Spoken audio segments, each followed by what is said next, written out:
accessibility for students, more active faculty engagement, wider public visibility, and deeper institutional ownership.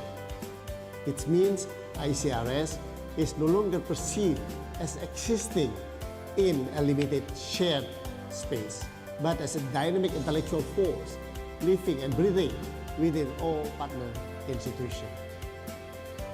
For Win Sunan Kalijaga, this new visibility opens exciting possibilities. We envision stronger academic integration through joint research, joint teaching, collaborative studies, faculty exchange, public lectures, policy engagement, expanded global partnerships.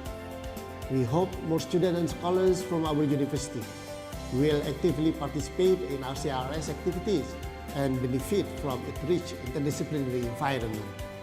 More importantly, I believe this transformation can elevate ICRS from being merely an excellent doctoral program into becoming a leading regional center of excellence in religious studies.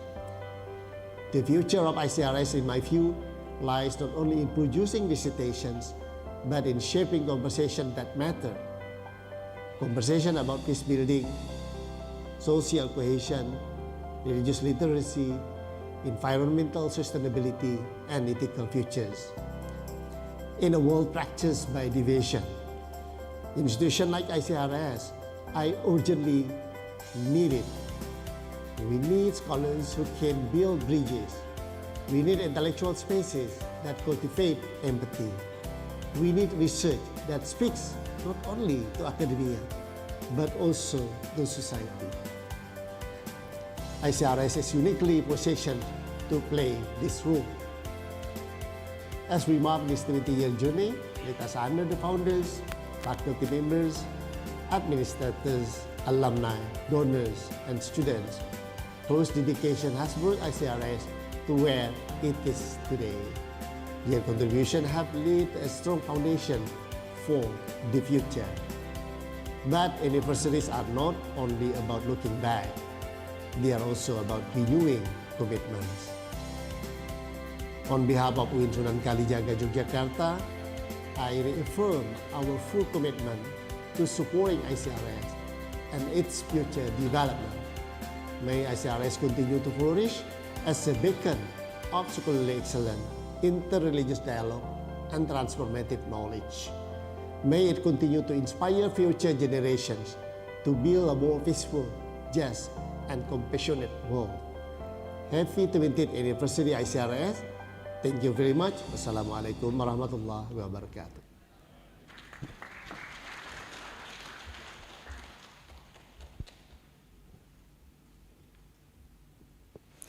Honored guest, at this moment, it is our distinct privilege to invite Mr. Faisal Muslim, Asisten Setda Bidang Pemerintahan dan Kesejahteraan Masyarakat Daerah Istimewa Yogyakarta, Profesor Wiyati Ningsih, Rektor of Universitas Kristen Duta Wacana, and Professor Samsul Ma'arif, Director of ICRS, to the stage for the ceremonial gong striking to officially inaugurate the 20th anniversary of ICRS and conference. Ladies and gentlemen, please welcome them to the stage.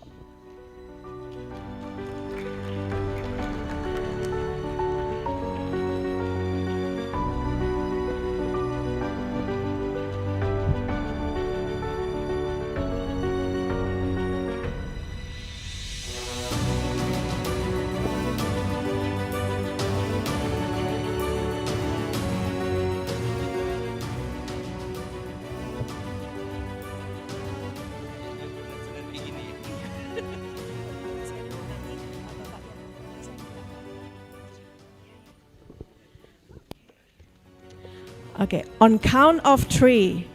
3, 2, 1.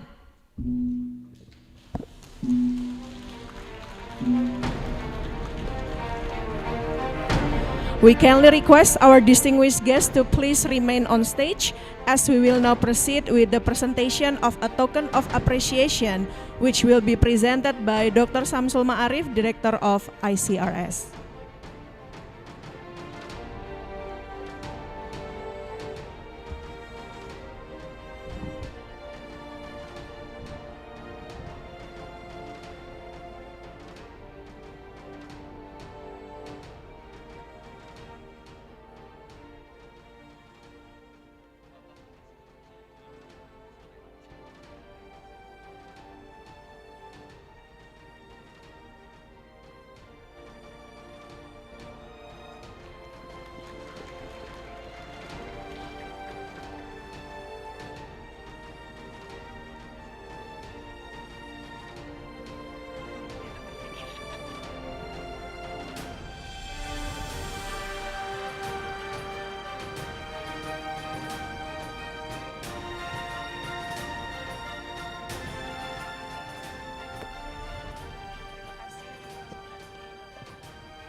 Ladies and gentlemen, it is now time for a brief intermission.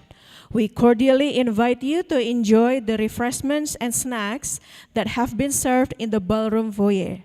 Please enjoy the break, and we look forward to welcoming you back shortly in 15 minutes. Thank you.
Distinguished guests, ladies and gentlemen, we shall now proceed to our next agenda, the commemorative session, the 20th ICRS anniversary, reflection, renewal, and the umbrella model, moderated conversation, connecting institutional memory with generational transition.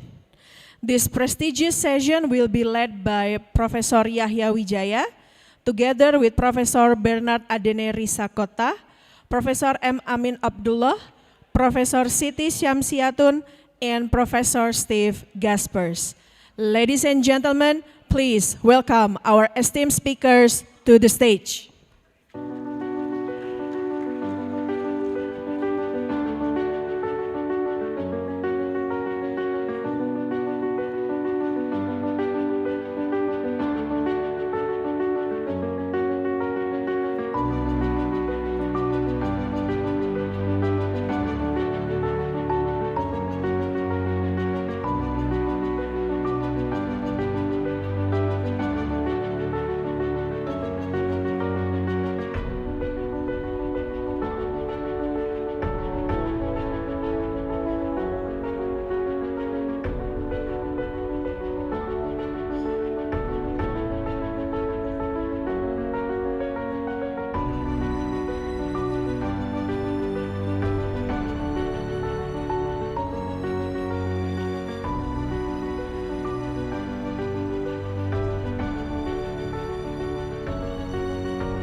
Good morning, everyone.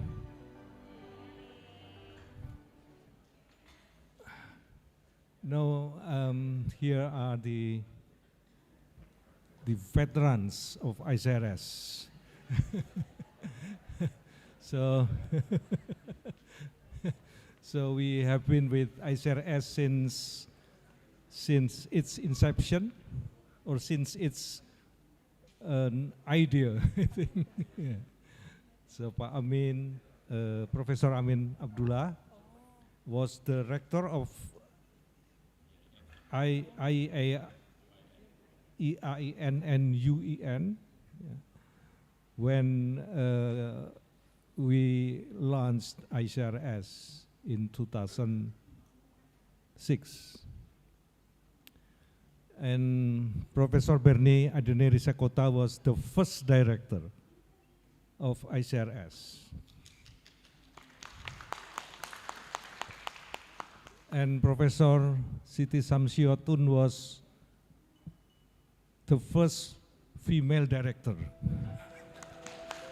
Pokoknya the first lah. And so we are trying to memorize or to share our memory of ICRS in order that the history of ICRS will inspire us, the younger generation, to continue the mission and vision of ICRS. So we'll start with Pak Amin that has prepared a presentation as a reflection of, yeah. Please, Pak Amin.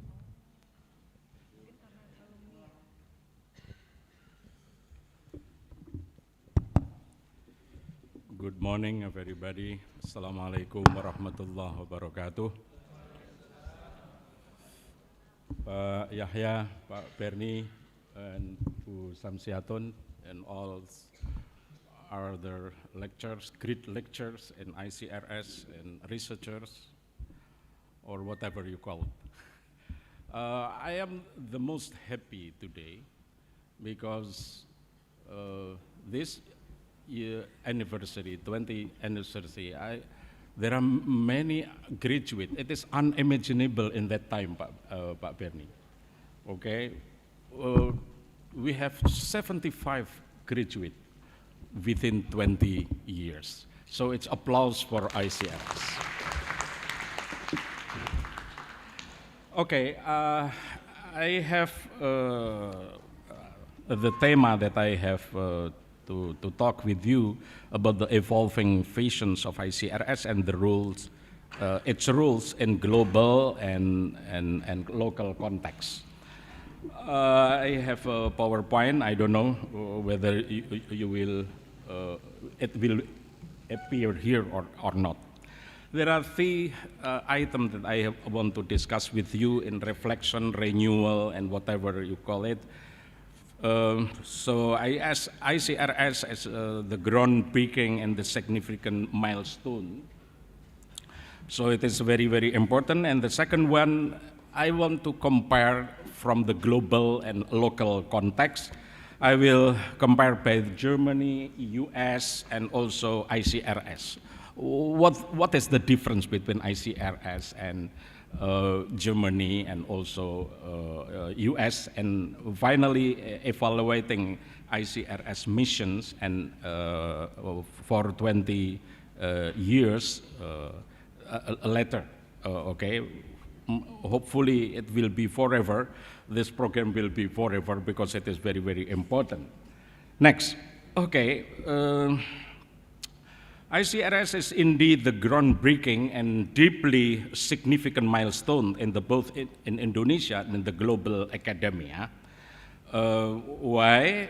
Because we bring together with three universities, UIN, UGM, and UKDW, and this program bypassed the traditional institutional and religious boundaries to create something truly new.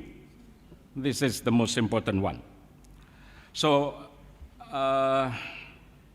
ICRS, as I mentioned, you have already 25 alumni, and it turned today to be a rigorous, sustainable, and high-level academic endeavor. So, this is the most important one, as I see. ICRS, in the international, of course, in the international level, we have many lectures from many countries here, but it is the vital space for a critical and progressive and peaceful discourse on religion and society. Next, so I am happy together with you all that the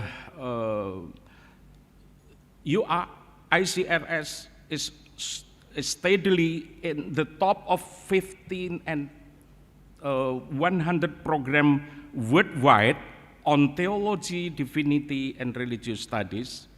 It is very, very wonderful. Okay, you have a ranking, international ranking on this issue, around 50 and 100 rank.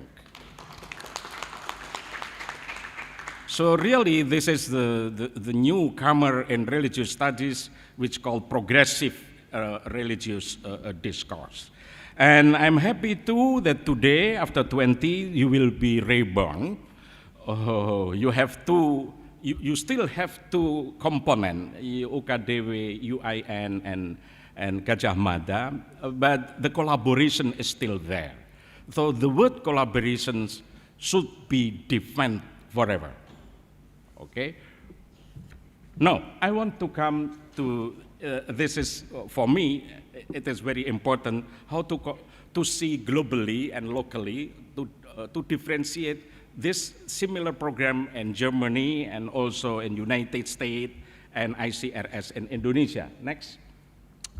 So I will focus only on ICRS. What is the contribution of ICRS in front of the Germany tradition from 19th century and the mid-20th century of US? So we have to see these differences, okay? Because the constraint of the time, only 10 minutes or 15 minutes, so I will focus on the right one. So ICRS is the new phenomena after Reformasi. You have to underline this, because it's built on 2006. So 5 years, 6 years after Reformasi. So the focus is on democratic transition, polarizations, and pluralism.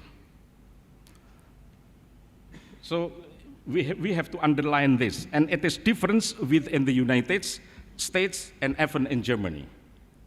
Okay? The second one, the core approach is so significantly different. Interdisciplinary and engagements is very, very important. Engagements with the society, engagements with all religions and belief in Indonesia is very, so not an ivory tower, but you are going to the community. So merging social sciences with contextual theology to address active socio-political and ecological crisis. So when someone asks me whether the new generation will be involved on the issue in Indonesia or not, I reply that the new generations also will be involved in this issue.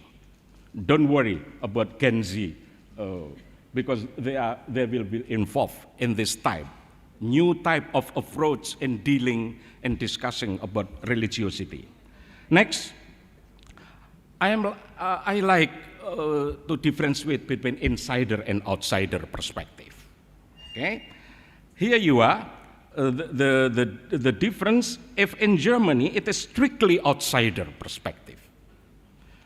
In United States, primarily outsider, neutral, something like that.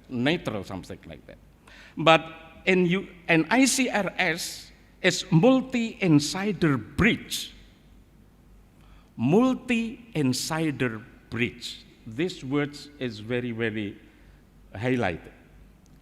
Embracing faith background as valid lenses while subjecting them to the secular and cross-confessional critique.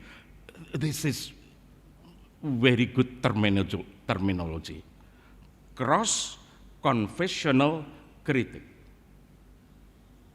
The newcomers lectures should develop this type of approach. So not merely insider, not merely outsider, but the combination. But the combination is very unique because it is cross-confessional critic. Finally, the primary goal, co-creating knowledge. Co-creating knowledge to foster peace, social justice, and ecological sustainability. So that's our theme today. Finally, evaluating advancement and missions, and I will stop. After 20 years, okay? There are 4 that I think it is very important. The first, moving from the academic space to the grassroots impact. This is the first. The second one, engaging the generations Z, and digital spaces. The third, bridging religions with the global and planetary crisis. Yes, many books in front of us. Institutional equality and co-ownership. So this is what Shamsul Ma'arif and others say, reborn. Okay? Now, next slide. Moving from the academic spaces to the grassroots impact. So the next frontier is ensuring that a heavy academic knowledge filters down effectively to the grassroots level. It is very, very important because, you know, in Indonesia still sporadically conflict there and there. Of course, it is manageable, but we need more and more religious instructors, which is more progressive and critical mind. Okay? So my suggestions, please strengthen programs that translate complex interfaith scholarship into practical toolkits for local communities, religious instructors, whatever you have, your religion, and the traditional leaders. The second one, engaging Generation Z and digital spaces. My suggestions, ICRS needs to cultivate digital counter-narratives, training PhD students to write peer-reviewed paper. Excellent. Yes, it is very, very excellent. But training them to be a public intellectual who can communicate nuance of the digital platform is what will capture the mind of the Generation Z. Third, bridging religion with the global planetary crisis. Yes, so my suggestions, eco-theology. Eco-theology is very important, and environmental justice. Okay, religious literacy in the modern era must include the ecological literacy. You cannot avoid it. Finally, institutional equality and co-ownership. Okay? My suggestion, ensure that the structural framework remains deeply collaborative. So collaborative is the essence of ICRS. If you do not have that collaboration, so it is not ICRS anymore. Where the faculty and resource from UIN and UKDW have feel an equal sense of institutional co-ownership and visible branding. Final opinion. ICRS has absolutely fulfilled its initial goal of proving that multi-confessional state secular academic alliance can provide world-class scholarship. Now, its next 20 years will be likely be defined by how well it takes that scholarship out of the classroom to heal social fractures and protect the planet. Thank you very much.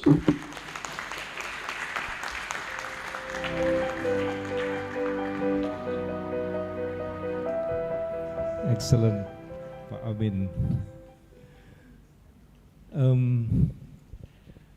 Multi-confessional, I think this is one key word that we got today.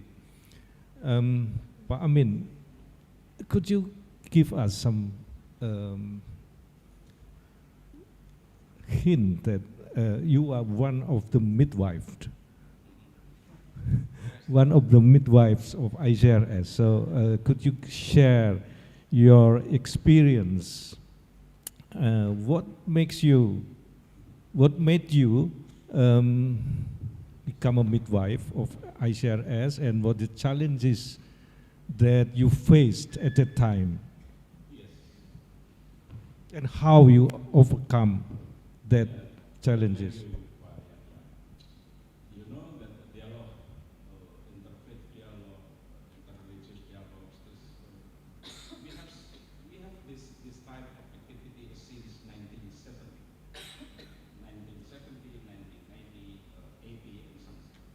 But we don't have such kind of academic endeavor to develop this type of things. So when I was a rector in 2006, I have a good friend, namely Pak Bernie.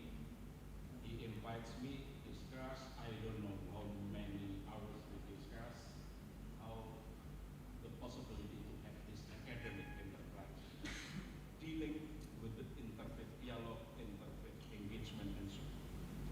So finally, step by step, yes, I agree with the good idea, the new brandly idea, the collaboration between three universities. To fulfill that gap, of course, in the grassroots they have only dialogue, interfaith dialogue, but academically you don't have. More importantly, the collaboration between secular and public university, namely Gajah Mada, and UIN as Islamic-based background, and Protestant or Catholic, if you would like to say, or Protestant. But we have to sit together, not in different campus. If it is in different campus, you have already in all over Indonesia, maybe in all over the world, you have your own. But sitting together, multi-confessional, as I said, it is very, very seldom found. From that point, then Pak Benny invited me to the United States.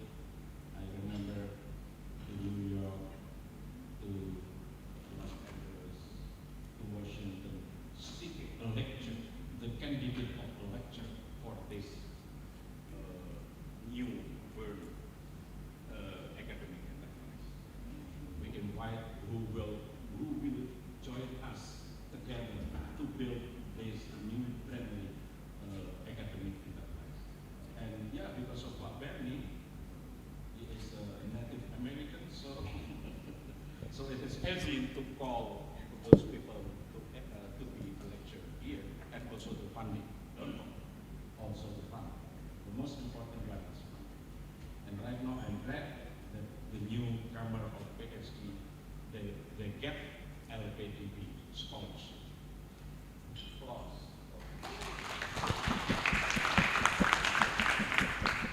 We have 15 scholarships from LPDP, 5 for UIN, 5 for UKTB, and 5 for UKIN. Thank you. Okay. And now after 20 years, ICRS has developed as such. What do you think? Is your expectation have been met, or do you think there are things that you don't really like and you want to, any revision or transformation that ICRS needs to do? Yeah, to some extent, of course, ICRS has fulfilled this mission, has successfully fulfilled the mission. And But the challenge is the alumni of this a good program, while they come back to the universities, and they come back to the communities, and they come back to the NGO, and so on. My question is, still, do still they have the idea of multi-confessional and not merely tolerance, but still, do they have engagement? So it should be a progress from dialogue to engagement. The end of the message of the most important message of ICRS is engagement, not merely dialogue. So this is what I worry. If they come back to their original basis, do still remember what they have already from ICRS, the training from ICRS, or they have left all because they get the certificate, only for certificate, but not reforming and transforming the way you are thinking with the differences. This is still my big question. Thank you. Okay, and that I think Steve Kaspers, that represent the alumni, will tell something about that, but later on. So we are on the right track, are we? Okay, thank you. So thank you, Pak Amin. And now we move to Pak Bernie. Okay, Pak Bernie, can you share your experience, reflection, and expectation of ICRS, please? Oh, please, yes, of course.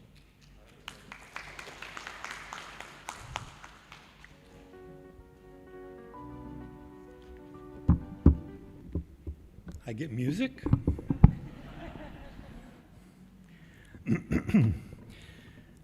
You know, there has been talk about the rebirth of ICRS, but from my perspective, an adult in many cultures is when you're 21 years old.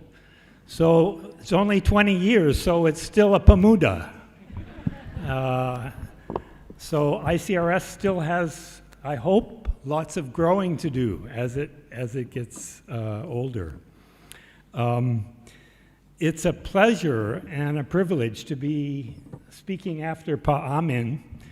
I remember when we were flying back from the United States from going to the American Academy of Religion, and I think the most important part of that trip was sitting next to Pa Amin for 16 hours or however long it was on the plane, and talking in detail on what it would take to really build ICRS, because we had just barely started. And I arrived back in Indonesia absolutely terrified, because Pa Amin had given me a much deeper and more profound understanding of what it means to build a new institution, especially one that had such high goals and great ideals. I'd like to talk about Pancasila, but not Pancasila as we know it, but the 5 things that motivated the foundation of ICRS. 5 things. And the first thing that motivated the foundation of ICRS was crisis. I think it was the same for CRCS. But Indonesia was in profound crisis. There was, of course, the crisis monétaire, the financial crisis, but really, among activists, we were not talking about crisis monetaire, but cristal. Crisis total. Crisis total, cristal. And crisis total was a crisis politically, a crisis religiously, a crisis culturally, a crisis socially, and we faced a significant and serious fear that Indonesia was going to break apart, that Indonesia was going to come apart, just like the Soviet Union had. The Soviet Union came apart, and Indonesia was in a position of deep conflict. And during that time, the sense of urgency made things happen that couldn't have happened otherwise. I think if we had tried to form ICRS a few years earlier or a few years later, it wouldn't have come about. I think it came about because everyone was conscious that we were facing really deep, major crisis in our whole country. And I remember I was invited to teach a class in Halmahera in 2000, at the beginning of 2000. And when I was about to fly to Halmahera, the whole place broke out in war. And people were all killing each other in the name of religion. Religious communities were killing each other in the same community. And certainly the worst of the mass violence that occurred in Indonesia occurred when it was helped to be stimulated by appeals to religion. So the crisis really gave impetus for the foundation of ICRS. Whether we still have a crisis in Indonesia, we can talk about. Some people think we are facing a similar crisis right now. But certainly the crisis was a major reason why ICRS started. And perhaps for it to continue and to grow, there must be a consciousness of the kinds of crises that we face in the world today. The world is a dangerous place today. In Indonesia, religious studies had always meant study of the ideals of religion, the teaching of religion, the ethics of religion, the practices of religion, but no one had started to focus on the actual behavior of religious communities. I think religious studies is required in Indonesia from kindergarten through university. And yet, the religious studies is all about the ideals, the practices, the ethics of religion.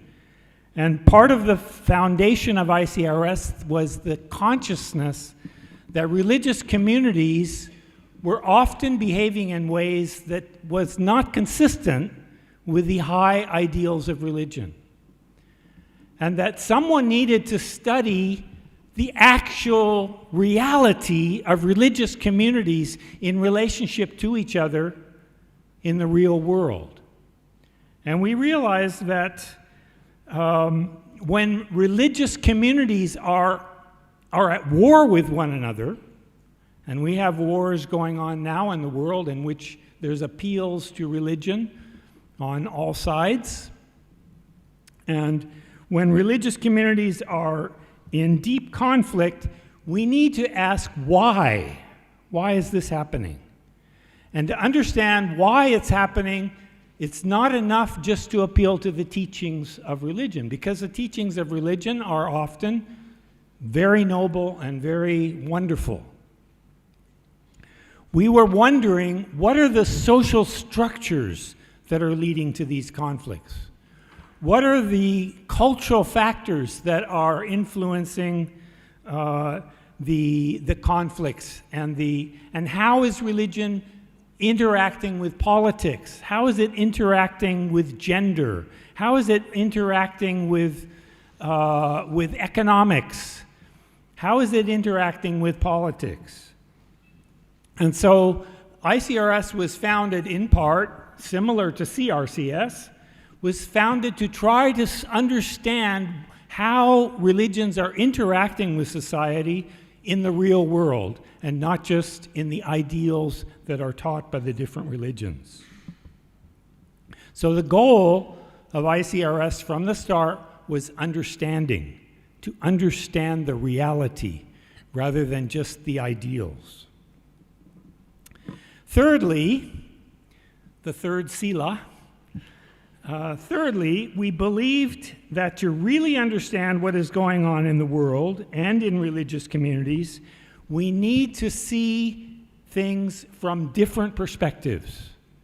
Not only just look, the Christians study this from their perspective, the Muslims study it from their perspective, this stream, NU, has its own perspective, Mohammedia, Protestants, Catholics. We wanted to bring people together who had different perspectives, because we believe that to really understand the world, the real world, we need to have a dialogue between people who had different perspectives on the same thing, and not just the same standpoint.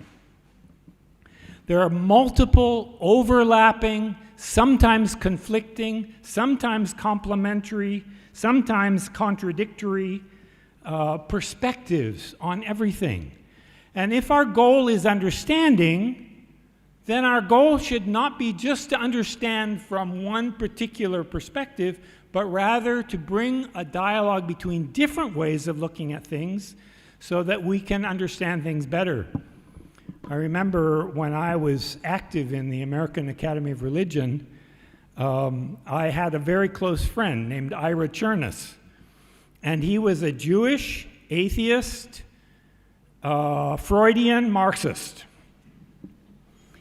And every time we got together, we would have the most fascinating, wonderful conversations. He was very different from me. I don't think he'd ever really known somebody who really believed in religion.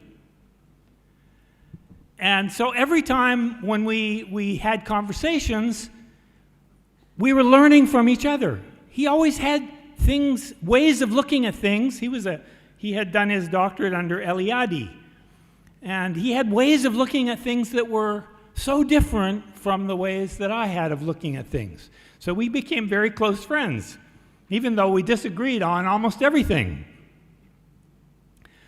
I believe that ICRS, part of the spirit of ICRS is the valuing, the honoring of differences. Different perspectives lead to new ideas, lead to new ways of seeing things. So we wanted to provide a program in which there's safety.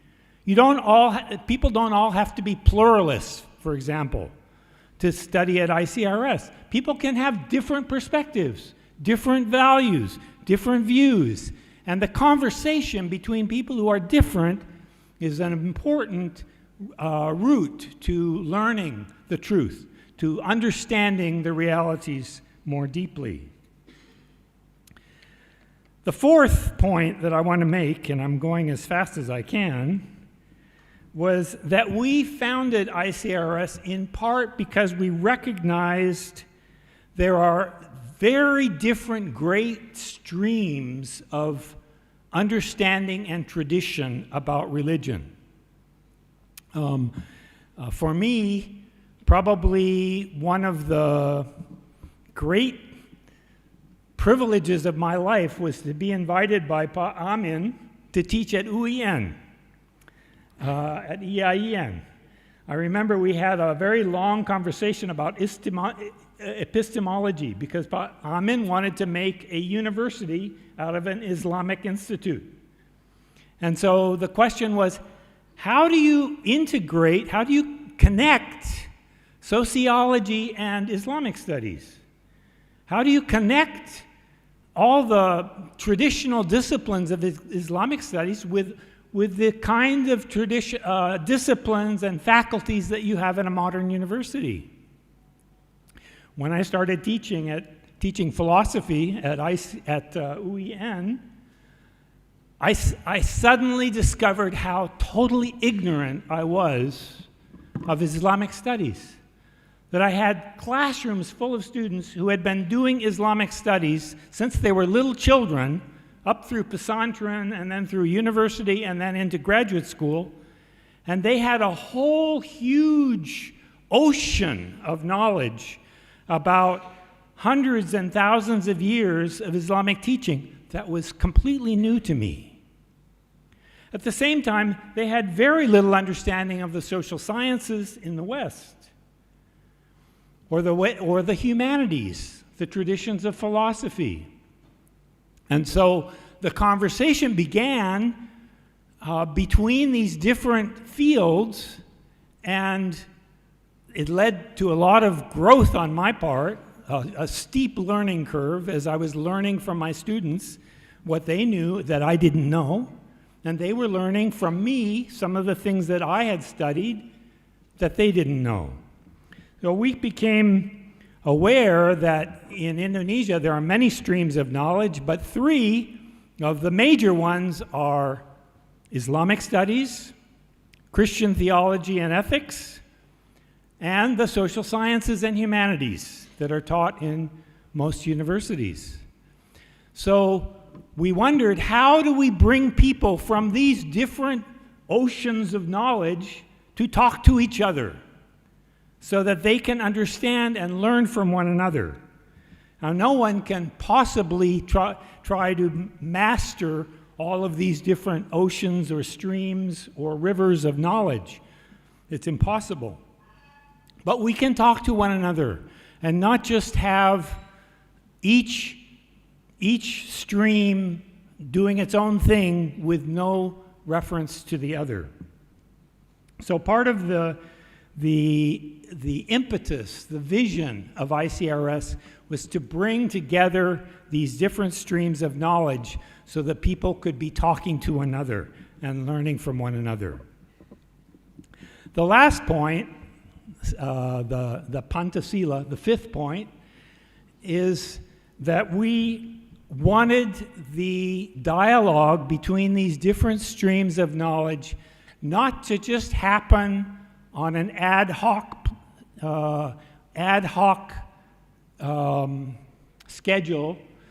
Since I first came to Indonesia, since I moved to Indonesia in 1991 and came here for research in 1989, I had been in many, many conferences for interreligious dialogue. That's how I got to know Pa Amin in the first place, was that we were on panels together for interreligious dialogue. But there was it was usually just a one-time event. Usually speakers came just for their own speech, and there would be, 1 or 2 or at the most 3 days in which people would be in dialogue. And our question was, how can we get these different streams of knowledge not only getting together on an ad hoc occasional basis, but how to institutionalize it? How to make it something that would have the support of big institutions, that would make it an ongoing dialogue between people from different traditions and different academic disciplines, so that the conversation would be ongoing and would grow and would not just come to an end at the end of a weekend of conversation. So since I was teaching at UEN, UKDW, and UGM at the time, we actually invited Sanata Dharma as well to begin with, and we thought, how do we get Sanata Dharma, UKDW, UEN, and UGM to make a program in which we would be talking to each other on an ongoing, long-term basis to build understanding together. We had two major goals for this institutionalization of religious studies. The first was to educate leaders who were used to talking to people who were different from them. It's one of the greatest values of ICRS is when we get a classroom with people from different universities, different religious backgrounds, different academic backgrounds, and get them to talk to one another. Learn to accept one another. Learn to learn from one another. I remember in the early days, Zainal and I put together a project. We got some grants to do a project that we called the Bridge Building project. And in the Bridge Building project, we invited people who were radically different from each other. Not just liberal Protestants talking to liberal Muslims or progressive Muslims, but people who were extreme. We invited people from organizations that are now banned in Indonesia, and we got people together who were very, very different. So we wanted to make an educational program in which we would train leaders who were used to talking to each other across confessional boundaries. And then secondly, we wanted to form an institution that would have ongoing research on important religious issues. So ICRS started not only as a PhD program, but also as a center for research that would do research for the long term on religious issues, because we believe that many of the problems facing Indonesia were actually problems that were relevant, were either positively or negatively impacted by religion. So these were the 5 points that led to the founding of ICRS. 1, crisis. 2, a desire to understand reality and not just the ideals. 3, to have a dialogue of differences of different people who had different perspectives.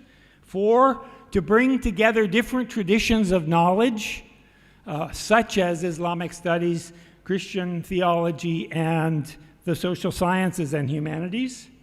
And 5thly, to institutionalize it so that it would be ongoing and would have an ongoing impact in educating a new kind of leader and also doing ongoing research on the problems faced by Indonesia and also by the whole world.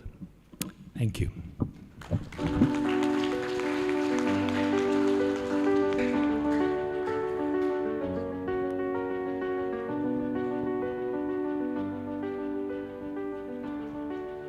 Thank you, Pak Bernie. I think we know that you have contributed much to ICRS, but my question is, what actually have you learned personally from being with ICRS?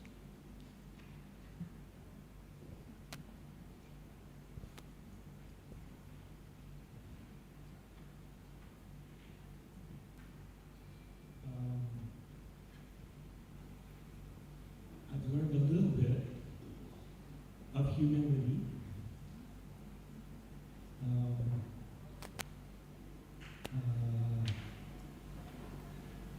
I have been confronted with the limitations of my own knowledge, the limitations of my own perspective, and my need to learn from others who are different from me. So certainly humility is one thing that is a kind of prerequisite for the kind of learning that we want to see here. I think for me, because I'm a bule, learning to sing,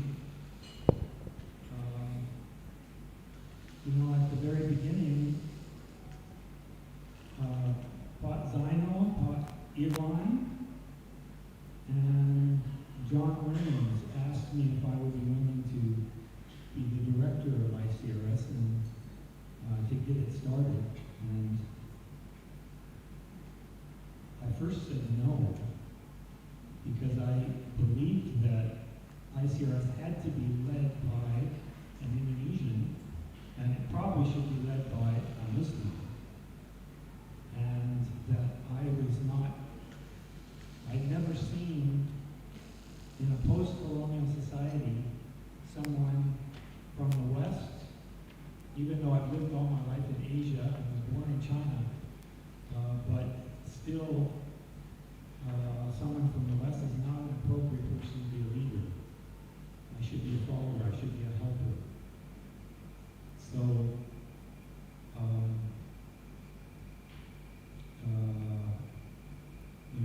I came to Indonesia with the consciousness that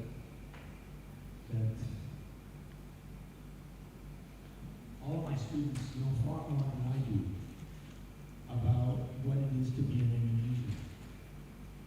And so ICRS was a kind of a culminating experience of recognizing my limitations and positioning myself as someone to learn from my students and my colleagues who know a lot more than I do. Thank you. It's a personal reflection from Pak Bernie, which I think is valuable for all of us. And now we move to Ibu Atun. Please, Bu Atun, you.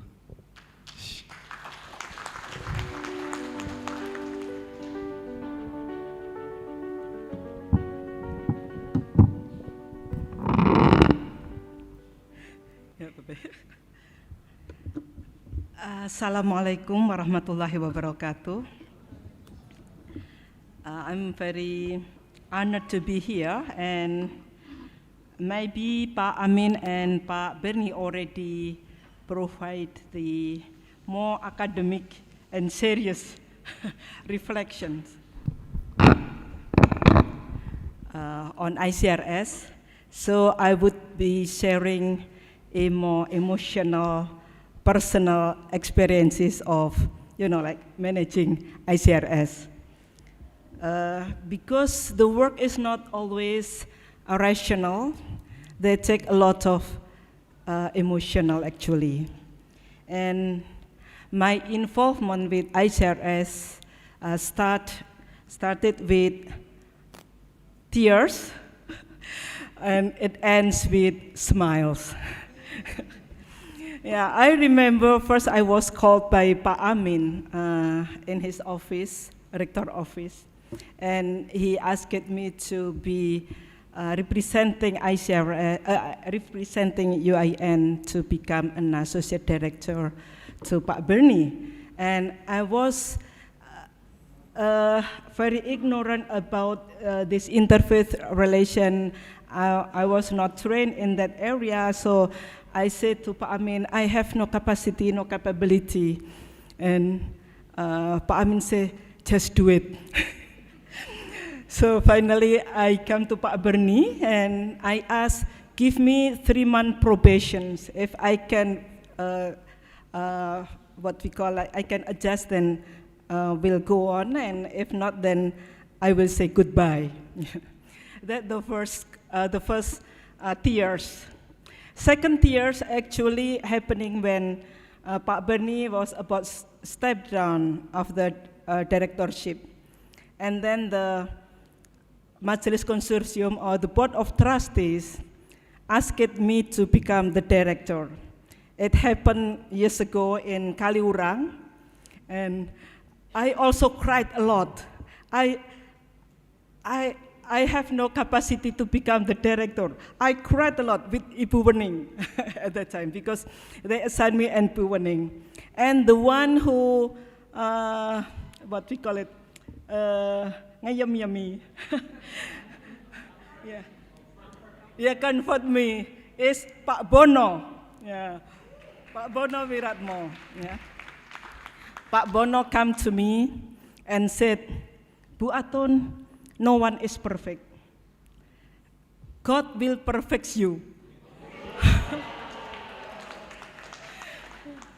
So with that kind of not perjanjian, you know, like I have very limited capacity, so okay, with the support of the Majelis Consortium of the Board of Trustees, so I start the directorship in 2010 with Ibu Wening. Yeah.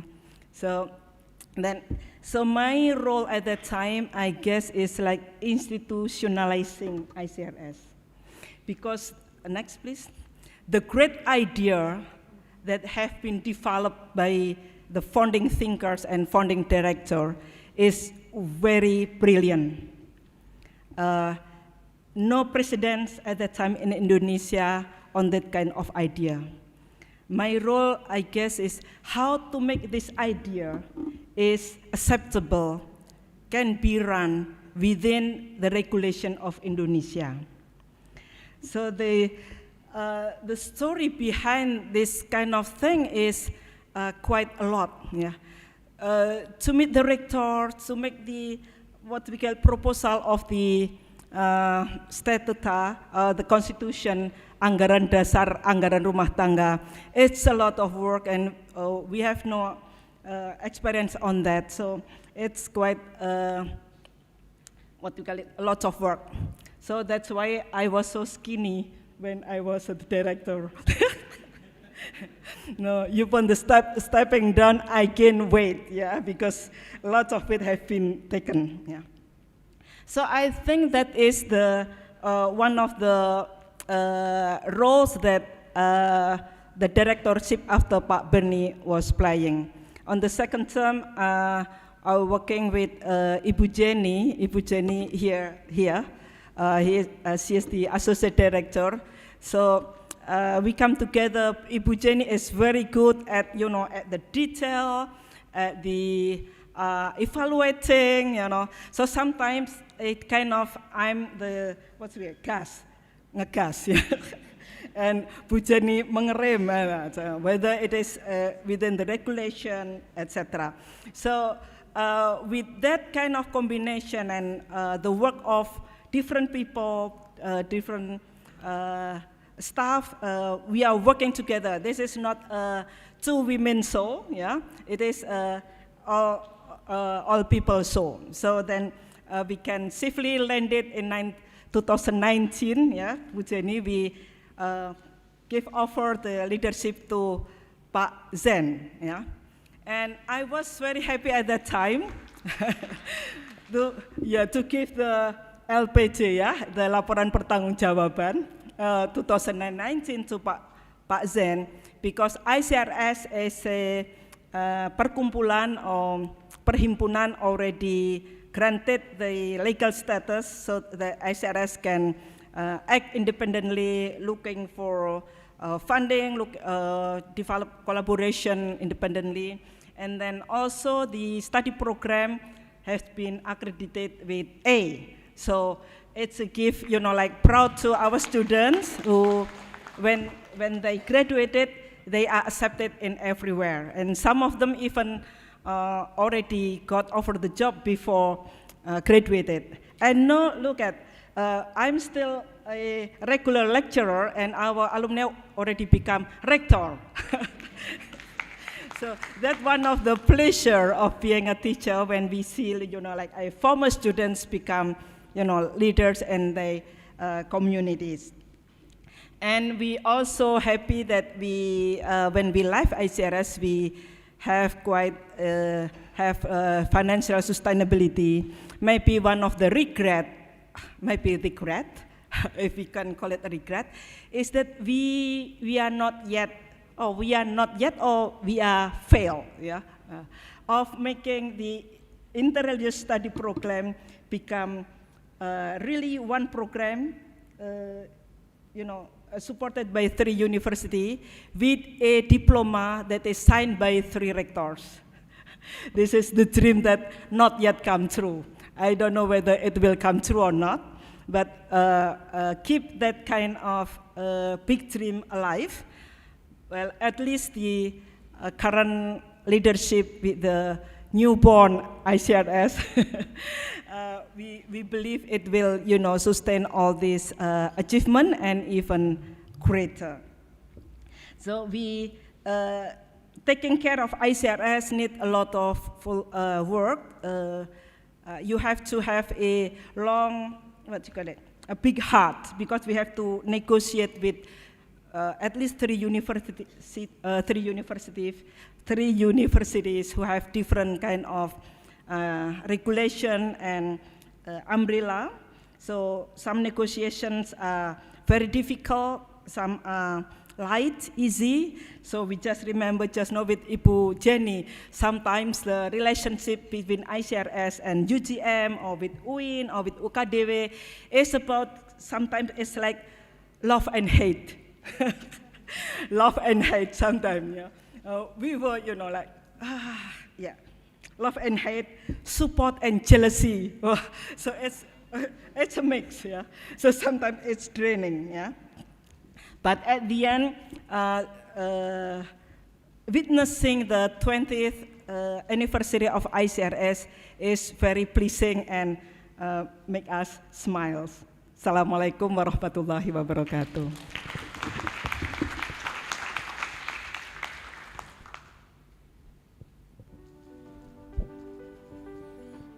Okay, thank you, Bu Atun. You have completed your directorship. Were you two-term directors, right? Yeah. But you are not old enough to retire. So what contribution that we should expect from you to continue supporting ICRS?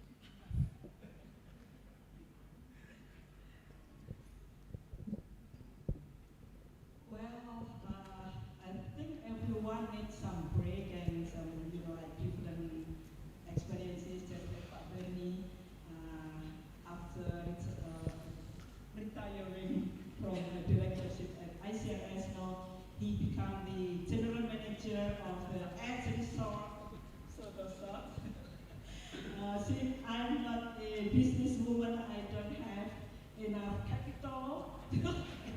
So I give much of my time now to ICIA, the organization where I grew up and also teaching. So I think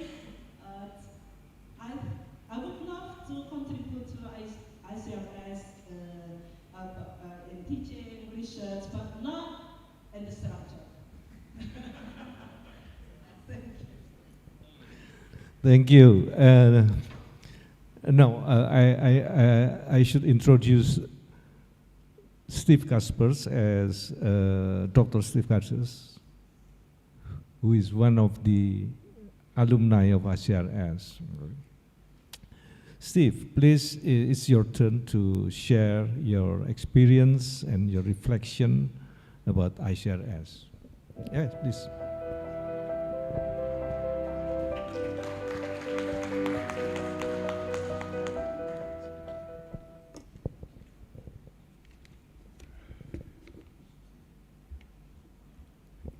First thing first, still nervous standing before my professors.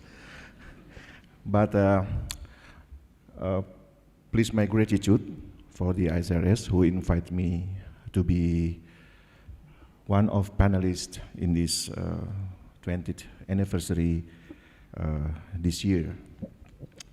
I'm trying to collect part by part of my memory. So I need take time to remember and also to write it down. So what I would like to convey today is not academic presentation, but I think two things. First, my memory when I studied at the ICRS as a student of Professor here, Pak Bernie and others. and also my reflection, what I got from the ICRS during my study. So thank you for my assistant, ChatGPT, who make this picture as a whole picture, just one slide, to explain what I would like to convey this time. ICRS Eastern Indonesia and the Task of Religious Studies in its third decade. I feel honored to have been invited to share my experience as an alumnus of the Indonesian Consortium for Religious Studies. This invitation is not merely an opportunity to remember my doctoral studies, but also a reflective moment to reassess what ICRS has meant for my intellectual formation, for the development of religious studies in Eastern Indonesia, and for the academic task of religious studies in bridging scholarly knowledge and social transformation. Almost a decade after leaving Gedung Lengkung and the city of Yogyakarta, my years of study at ICRS from 2011 to 2016 remain one of the most important turning points in my academic, spiritual, and social journey. My memory of ICRS began to take shape even before I officially became a student. Around 2007, during a meeting at Wisma Ukadewe in Kaliurang, conversation with Leo Epaphras and Tato opened my imagination to the possibility of pursuing doctoral studies and religious studies. The conversation was simple, but it left a powerful impulse. A few years later, around 2010, my encounter with Professor Bernard Edene in Ambon made that path clearer. During a dinner after his visit to the UKIM campus, he asked whether I already held a doctoral degree. When I responded that I was looking for a scholarship opportunity for doctoral studies, he immediately suggested the possibility of studying at ICRS and said he will try to secure support for doctoral students from Eastern Indonesia. Not long afterward, I received an email from Mas Ipung. Maybe some colleagues here remember Maufur Ipung, containing the application documents, including the surprising notice that I had to come to Yogyakarta immediately to take the TPA and TOEFL test. From that point, my academic journey with ICRS began. September 2011 marked the beginning of an intellectual struggle that was anything but easy. I entered ICRS with 8 classmates from different religious, cultural, linguistic, and regional background. Here, one of my classmates, Dr. Murtafi Haris from UIN Sunan Ampel.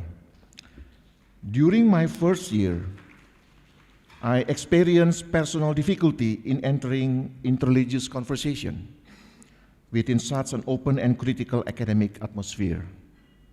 This difficulty was inseparable from the traumatic experience of sectarian social conflict in Ambon. Although I had been actively involved in peace building and interfaith dialogue, the conflict had left layers of memory that were not easily untangled. Yet the open, honest, and dialogical friendship among my classmates gradually helped me reorder that experience. ICRS became both a safe space and a critical space. Safe because difference was accepted as a reality of shared life, and critical because every religious and cultural experience was examined academically, not merely celebrated normatively. For me, ICRS was a living laboratory for religious studies in Indonesia. In classrooms, seminars, informal discussions, and field trips, we learn that religion cannot be understood merely as a system of doctrine, institution, or formal identity. Religion appears in memory, bodies, space, politics, history, ritual, economy, trauma, hope, and relations of power. The diversity of the 2011 cohort represented Indonesia in concrete form. Java as part of Western Indonesia, Sulawesi as part of Central Indonesia, and Maluku as part of Eastern Indonesia.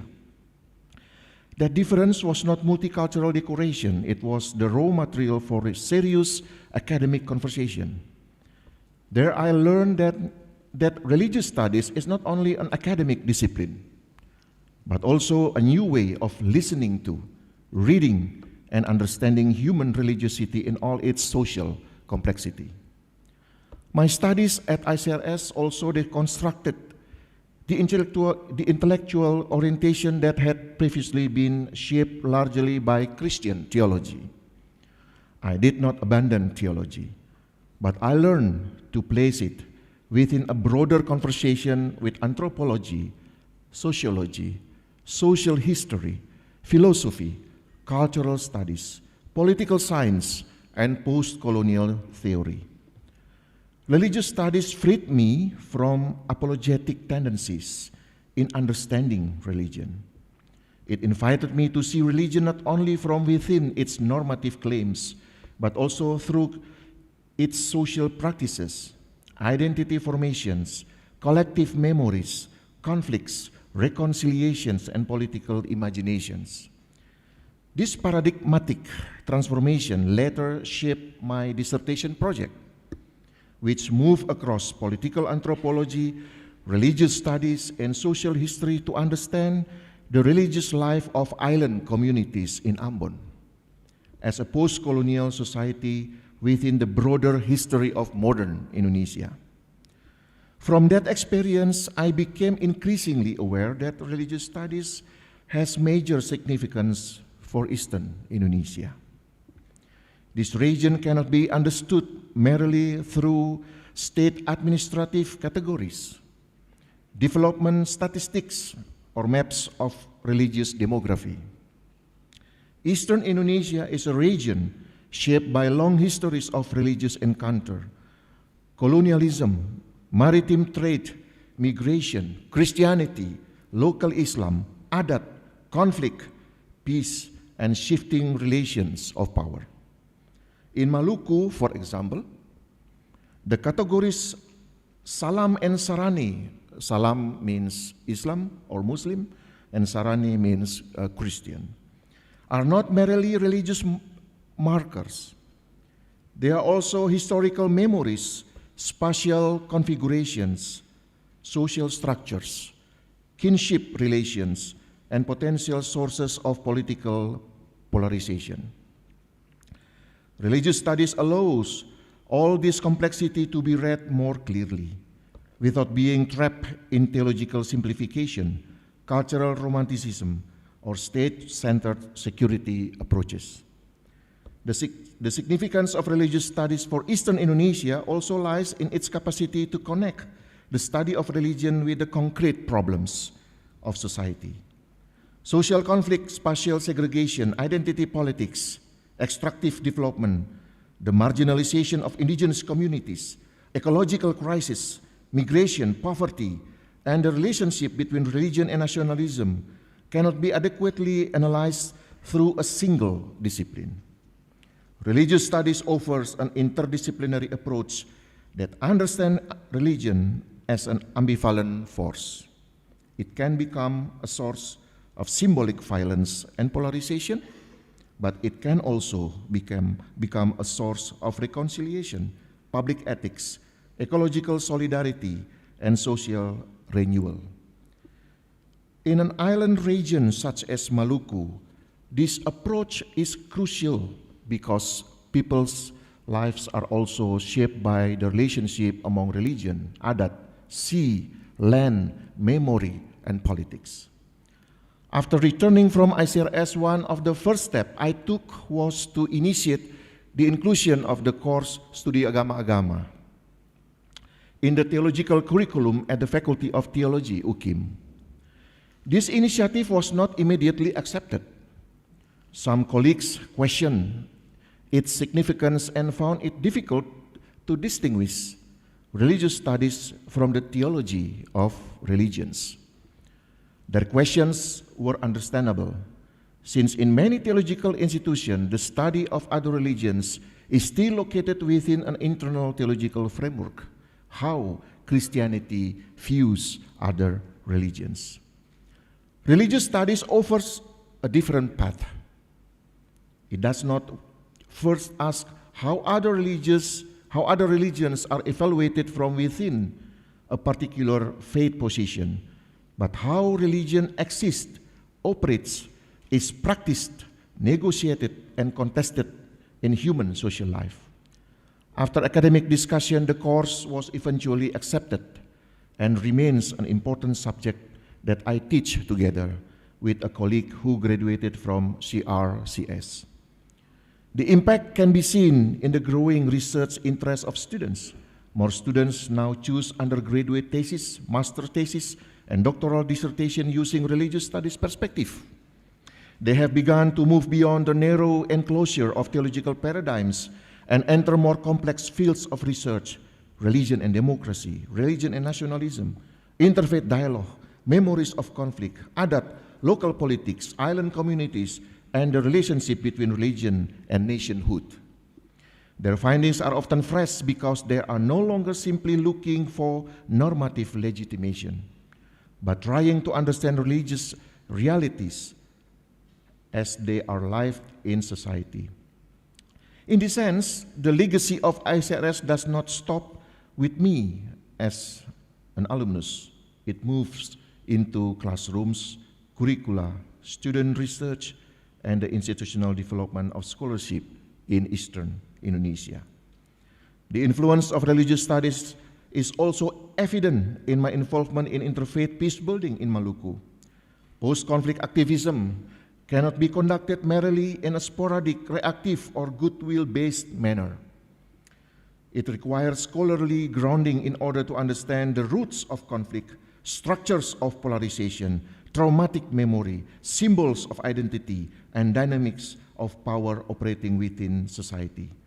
Religious studies has helped me frame interfaith activism not simply as a moral activity, but as a social praxis that requires critical analysis. This balance between intellectualism and activism opened space for my involvement in various interfaith dialogue, forums, national integration initiative, and public policy work in Maluku and Ambon. In a broader context, I also see a network of alumni and scholars of religious studies who have helped shape peace-building work in Maluku. Collaboration with figures such as Professor Abidin Wakano of UIN AM Sangaji Ambon and Professor Yance Rumahuru of IAKN Ambon shows that religious studies can become an epistemic basis for cross-institutional, interreligious, and interdisciplinary work. We come from different institutions, but we share the same concern: how religions can become public forces that strengthen peace, democracy, and national life rather than fuel social fragmentation. In a society that still carries the potential for identity polarization, especially during local political moments such as regional elections or the election of Raja in adat communities, this kind of perspective is urgently needed. Nevertheless, the development of religious studies in Eastern Indonesia faces serious challenges. The first challenge is the dominance of normative theological approaches within religious educational institutions. Many people still assume that studying other religions means comparing doctrines, searching for the weaknesses of others, or strengthening one's own truth claims. As a result, religious studies is often misunderstood as a threat to faith rather than as an academic discipline that helps us understand religious realities more maturely. The second challenge is the limitation of academic resources, lecturers, literature, research networks, journal access, scholarly forums, and strong methodological traditions. The third challenge is language. Many prospective students from Eastern Indonesia are intimidated by the academic atmosphere of ICRS, which is disciplined, intensive, and conducted fully in English.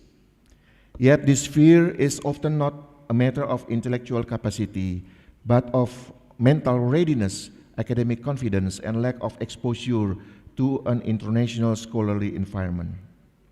Another challenge in the distance between academic knowledge and the needs of social transformation. On the one hand, religious studies risk becoming too academic, circulating only within theory and publication. On the other hand, social activism risks becoming too pragmatic, losing analytical depth. This is where ICRS, especially as it enters in its third decade,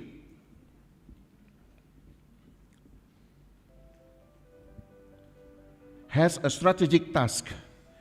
ICRS must continue to be a node that connects academic research, scholar formation, interfaith work, community advocacy, and public policy. Eastern Indonesia can become one of the crucial fields for this agenda. The region contains major issues that are highly relevant to the contemporary religious studies: indigenous island communities, extractive development, ecological crisis in seas and small islands, religious pluralism, post-conflict reconciliation, migration, and the formation of national identity in peripheral regions. For that reason, I see the importance of ICRS becoming more active in building an academic and social presence in Eastern Indonesia through conference, seminars, collaborative research, methodology schools, alumni networks, and partnership with local universities.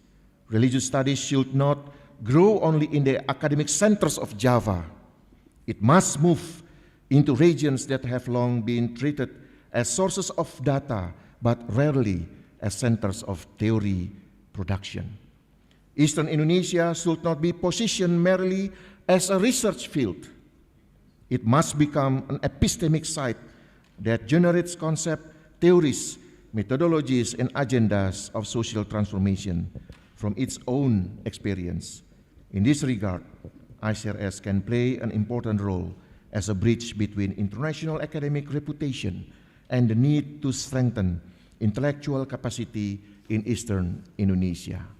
My reflection as an ICRS alumnus ultimately returns to one conviction. Religious studies matters because it teaches intellectual courage to enter complex, ambiguous, and often painful territories. It teaches us not to be satisfied too quickly with normative answer. It forces us to listen to the experience of others, read hidden social structures, and re-examine our own religious assumption. For me, studying at ICRS did not merely result in a doctoral degree. It shaped how I think, teach, research, engage in dialogue, and participate in society. In the third decade of ICRS, the task of religious studies is becoming even more urgent. The world of religion is not becoming simpler. Identity politics, digital polarization, ecological crisis, development inequality, symbolic violence, and the fragility of democracy all demand more interdisciplinary, critical, and transformative modes of analysis. From Eastern Indonesia, I see that religious studies must become a discipline that not only explains reality but also helps communities care for shared life. It must remain academic but not sterile from social struggle. It must be methodologically rigorous but still attentive to human suffering. It must be courageous enough to critique religion but also capable of recognizing the potential of religion as a source of public ethics, peace, and justice. ICRS has given me the intellectual resources to carry out that task. Now, as an alumnus, educator, researcher, interfaith activist, and part of university leadership in Eastern Indonesia, I understand the legacy of ICRS as a calling that must continue to be translated into practice. That calling is to build a religious studies is not only strong in academic spaces but also meaningful for social transformation, a religious studies that does not merely speak about religion, but also helps care for shared life in a plural, wounded, and hopeful society. Thank you. Happy 20th anniversary of ICRS. Thank you, Steve. You know, rector of UKI? Yes. Okay. So he's now in the top leadership of Universitas Kristen Indonesia Maluku.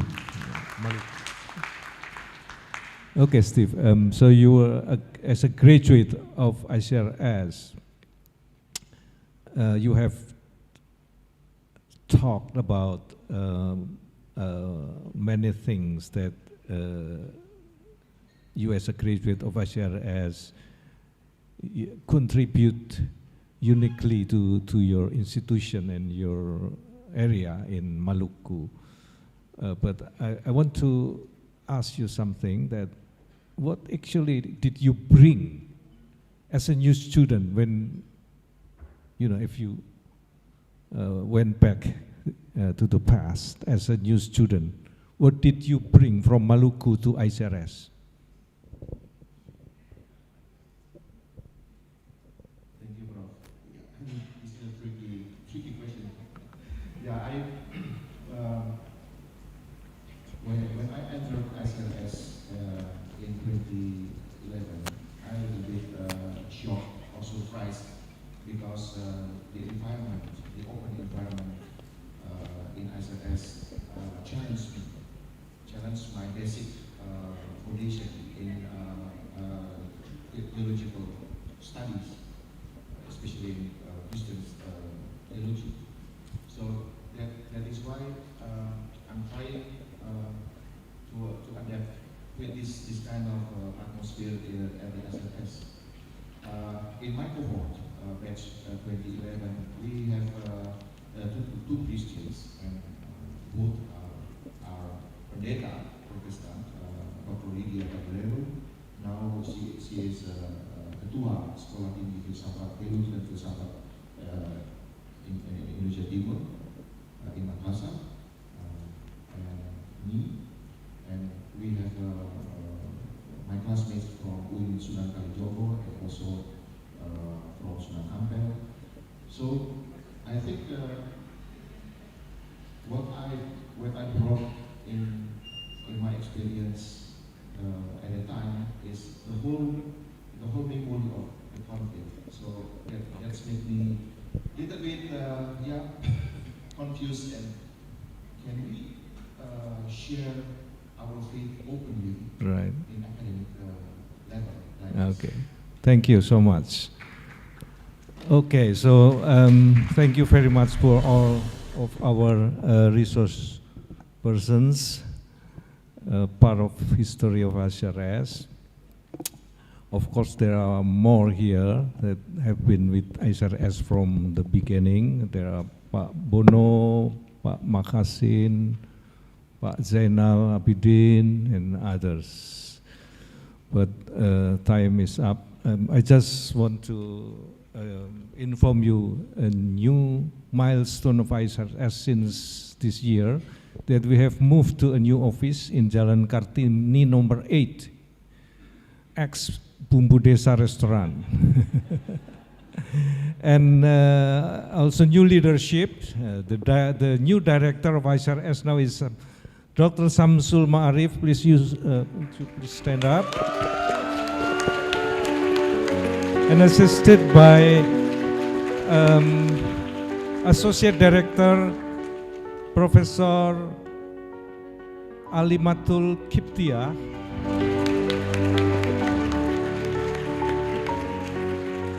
and also myself as also another Associate Director. And the most important thing is that now the PhD studies, PhD program of ICRS has 3 entrance doors. So students can enter from through UGM as before, but also to the door of UIN Sunan Kalijaga and Duta Wacana. So students can come from each of the 3 universities and also graduates also from the 3 universities. And as have been announced before, that since this year we have 15 scholarship, LPDP scholarships, 5 for each university for new students, for PhD students. And now we have how many applicants for this year? 113 PhD applicants. And we can only admit 15. Yeah, so sad. Okay, thank you so much for this session and for all the speakers. Pak Amin, Pak Bernie, Bu Atun, Pak Steve. Thank you so much. We kindly request our distinguished guests to please remain on stage as we will now proceed with the presentation of a token of appreciation which will be presented by Professor Yahya Wijaya as the Associate Director of ICRS.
Distinguished guests, ladies and gentlemen, we shall now proceed to our next agenda.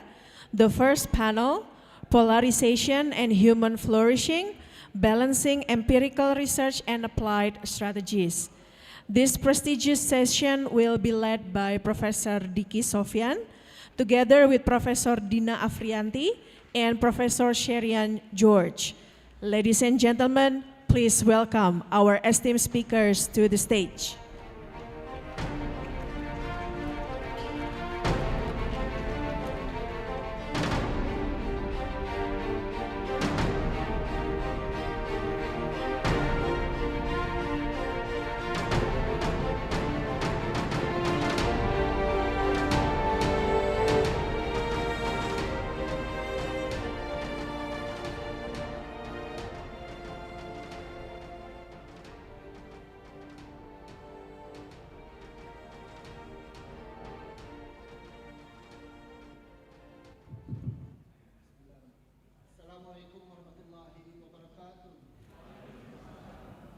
Blessings to everyone. A very good morning and welcome to University Club Universitas Gadjah Mada. Thank you very much. My name is Diki Sofyan. I'm from the Interreligious Studies in Universitas Gadjah Mada. I'm also Vice President of Global Ethics based in Geneva, Switzerland. And I'm so honored and happy to chair and convene this panel on polarization and human flourishing. And we have 2 spectacular speakers today. One is my old-time friend, Dina Afrianti. We used to study together in Bandung maybe 30 years ago, almost 30 years ago. That's how young we are.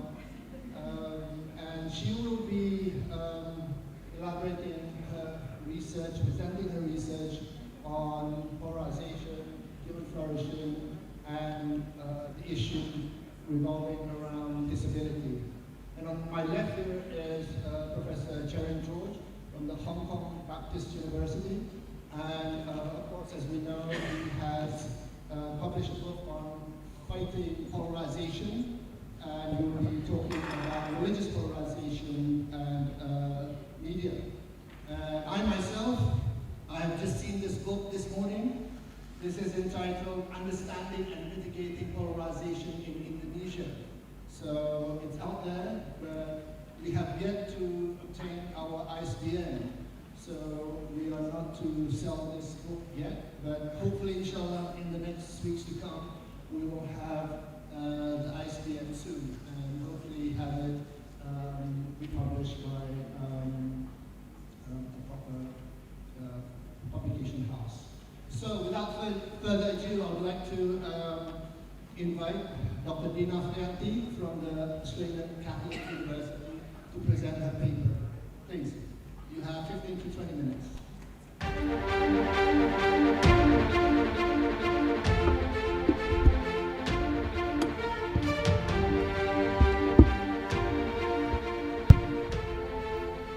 Thank you so much for the introduction, Dicky.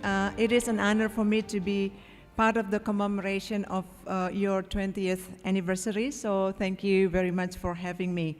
My engagement with ICRS is actually quite recent. It came through the Human Flourishing Initiative, a partnership between ICRS and my institution, Australian Catholic University. This introduced me to actually your work on polarization, and so I'd like to use this opportunity to reflect on how my own research connects to both polarization and also human flourishing. What I'm sharing today, however, is a very much work in progress. It is my reflection of where my thinking currently is, but I am already very excited that probably and perhaps we can elaborate further research on this. So my work has focused on the intersection of justice and equality in the areas of gender and disability. I've looked at the status of people with disability and how their rights to education, employment, healthcare, and also access to public services and political participations are respected. It led me to establish the Australia-Indonesia Disability Research and Advocacy Network, IDRAN, in 2017.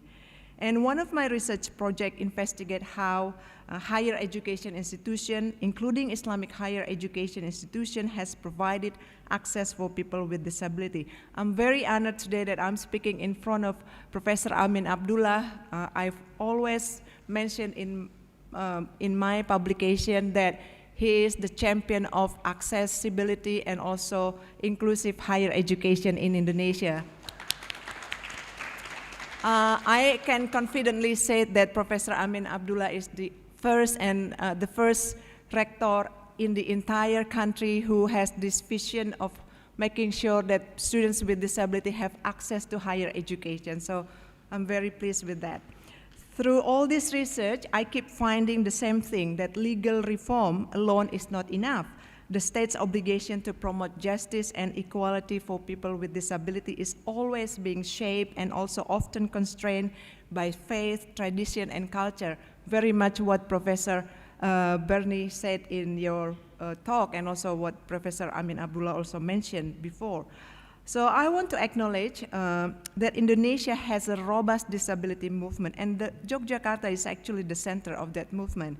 Disability advocates successfully led Indonesia to sign the United Nations Convention on the Rights of People with Disability in 2006, and then pushed the government to ratify it in 2011.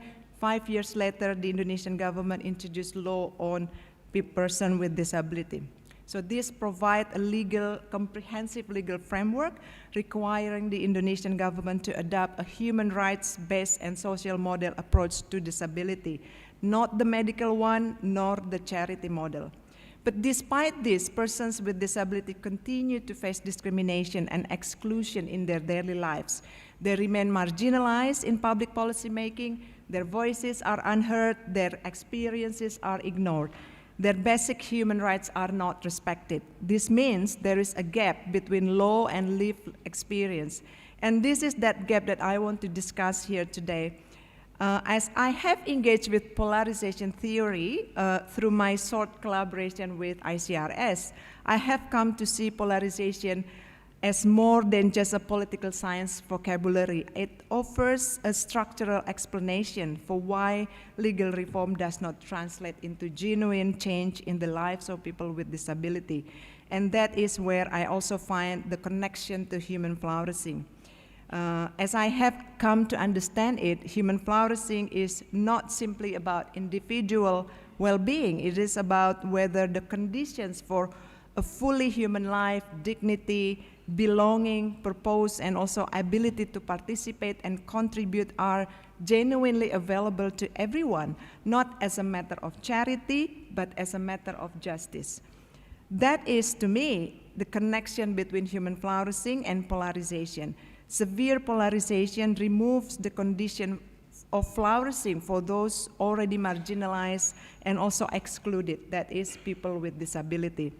So what can polarization teach us about why disability inclusion in Indonesia has stalled, and what might depolarization when applied to disability look like in practice?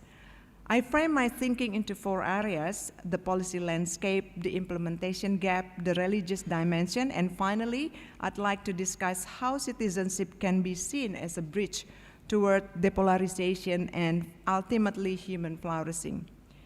So first, let's talk about the policy landscape. The disability legal framework I mentioned earlier requires that people with disability must live independently and with dignity, where the government guaranteed accessibility, inclusive education, employment, participation, and equality in public life.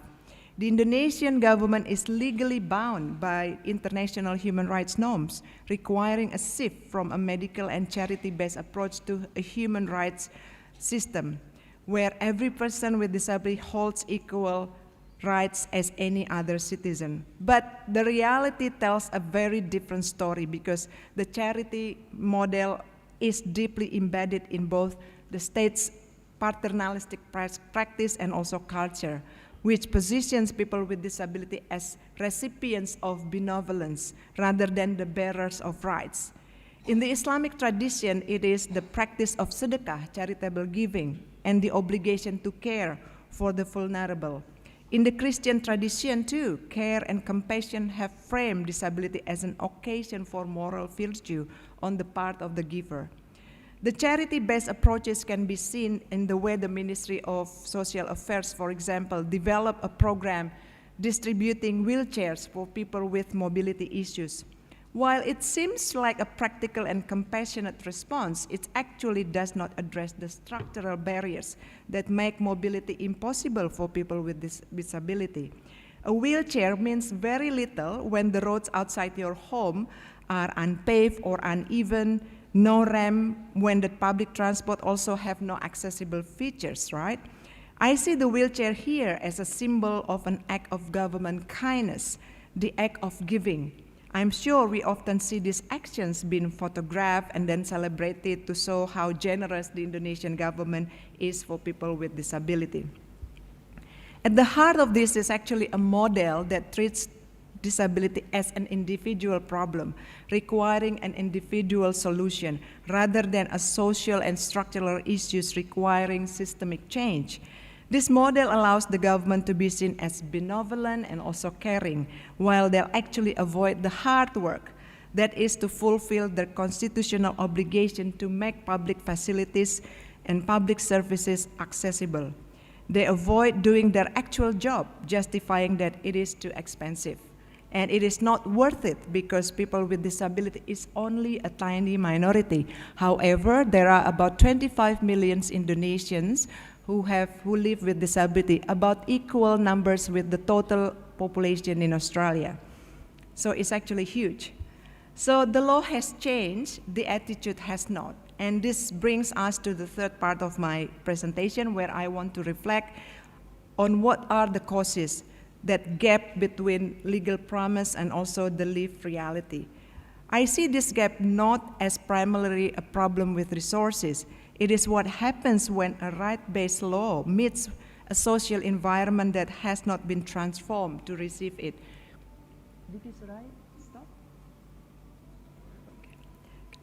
And civil society is actually not immune to this.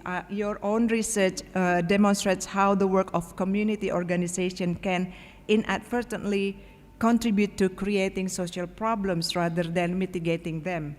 This is quite relevant within the disability sector. In my research on disabled people organization and CRPD implementation, I find a fragmented landscape. Some disability organizations, particularly those rooted in the charity and rehabilitation model, have resisted the shifts to a right-based paradigm. Others, with many are led by persons with disability themselves, have embraced it. The result is a divided constituency, which is exactly the kind of civil society fragmentation that ICRS researchers have identified more broadly. So I would like to take another example of women with disability.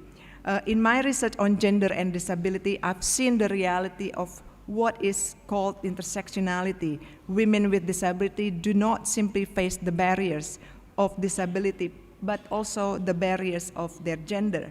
They face a distinct set of exclusion arising from both in a society where neither disability rights nor gender equality are respected. Women with disability will be the least visible actors in any policy process, and their absence from policy deliberation is almost unaccounted. There is also a troubling pattern in the way Indonesian government engages with disability. It is being mobilized in political campaigns during the election season as evidence of the care and compassion of political parties and also politicians. During election time, persons with disability became visible. They got invitation to campaign rallies. They are being photographed alongside the candidates, but when the election day arrives, the voting votes are not accessible. It reflects exactly how much their participation is valued. They are wanted as a backdrop, not as a voters. And when the election is over, their invisibility returns. Because their votes were never genuinely sought, their needs carry little weight in the budget deliberation. Disability services continue to be underfunded, accessible infrastructure is deprioritized, and the policy commitments made during campaigns quietly disappear. And the cycle then repeats at the next election.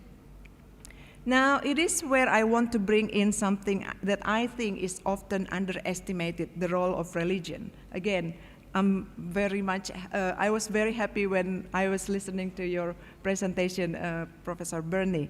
I argue that we need to engage with the religious dimension to understand the problem with disability inclusion.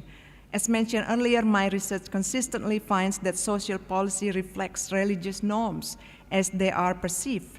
In this case, I see how the interpretation of Islamic tradition frames or influences the way society perceives disability. I would like to discuss here a recent study by Sayilgan on Islam and disability, which is very relevant to what I observe in Indonesia. Sayilgan's study offers a rich and also careful account on how Islamic tradition has engaged with disability, and that it is a far more generous picture than what we often see in practice. In their book, they mention about the Quran, the Sunnah, and centuries of Islamic legal thought present persons with disability as full members of the community with spiritual authority, civic roles, and also equal dignity before God. The story of Ibnu Maktum is the most powerful illustration, correct? I'm so sorry if I pronounce it wrongly. As many of you probably know this better than me, Ibnu Maktum was a blind companion of the Prophet who was initially overlooked when the Prophet was having a conversation with the elites in Mecca. God's response was immediate. A revelation came down admonishing the Prophet for this. That correction is recorded permanently in the Quran in a chapter named after the moment, Abasa, meaning he frowned. Ibnu Maktum went on to serve as the Prophet's muazzin, as a teacher, and as the person left in charge by the Prophet in the Medina when the Prophet was away. His life is a clear and powerful statement that disability does not diminish a person's capacity for full participation in community life. Yet in my own research in Indonesia, I consistently encounter a very different picture and of how disability is understood at the community level. Two beliefs appear again and again. The first is that disability is seen as a punishment, specifically that a child's disability is the consequence of the sins of the parents. The child carries the burden of what the parents did wrong. This belief layers shame and guilt onto families already navigating enormous difficulties, and it positions the persons with disabilities as a living symbol of moral failure, rather than as a person in their own right. It leads to negative stigma against disability. And the second belief is different in tone, but actually similarly limiting. That disability is a divine test, a blessing in disguise, part of God's plan. The parents are being tested by God, and there is a divine purpose behind the disability. Sayilgan also captures this. In their book, he describes how some Muslim families find genuine comfort and strength in this belief, choosing to see their child's disability not as a source of shame, but as something meaningful within God's design. I want to be careful here. The belief that disability carries divine purpose is not in itself harmful, as for many families, it is a real source of resilience and also dignity. The problem is, I think, when this becomes the only framework available, when disability is understood purely as a spiritual matter, as God's will, as a test to be endured, as something to be accepted, it tends to close the conversation about rights, about access, about justice, and about what the community and the state owe to persons with disability. It becomes a reason not to change anything. The Islamic tradition, read carefully, does not support the exclusion of persons with disability. It does not position disability as punishment, and it never suggested that disability is a reason to keep someone out of public life. And yet, in practice, Muslim communities frequently respond to disability through charity and pity, or quiet resignation to divine will, rather than through justice and rights. Religious leaders, in my research, encourage compassion towards persons with disability, but rarely ask why the mosque is inaccessible, why the school has no ramp, why our university has not provided access and accommodations for students with disability, except for Professor Amin Abdullah, why our organization does not employ persons with disability, or why persons with disability have no voice in the decisions that shape their lives. This is what I mean by the selective use of tradition, the charity strand of religious teaching that is to be compassionate, be patient, care for those in need is emphasized and celebrated. The justice trend that demands full participation, accommodation, and the right to be an active and equal member of the Ummah is quietly set aside. The choice we make has real and also daily consequences for the lives of persons with disability. This is, I think, is one of the clearest examples of how polarization operates not through hostility, but through the gentle, well-meaning exclusion that charity without justice always produces. So what does depolarization look like in the disability context? So on this occasion, I want to propose that citizenship offers a framework. It does two things, at least, that are useful here. First, it locates persons with disability within the political community as full members, not as beneficiaries of charity. To speak of persons with disability as citizens is to assert that their claims are not requests for compassion, but demands of justice, and that the state is obligated to respond, not an invitation to be generous.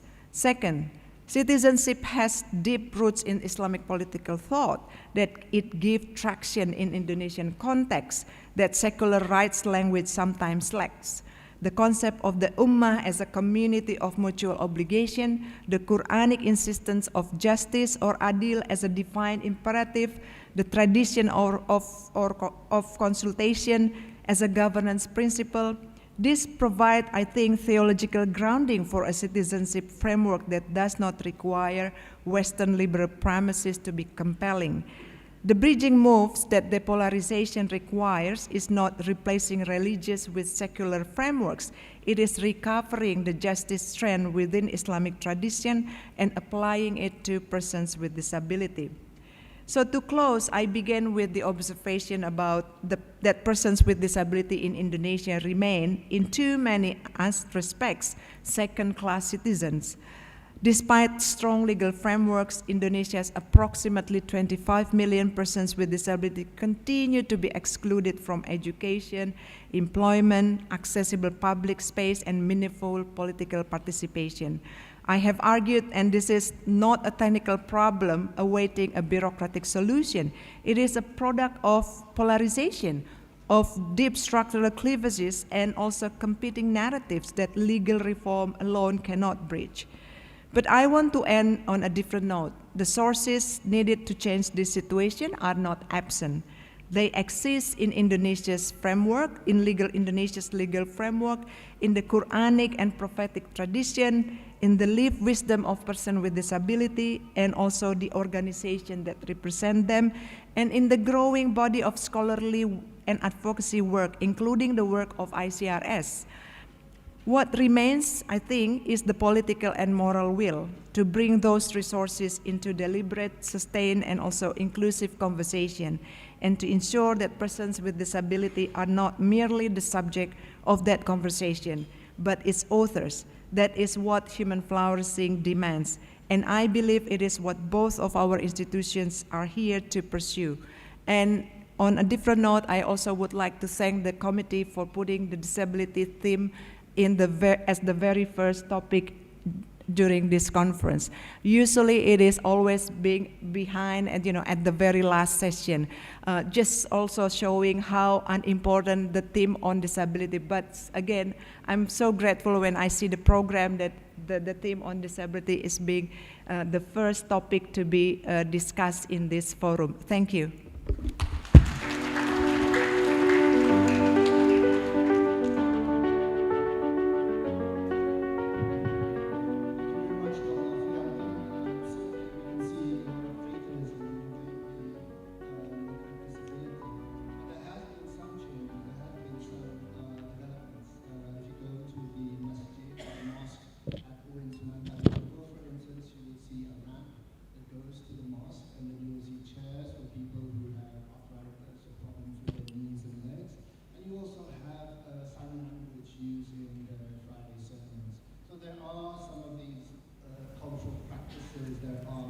slowly and surely beginning to develop. And I think the raising of awareness on disability is certainly something that we should forward to. Now I'd like to present to you Professor Charan George, where he will be talking more on religious polarization, ideological, and the kind of polarization that we see in the media, the social media, and so on. Please, Professor George.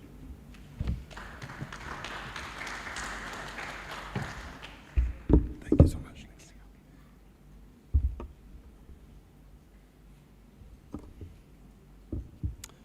First of all, warm congratulations to ICRS on your landmark 20th anniversary.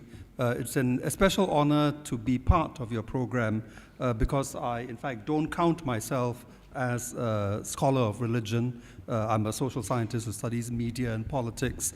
But like our previous panel mentioned, I think you would have to have a major blind spot if we as social scientists do not understand the immense role that religion has, the explanatory power that religious appeals have, I think especially in Asia, but really throughout the wider global south and even in supposedly secular Western democracies.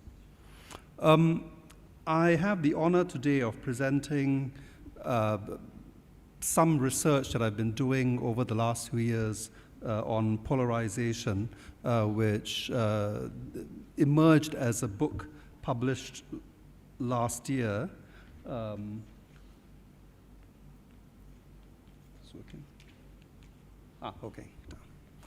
Called Fighting Polarization.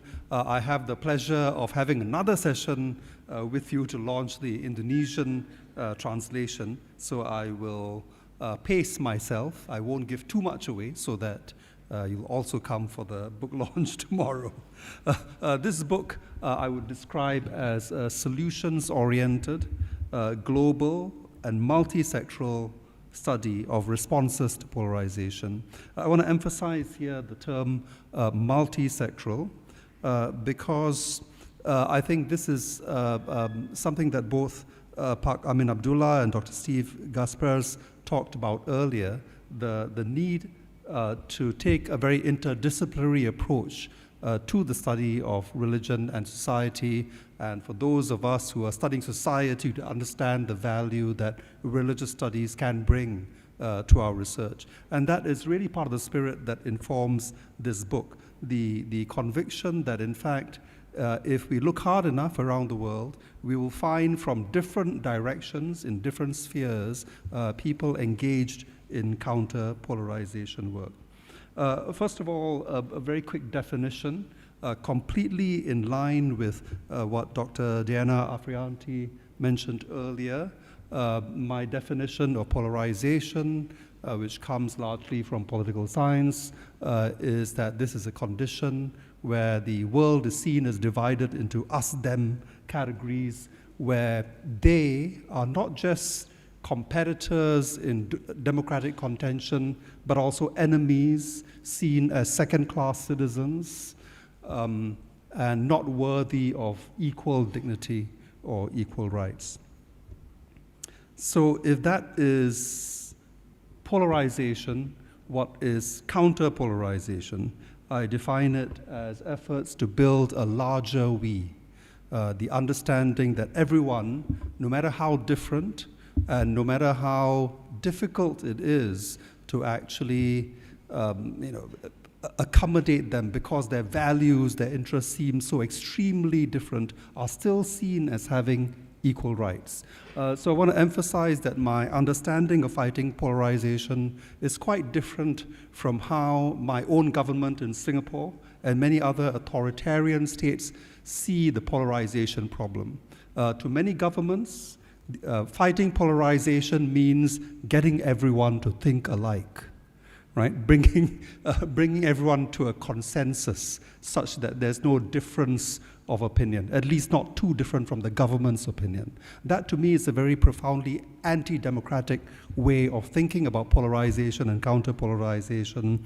I take the view, along with political scientists who talk about affective polarization, that the goal is not, in fact, to force a consensus, but to get people to understand that even those with very, very strongly different values, opinions, and interests are part of the same human family, part of the same polity.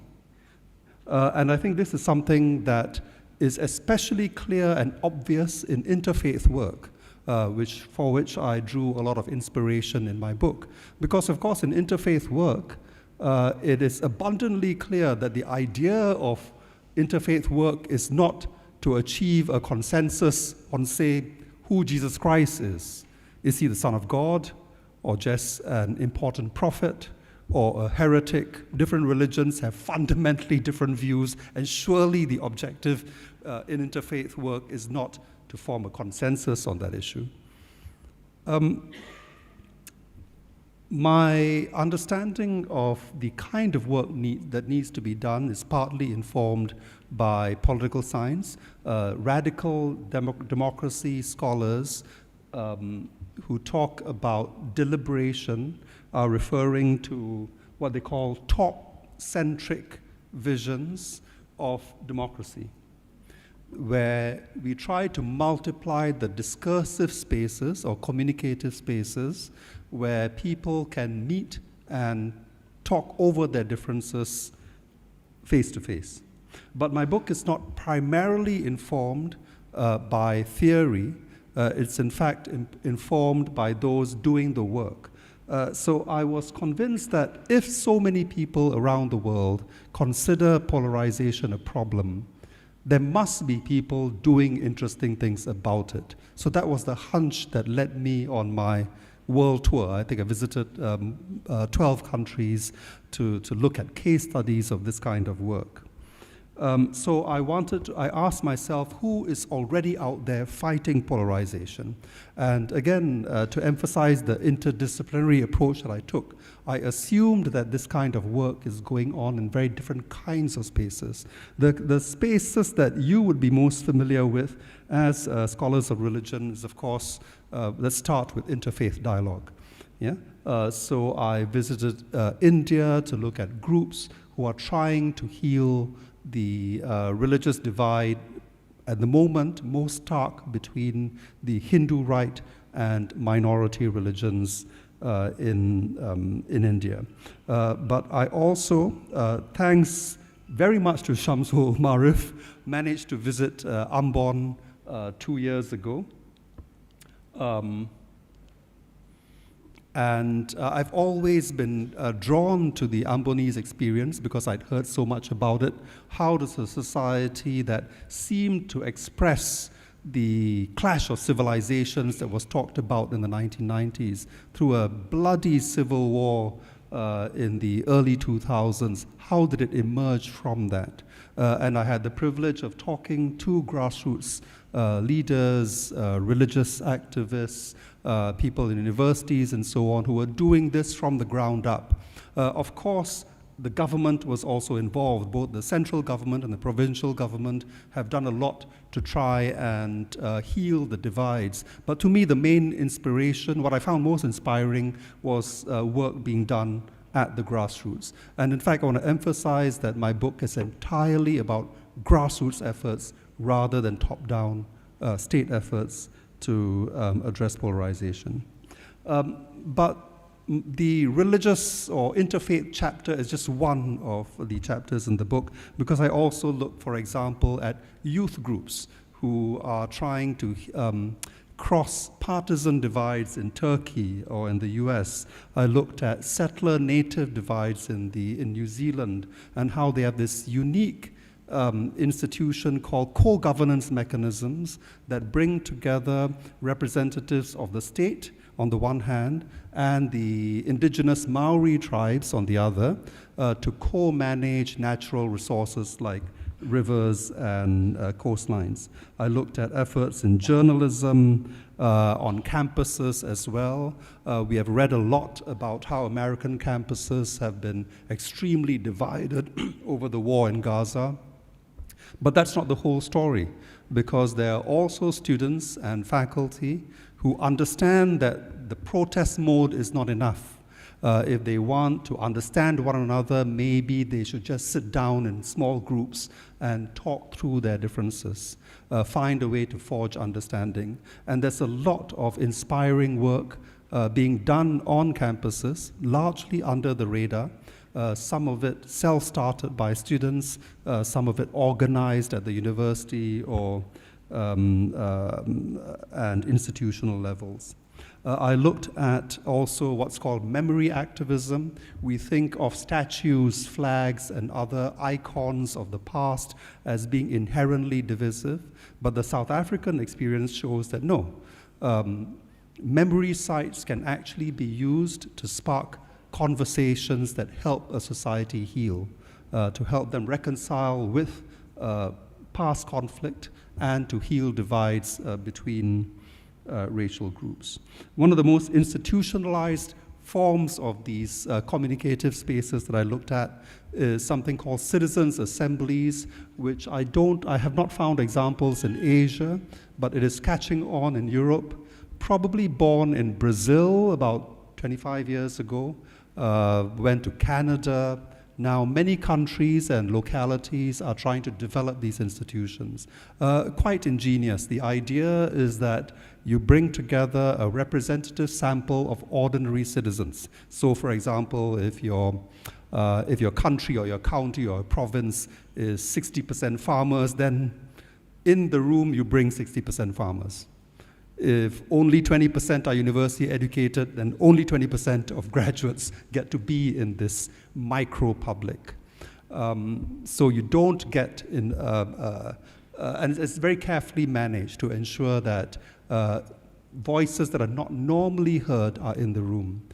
These micro-publics are given background briefings, they're given facilitators to make sure that even individuals who ordinarily would not feel comfortable in this kind of seminar setting, and let's remember, the idea of a seminar like this, although it seems very natural to us as faculty and students, is completely alien to most of our fellow citizens. They have no clue what's going on in this kind of, what are the codes of conduct, how do you make yourself heard, and so on.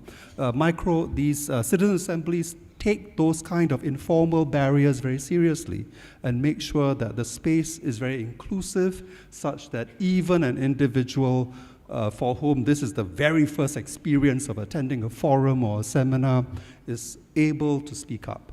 Yeah? And these, sorry, I forgot to advance my slides, I think. These citizen assemblies have been tasked with trying to get countries to resolve major moral dilemmas. For example, in Ireland, the Citizen Assembly was tasked with the objective of recommending to Parliament whether there should be a referendum on same-sex marriage and on abortion. And for a country that is more than 90% Catholic, these were obviously very, very contentious issues. And yet it was found that the Citizen Assembly was able to come to decisions that the politicians did not have the guts to do. Ireland rewrote its constitution in very progressive ways because of decisions made by citizen assemblies. So the Citizen Assembly example teaches us not to underestimate the wisdom and the capacity of ordinary citizens to deliberate, to think through quite morally complex issues if they are taken seriously, if they're given the resources and the opportunity to make themselves heard and understood. So a very diverse range of spaces, and what I ask myself is, although these spaces come from different disciplinary traditions, they may be based, so for example, citizen assemblies comes out of political science, theorizing on deliberative democracy. Interfaith dialogue has more theological backgrounds and so on. Despite the different language that they use, the different philosophical and academic traditions that they arise from, do they in fact have things in common? And I was looking for that in order to achieve the kind of cross-fertilization that, again, the first panel referred to. And here's what I think I found. Yeah? All of them, sorry? Yes. All of them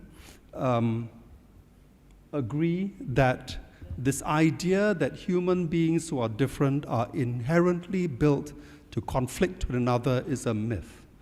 All these projects or the people behind them understand the power of identity, but they also recognize that identity is not all-consuming, that in fact everyone has cross-cutting identities that can be worked with. They see that the problem is not some kind of genetic predisposition to conflict, but the fact that human beings have delegated our social relationships to very unreliable middlemen. And these unreliable middlemen tend to be political and religious leaders, news media, and social media, all of which are, for different reasons, have a bias towards making people distrust one another. And so all these efforts at counterpolarization instead believe that if you can stop delegating human relations and instead build opportunities for people to connect to one another face to face, interesting things can happen. People can discover their shared humanity even as they hold on to their very strong beliefs. And so these projects try to design inclusive spaces. They practice dialogue and deliberation, usually with trained moderators, and the idea is very, very clear in all these different projects. The idea of bringing people together is not to win a debate, which is the normal mode in which people enter social media. You want to show you're smarter than someone else. All these different types of communicative spaces instead emphasize arriving at mutual understanding rather than changing anybody's mind or changing your mind. Invariably, what happens is that most people will stick with their political positions, certainly with their religious beliefs, but they will grow in respect for the other's right to have equally strongly held beliefs and convictions. The idea behind most of these spaces is to cultivate a respect for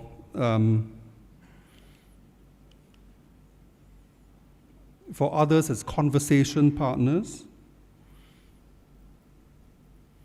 And this, I think, is very important for those of us elites, and I consider all of us in this room elites. We tend to look down on those that we think, on ordinary citizens whom we think have backward views, or tend to vote too easily for authoritarian populists, and this frustrates us. All these different kinds of efforts that I've looked at try very hard to restrain their condescension and to make a clear distinction between authoritarian leaders on the one hand, whom you need to fight, and their followers on the other hand, whom you should not be fighting, right? You should be trying to win them over. So do not confuse the followers of fascists and authoritarian populists with the leaders themselves. Be open-minded, open-hearted to ordinary citizens who may be only voting for those authoritarian populist leaders or only following these very extreme views because nobody else has bothered to take them seriously. Yeah? And I think all these different groups are very convinced of that the idea is to take ordinary people seriously, not talk down to them. All these projects are small because, of course, if the idea is to bring people together, usually in a room, to be able to encounter each other's humanity, there are physical limits, psychological limits to how big that room can be. So in all these projects, really the maximum you can go is about 100. Often it works well at 30 or less. So in which case, how, if all these projects are small, how can they change the world? How can you counter polarization? Well, they would say, the organizers of these efforts would say, well, the idea is to replicate it, not make each forum as big as you can, but start a movement of dialogue and deliberation that multiplies these spaces that are able to perform this magic. Finally, let me just skip some of these slides. Let me return to this idea of religious polarization and just make a few points that I think may be obvious to most of you. First of all, when we talk about religious polarization, I think it should be clear that we're not necessarily saying that these divisions are religious in origin, since we know that often religious conflict, if not most of the time, religious conflict has non-religious causes. Yeah? We call it religious polarization because it's religious in manifestation rather than because it's religious in origin.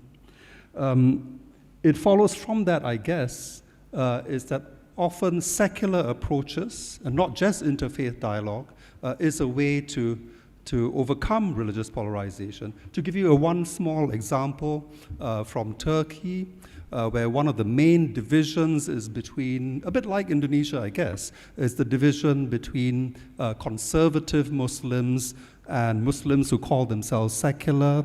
Broadly speaking, you could think of that as a religious polarization, but the groups fighting it are not engaging religion at all, because they actually see that there are other cross-cutting identities that they can cultivate.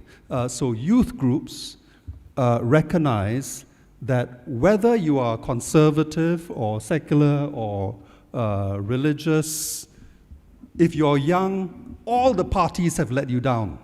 They're not, all the political parties, whether they are Islamist parties or secular parties, they all treat the youth badly, and the youth don't have enough jobs. And that is an opportunity for counter-polarizers, because they try then to activate youth in politics, to recognize that, look, forget about this big divide between secular Turks and conservative religious Turks. Focus on the fact that youth do not have enough jobs, your education is out of reach, and so on. Let's activate youth around issues that matter. Yeah, so that's an example of secular approaches to counter religious polarization. And finally, I want to say that effective interfaith projects that I've seen are not just a model for religious polarization and those who want to fight it, but are in fact a model for counter-polarizing dialogues in other spheres. For example, partisan polarization or racial polarization and so on. I think that's a lot that the very centuries-old tradition of interfaith dialogue can teach the efforts at countering different kinds of polarization around the world. Thank you.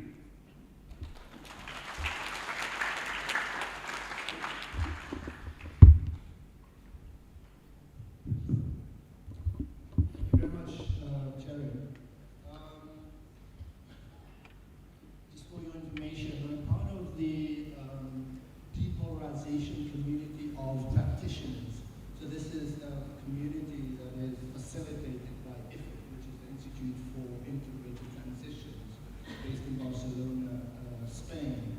And one of the things that we constantly trying to do is to think of different ways and means to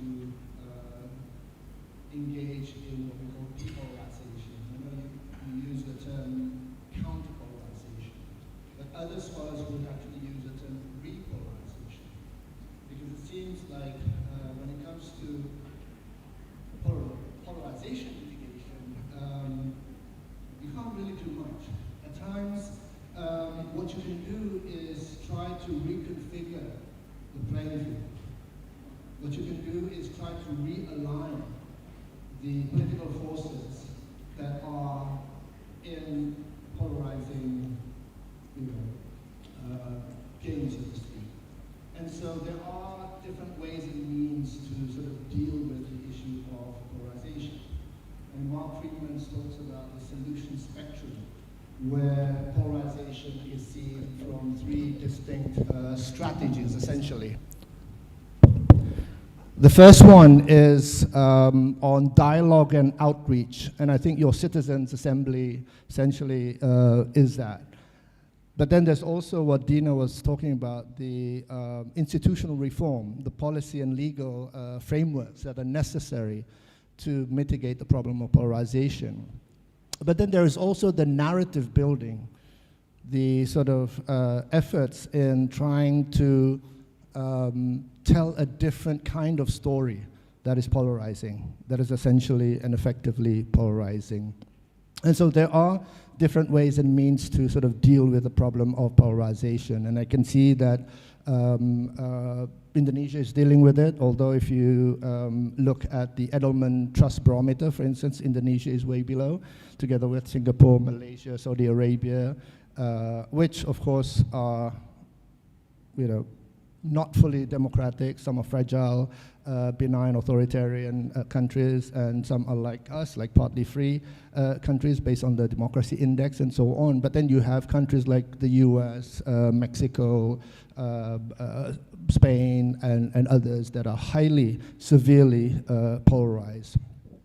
And so we have about maybe 7 minutes, and I'd like to call upon any of the audience members who might have some questions and remarks to be made to the speakers. I'd like to invite three, perhaps. If you can give your quick and, yeah, can you please provide the mic, please? We've got one. Who else?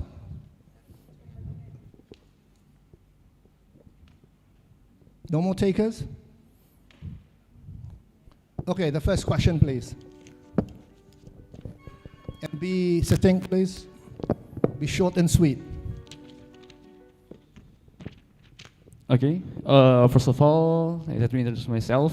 My name is Muhammad Yakshalolidinillah. You can call me Yaksha. I'm from Sunan Gunung Jati, Islamic State University. First of all, I want to thanks for all and narasumber about this material, right? Maybe in event I'm youngs, from other participants, right?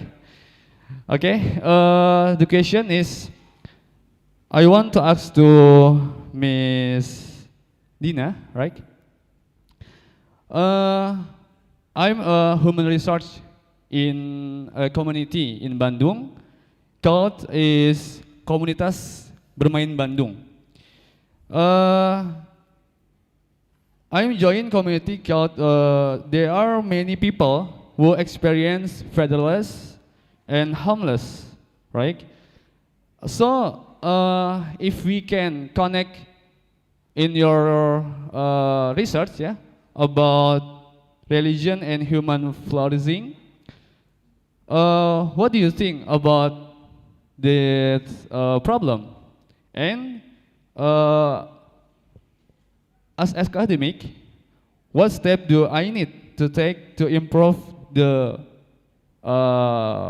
mungkin masalah phenomenon? Thank you.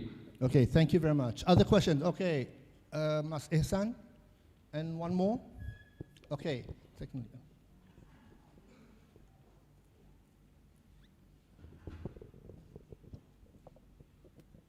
Yeah, just thank you. Just a quick questions and I want to polarize this Dina's and Pak Cherry and George's opinion on this polarization because it's actually already polarized. Pak Cherry and George talk about the usefulness of or the need to prioritize secular approach to this solving the polarization, but at the same time before that, Dina actually proposed more traditional approach to issues like disabilities in Indonesia by using more traditional resources. They are more Islamic, which is more authentic.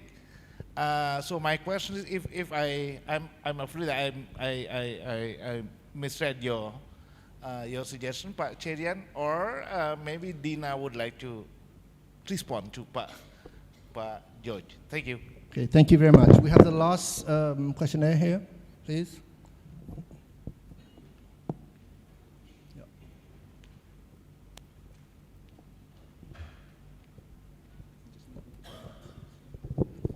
Thank you.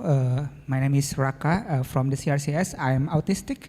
I also want to add regarding the concerns in the religious studies regarding the epistemological from the disabled people, because mainly religious scholars here mainly non-disabled. When we also include disabled people, are we ready yet to include disabled people epistemological view? Because the religious study epistemological view is based on able people view of religion.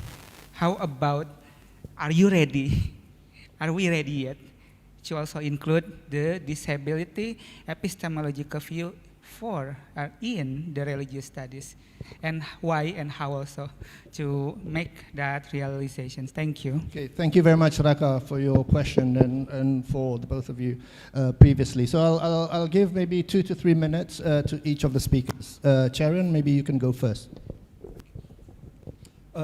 Thanks, Hassan, for that question. I think it's a good opportunity to clarify that, in fact, I'm very agnostic about the arguments that can be used, the language that can be used, the philosophical traditions that can be used to inspire people to build bridges and reduce misunderstanding. Yeah.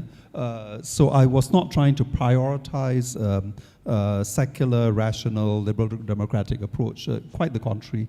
In fact, I would agree with what you said earlier that I think it is quite clear from the democratic recession of the last 20 years that has even affected what we thought were consolidated, established liberal democracies. What have we learned from that? We've learned that no matter how well you design your constitutional order to be respectful of equality, no matter how strong your checks and balances seem to be on paper, it can go very fast if authoritarian populists just choose not to play the game. It can go very fast if publics are not convinced that democracy is the way. So what have political scientists in the liberal democracies learned from this? It is that the constitutional order is not enough. You need norms, right? You need people to want to follow democratic norms. And so I asked myself, where does this more effective rather than rational justification for promoting equal rights come from? It is about a feeling. You must want it. You must want equality. Aside from the rational arguments for preserving it, you must feel it. Where can that come from? And I think it can come from anywhere. For secularists, it comes from deeply understanding the value of liberal democracy. Those of us with faith or with belief, it can come from religion. What I learned from Ambon is that so many of my sources were telling me that they were inspired by the traditional Ambonese beliefs in, I've forgotten the term now, but it's equivalent to what Malays would call gotong royong, right? The idea that, look, Pelagandong, that's right. If you happen to be in the same geographical vicinity, regardless of your origins, it just makes sense to sort of what we would say pay it forward, right? To recognize mutual need, to help one another because we are all part of the same community. And I was struck by how many Ambonese referred to this very, very traditional belief to give them a reason to want to build a more inclusive society. So I firmly believe that we should draw on all these different kinds of wisdom. Whatever works in that community, use it. Thank you, Chair. And Dina. Okay, thank you so much for all the questions, but I think Mas Iksan is already answered, so I don't think I need to add more. Maybe I will start with Rafa. Thank you so much, Rafa, for your question. I think that's really powerful statement from you. And I think if your question is, are we ready? I think we must. And I don't think we need to ask that question.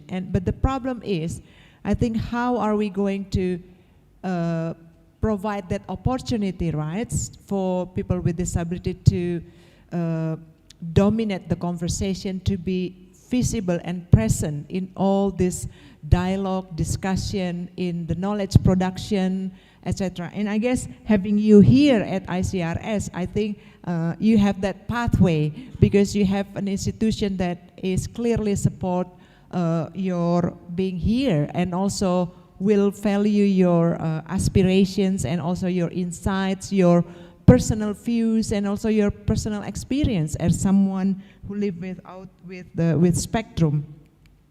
And I think that is the problem when I mention about the access to higher education. Why my research focusing on that is because that's the only pathway for people to live independently and to be able to create that knowledge. You know, the knowledge of people with disabilities cannot come from someone like me who doesn't have a disability. I always make myself clear that my research is about the policy, is about the environment, not about the experience of people with disabilities, because that's the only thing that, you know, people with disabilities are expert, and that's why it needs to be given the opportunity to be out there. And that's why access to higher education is important. And I can tell you that not many universities in Indonesia are actually providing that access. We still hear stories of how parents get the information or the news from the university. I'm so sorry because your children have a disability, we cannot accept your students. And there are reasons for that. They will say like, we don't have the capacity, we don't have the resources to support you, etc., which actually by law, it's against the law. And the university who has not provided that should have a legal consequences for that. I hope that answer your question, Rafa, but I'm happy to talk more with you probably during lunchtime. And I think the question from Muhammad from UIN, Sunan Gunung Jati, thank you so much for your question. I think same thing with homeless. I think that question is about homeless people, right? This is like, again, another marginalized group in the community. And they are marginalized because of the socio-economic background, and I think the social policy has not, benefiting, or maybe they're not having access to that, and I'm not sure how and what are their backgrounds, but in terms of how we should advocate for them, I think the community that you are part of is a very important way for you to advocate for social change. And yeah, I think probably that's my response. I hope it satisfies your question. Okay, thank you very much. Let's give a round of applause to both of the speakers. I guess we have gone 5 minutes from the schedule, so thank you very much for your kind attention. I'll give it back to the Master of Ceremony. Thank you very much.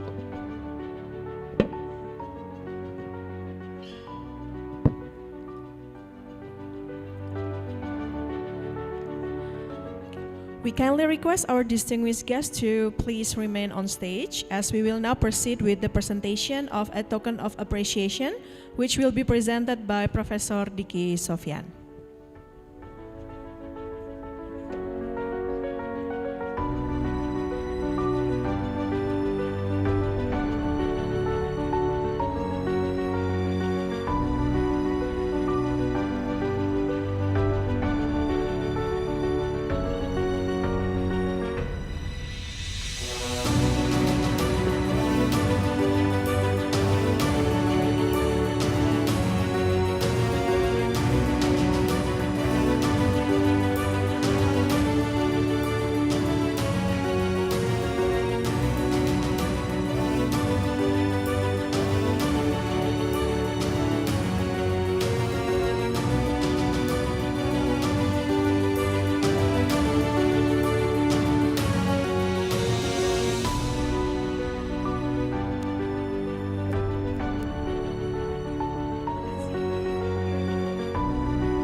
Distinguished guests, ladies and gentlemen, we have now come to our lunch break.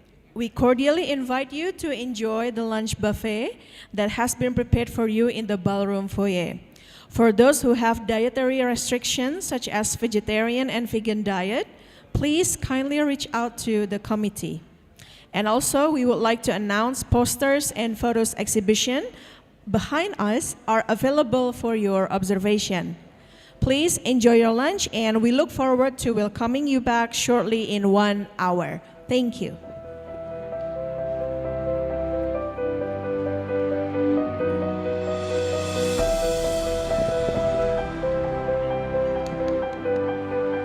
Ya, ballroom, karena agenda selanjutnya akan segera dimulai. Kepada Bapak, Ibu, dan tamu undangan yang terhormat, kami mohon untuk segera memasuki area ballroom karena agenda selanjutnya akan segera dilaksanakan.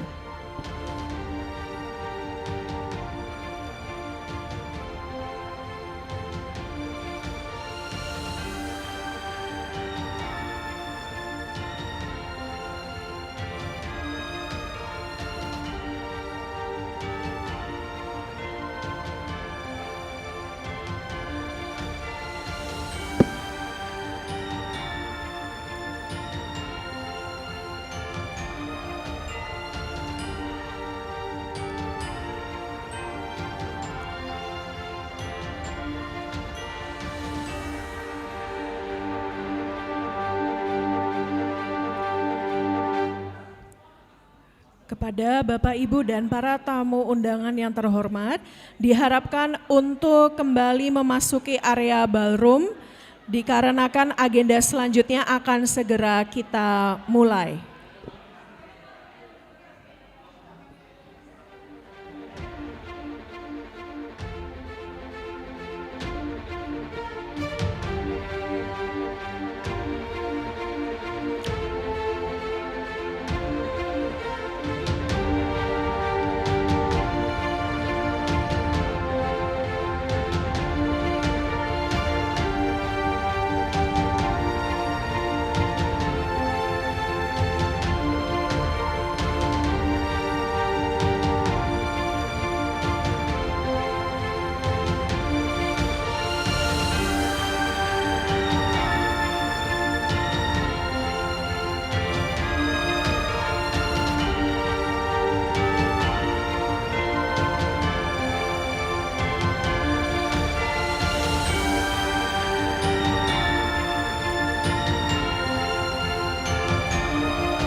Kepada Bapak, Ibu, dan para tamu undangan yang terhormat, diharapkan untuk segera memasuki area ballroom kembali, karena agenda selanjutnya akan segera kita mulai.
Distinguished guests, ladies and gentlemen, we shall now proceed to our next agenda, the second panel, Religion and Human Rights.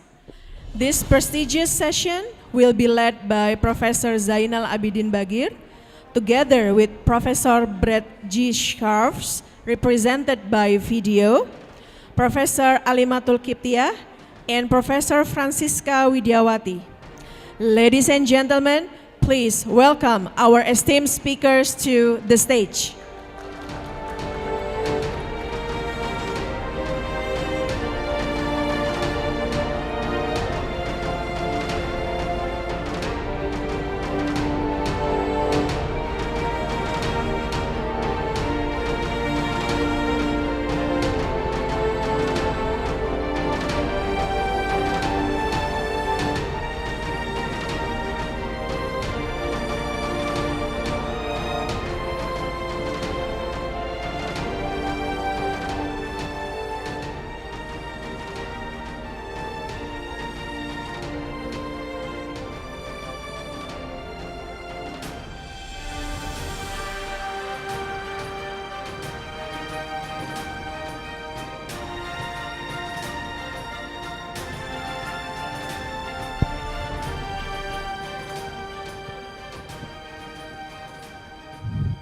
Yeah, okay. Good afternoon, everyone.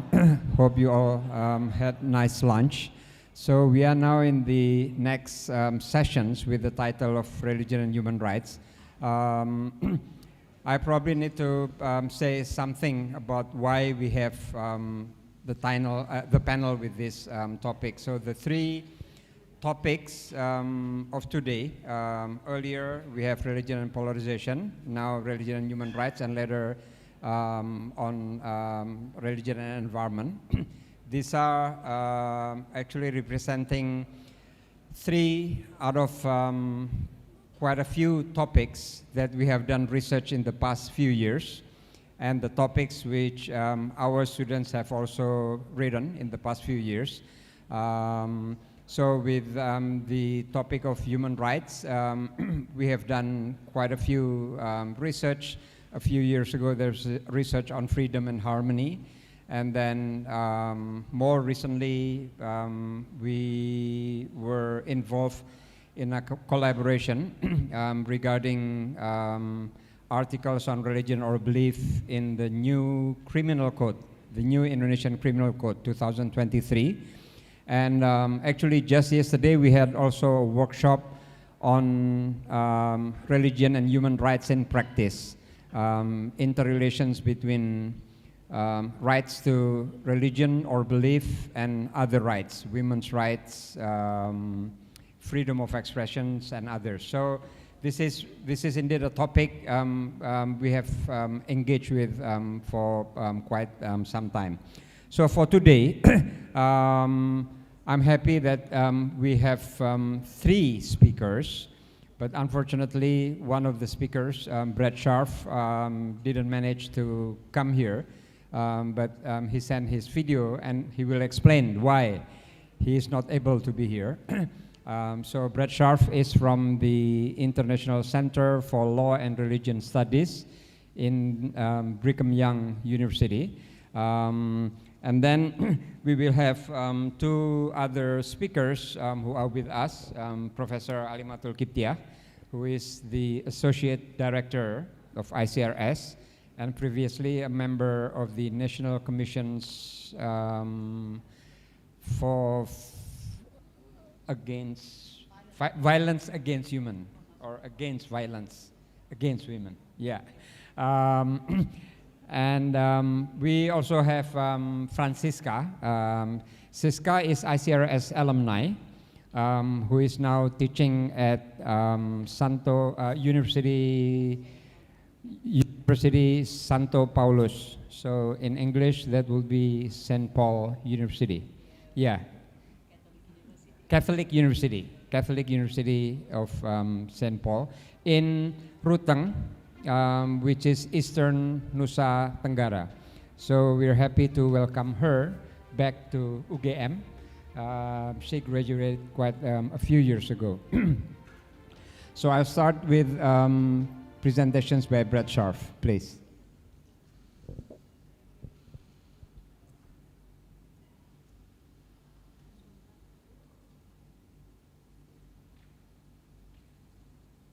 Hello, everyone.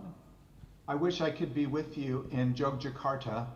I was traveling recently in Uganda, and as a result, I got caught up in the Ebola protocol when I returned to the United States, and I was told not to travel internationally for at least a month.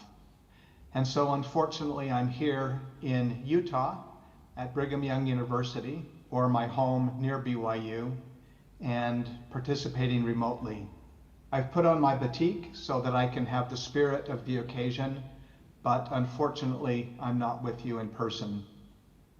Special warm regards to my good friend, Professor Zainal Bagir, and to my co-panelists, Bu Alim and Siska.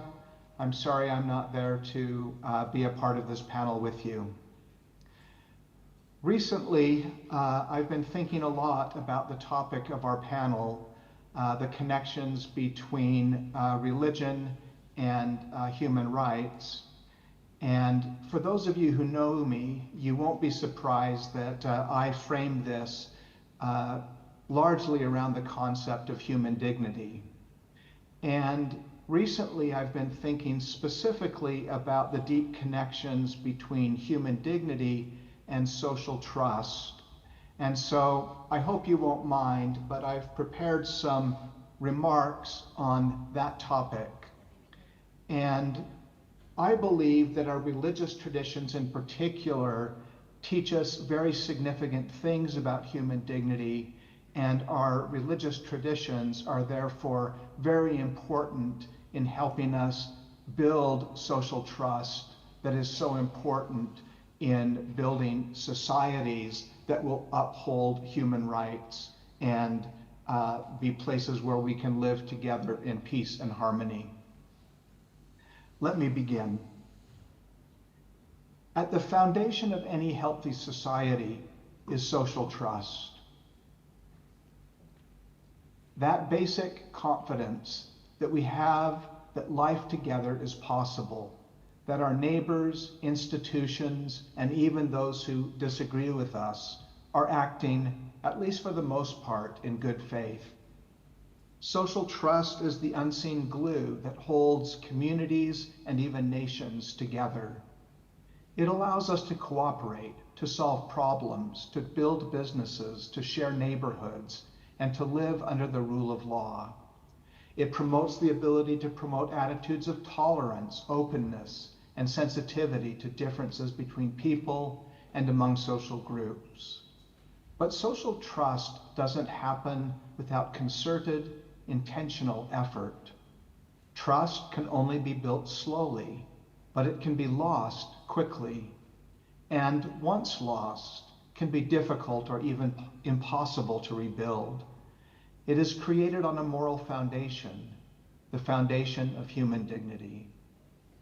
Human dignity is the conviction that every person possesses an inherent worth that is not earned and cannot be taken away. We do not have dignity because of what we achieve or because others grant it to us. We have dignity because of who we are. Human beings created with moral agency, conscience, and an inner light. For children of the book, it is because we believe everyone is created in the image of God. As I understand it, for Muslims, God has granted all of us human dignity, and it is our obligation as his children to reciprocate by recognizing the dignity of each other.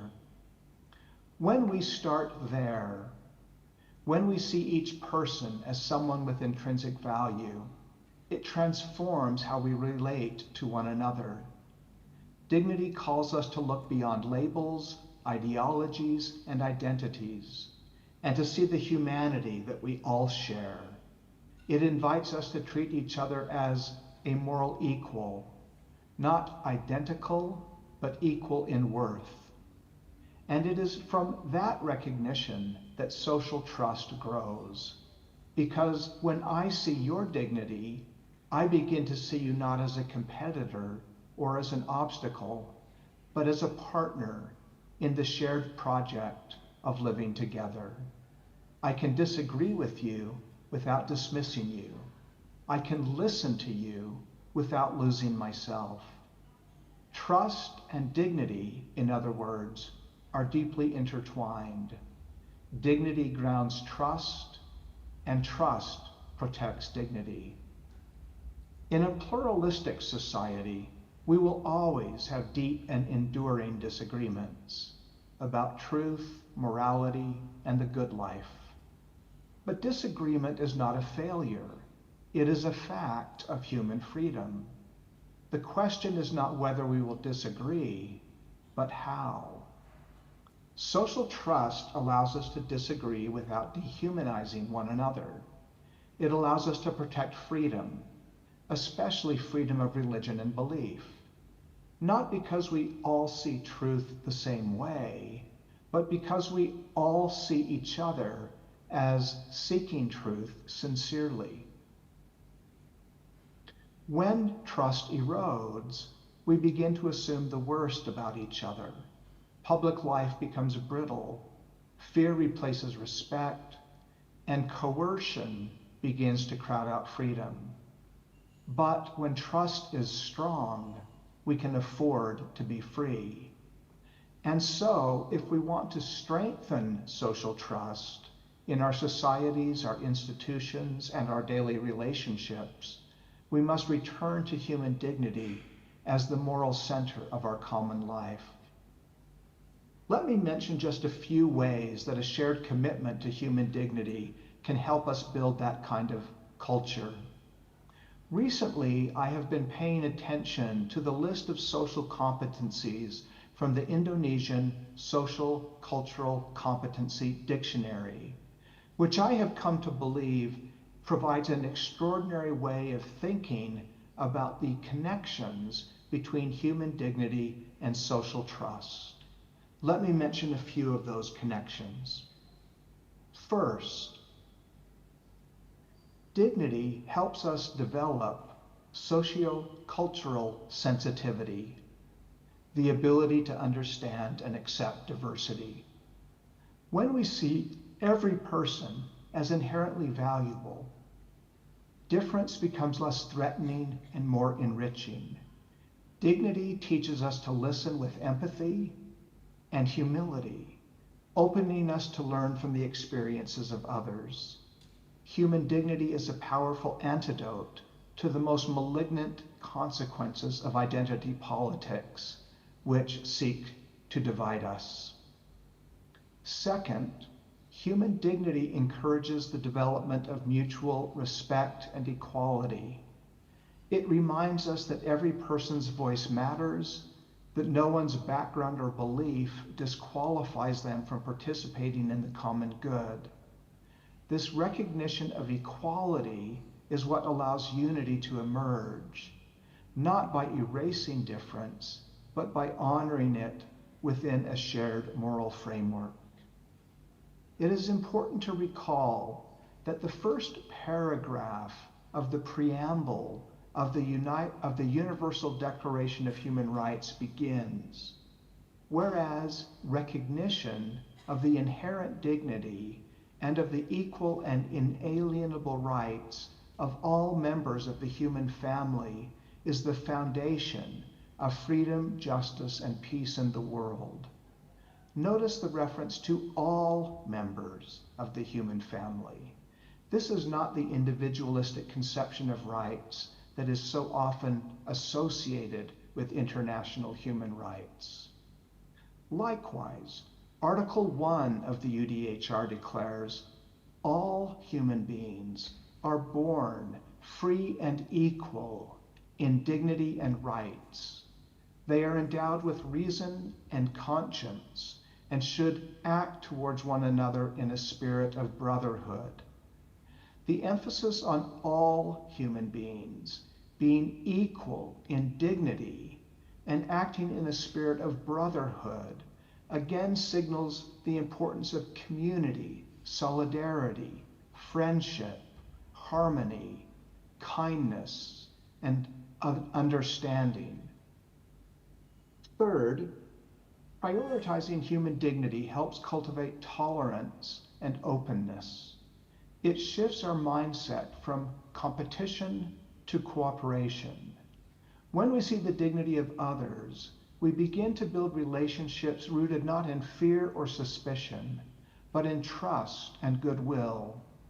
When we genuinely see others as moral equals, we begin to shift away from a mindset that is too individualistic to a way of thinking and seeing that is more aware of others.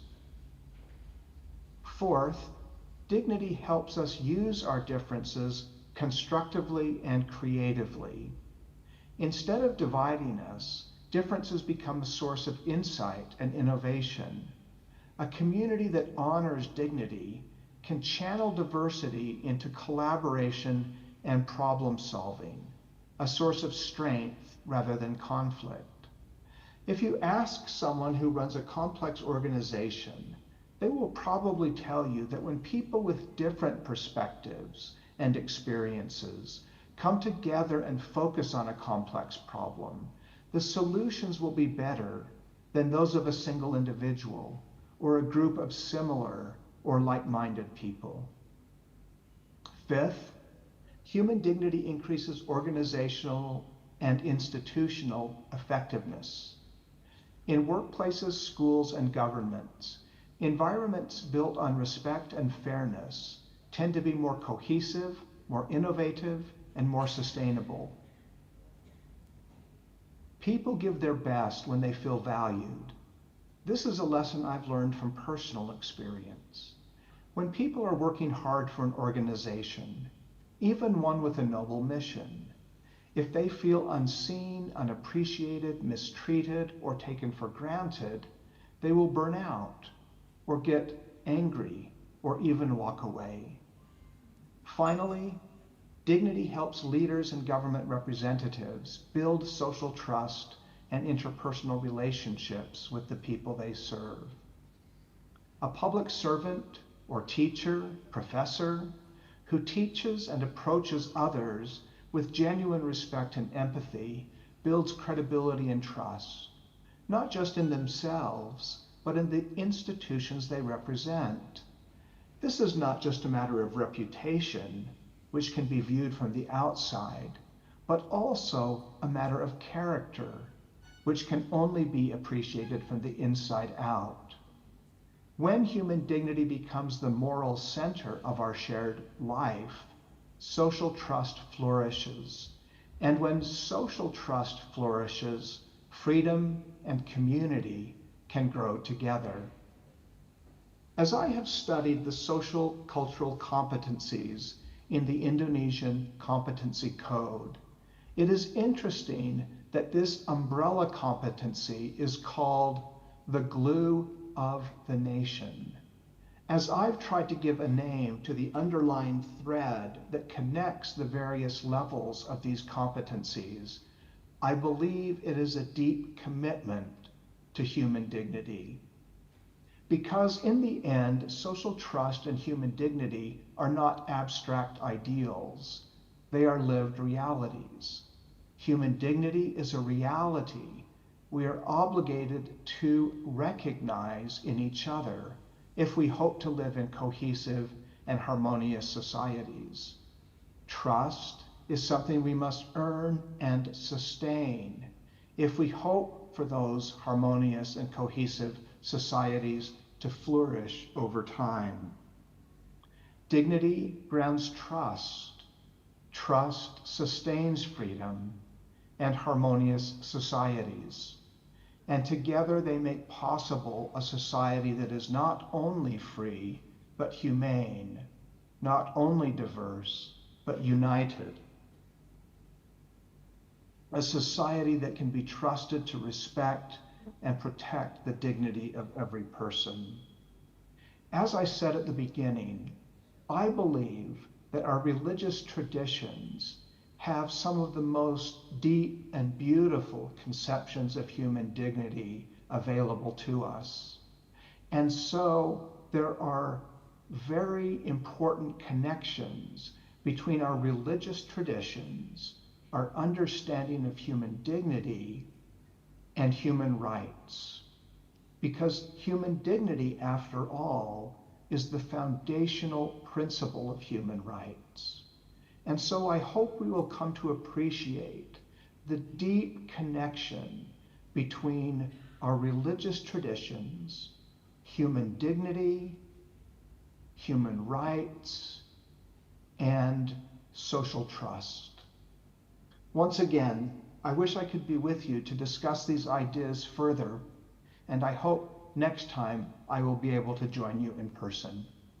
In the meantime, thank you for letting me participate electronically, and all the best for the rest of your time together. Thank you. Yeah, okay. Our next speaker will be Professor Alimatul Kiptia, which I have introduced earlier. So please, Bu Alim. Yeah, time is yours. Thank you, Pak Zen. Bismillahirrahmanirrahim. Assalamualaikum warahmatullahi wabarakatuh. Salam sehat, salam kebaikan, salam Indonesia yang bhinneka untuk kita semuanya. Thank you for all the committee, particularly Ibu Prof. Irma, Ibu Fatima, where is she? for make it happen. She is the leader of the conference and all the committee here. Thank you very much for make it happen. Okay, my presentation is talking about the breaking down patriarchy in the name of faith. Okay.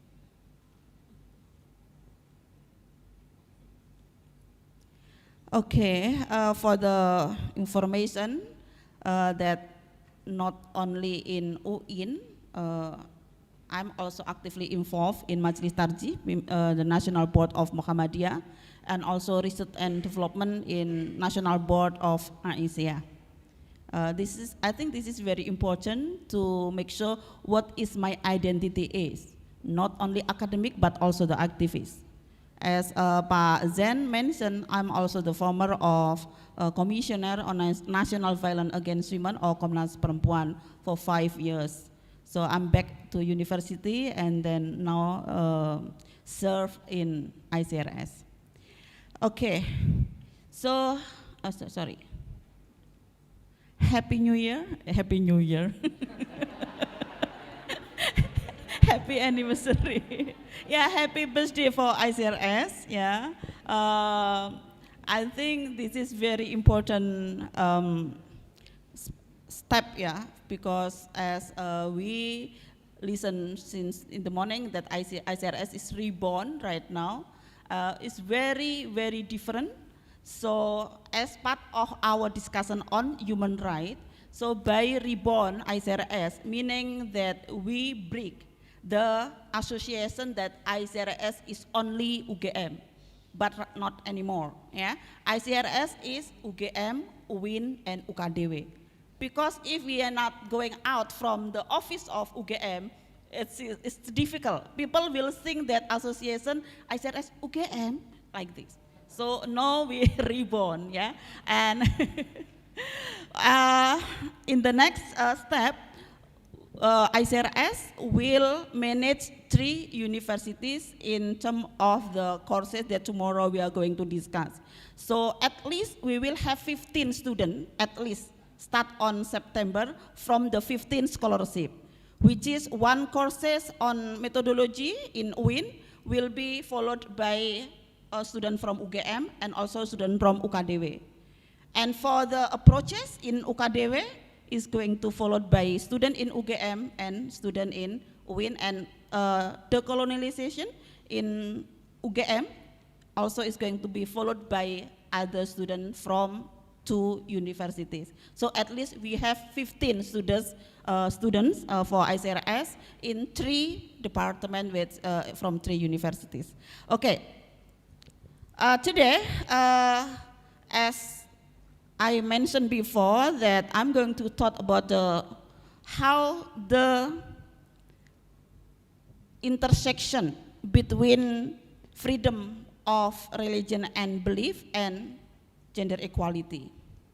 As we know that for the evolution of gender discourse in Indonesia, the conversation around gender has shifted from basic equality rhetoric to addressing its deep theological and sociological roots. There is intervening of patriarchy and religion.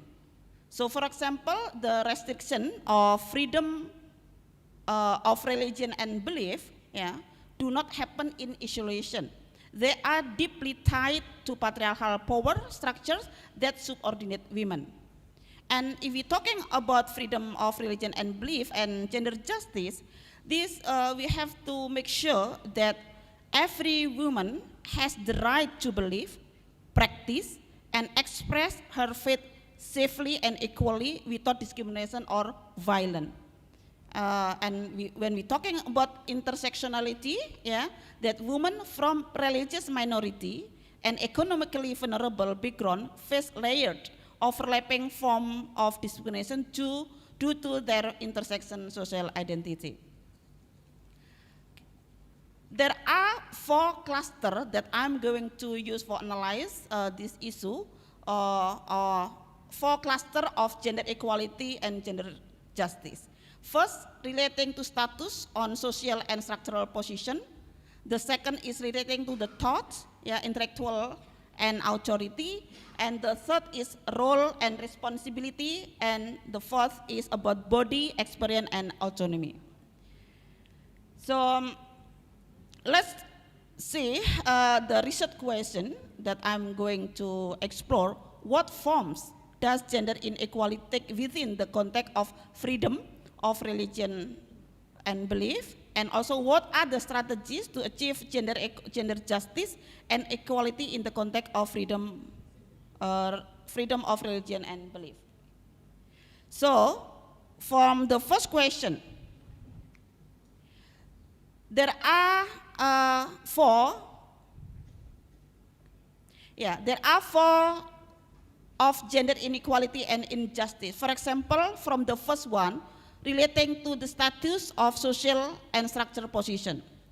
In the society, women face a lower structural hierarchy, acting as second human citizenship. Yeah. In family law, for example, holding weak bargaining power in interfaith marriage and also lacking political representation. So it's like number one, number two still happen in the family, and also in the religious activity. Sometimes women also doesn't have any opportunity because they believe that women as second human being. And the second one is relating to the thought, intellectual authority. Gender bias interpretative authority dominates and framing women intellectual capacity as inferior. Consequently, women are rarely recognized as religious scholars or exegetes, and their interpretation are often dismissed.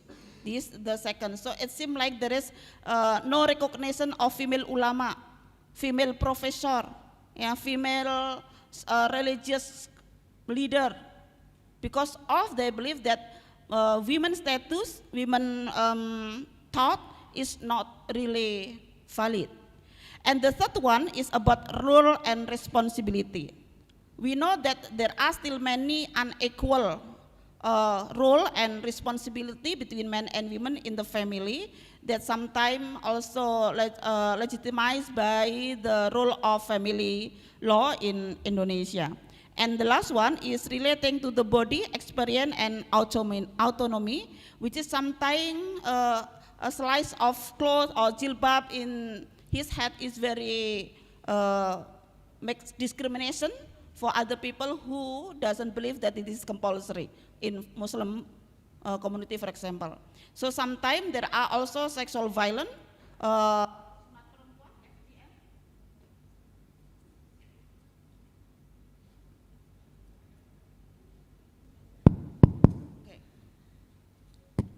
Thank you. Okay, this is for cluster gender inequality and gender injustice.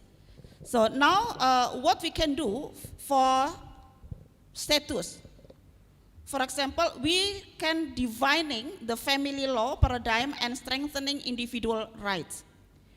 Shifting the family law paradigm from institution to individual by rejecting the narrow interpretation of family law often used by patriarchal group or the state as a shield.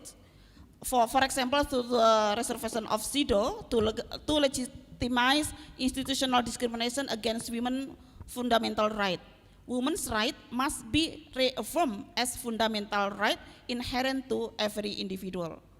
We can also reforming family law and public policy by eradicating women's status as second-class citizen by reviewing unequal regulation such as gender bias in family law and marriage, and increasing women representation in politics so that public policy better accommodates women perspective.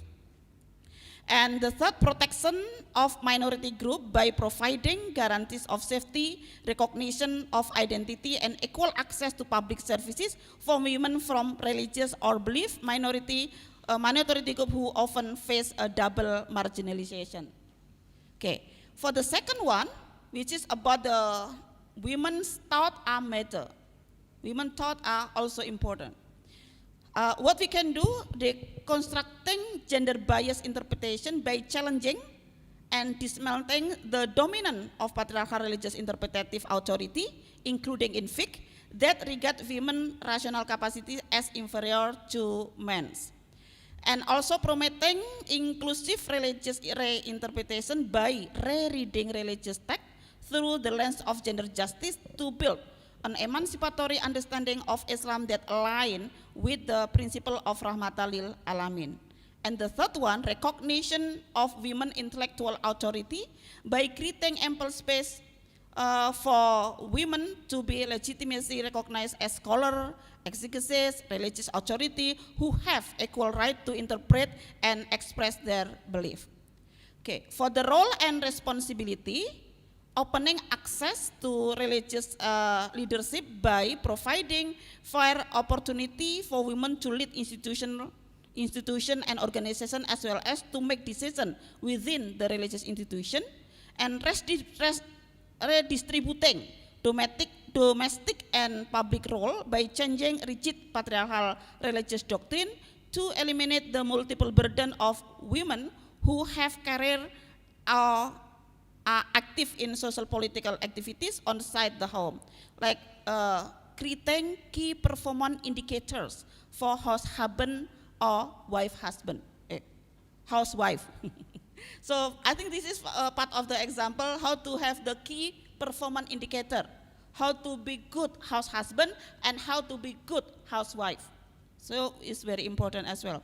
And also inclusion in ritual and advocacy by ensuring women unrestricted participation in various religious ritual and advocacy activity without being hindered by restrictive cultural norm. Please, schedule women to lead doa or prayer at event, or invite women to serve as speaker for tarweh prayer during Ramadan. This is part of the how to fulfill the women participation in ritual activity.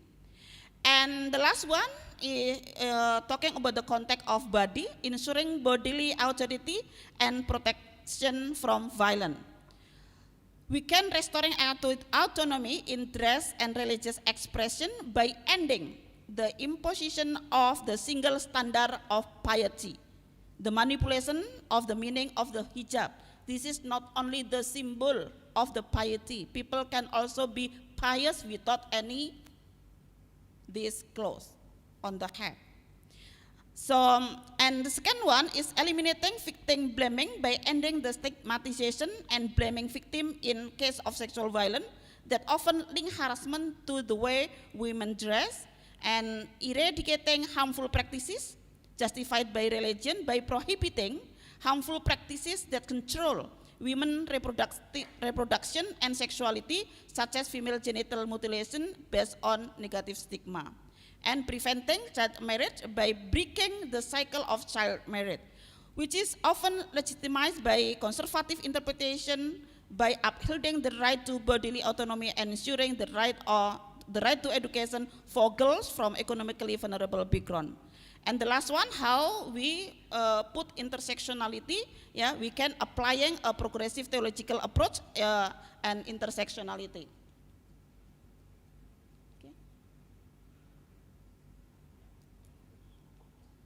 I forgot to, sorry, I just read this one, but there is forgot to put this one. Okay. Sudah terakhir, applying. Okay, for this one is the last one, applying a progressive theological approach and intersectionality, which is we can dismantling layered systematic oppression by using an intersectional approach to identify and address the unique vulnerabilities faced by women, particularly those who are poor or belong to religious minority, and also activating the concept of mustad'afin by adopting emancipatory theology such as the concept of mustad'afin, the oppressed, to dismantle patriarchal power relation and social religious structure of oppression that have long restricted women's rights. In conclusion, I think gender inequality in Indonesia is deeply rooted in patriarchal religious interpretation that treat women as second-class citizens, strip them of bodily autonomy, and overburden them with unequal domestic role. Second, to combat those problems, we need strategies to systematically deconstruct this bias interpretation by promoting inclusive emancipatory theology and validating women as legitimate intellectual and religious authority. Ultimately, achieving true gender justice require comprehensive legal reform as fair redistribution of social and domestic responsibility and the protection of the fundamental and intersectional right of vulnerable women. I think that's all of my idea, which is we can see the intersection between gender equality, gender justice, and the freedom of religion and belief. Thank you very much. Thank you very much, Bu Alim. Our last speaker is Francisca Widiawati from Catholic University, Santo Paulus in Ruteng. Please, Mbak Siska. Yes, please.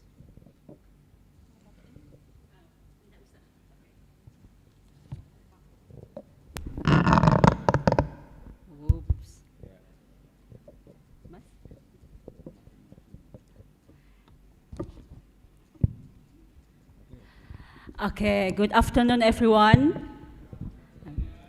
Thank you, Pak Zen, for the kind introduction, and I would like also to express my gratitude to the ICRS for having me here and inviting me to talk about human rights, women, and Catholic Church in Indonesia.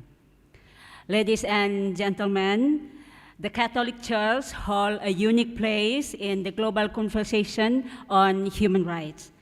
And as the one of the oldest and most influential institution in the world, it has consistently talked about human rights. And at the heart of that conversation is the question about women's rights.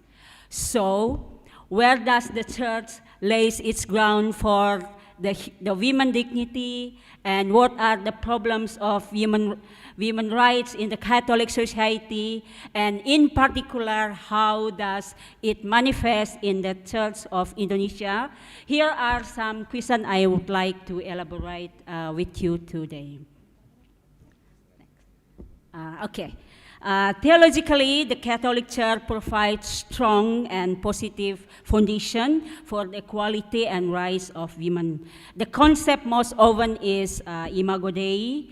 Both men and women are image of God. And then the Church goes further to its Trinitarian theology, arguing that within the Trinity, Father, the Son, and the Holy Spirit are the fully equal dignity while remaining distinct. And there is Thomas Aquinas, brilliant but little bit complicated. He acknowledged the moral foundation of women, while he also said that women is a misbegotten man. I think he followed the idea of Aristotle. And the Church has also produced several landmark documents, and the turning point came from the Second Vatican Council in 1965, where Gaudium et Spes declared that women equality dignity requires equal rights in society.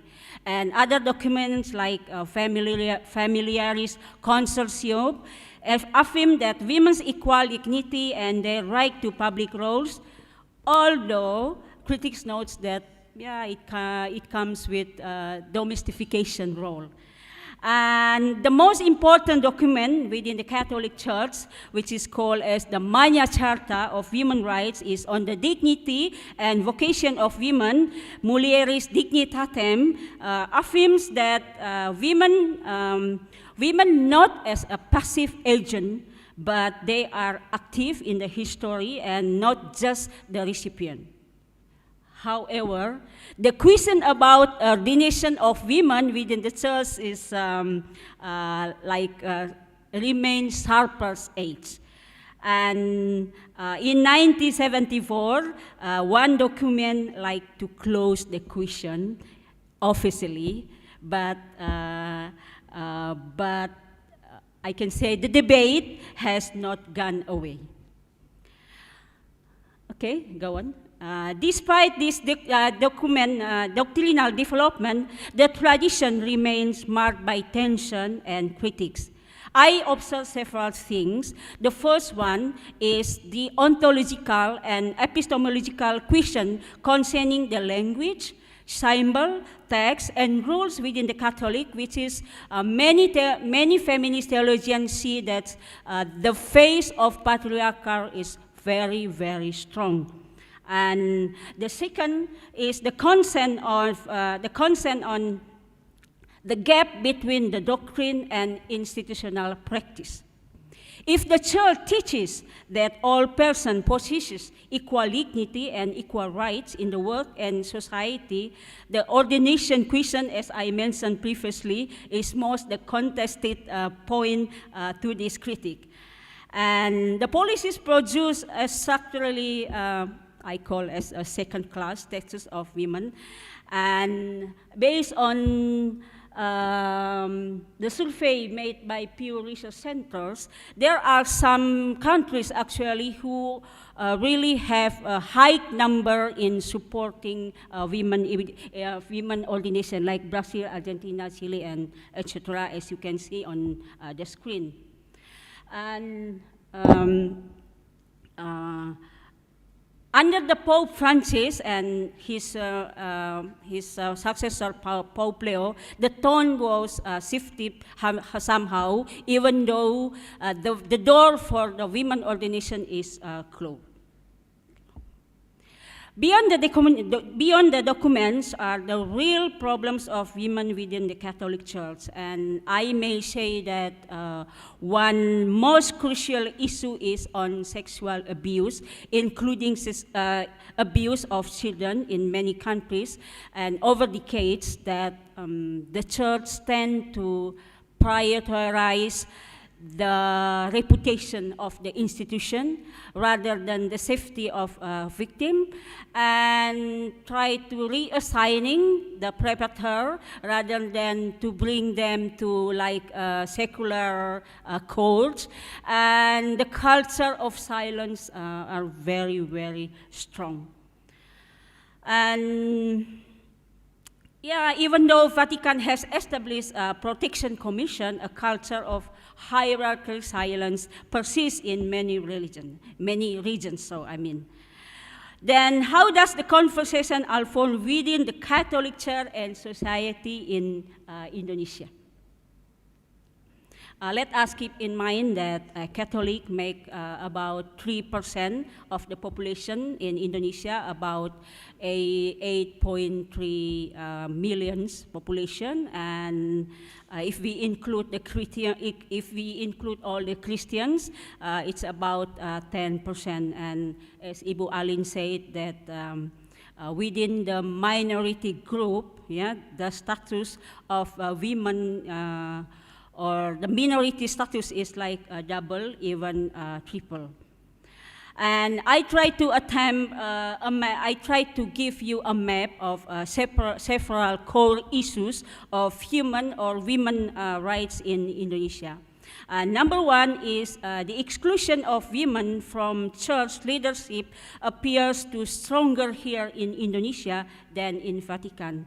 While Pope Francis and Pope Leo have set new tone by elevating women to significant position within within Vatican governments. I mean, last year and last 2 years, I did research about the position of women within the church in Indonesia, and I found that it's very weak, that the church didn't give much opportunity for the women to have a great position within the church. And I published that article just recently in Asian Women Journal. And when we bring this issue to broader context of Indonesia, I think also we can see that in the state of Indonesia, the leadership of minority women, including Christian or Catholic, is still very, very low. And last 3 years, I involved in one research with BRIN. I was invited as research fellows at that time, and we did a survey all over Indonesia, and then also found several or many challenges faced by women, in particular the minority group. And the second problem is also the same with the global one, sexual violence involving members of clergy.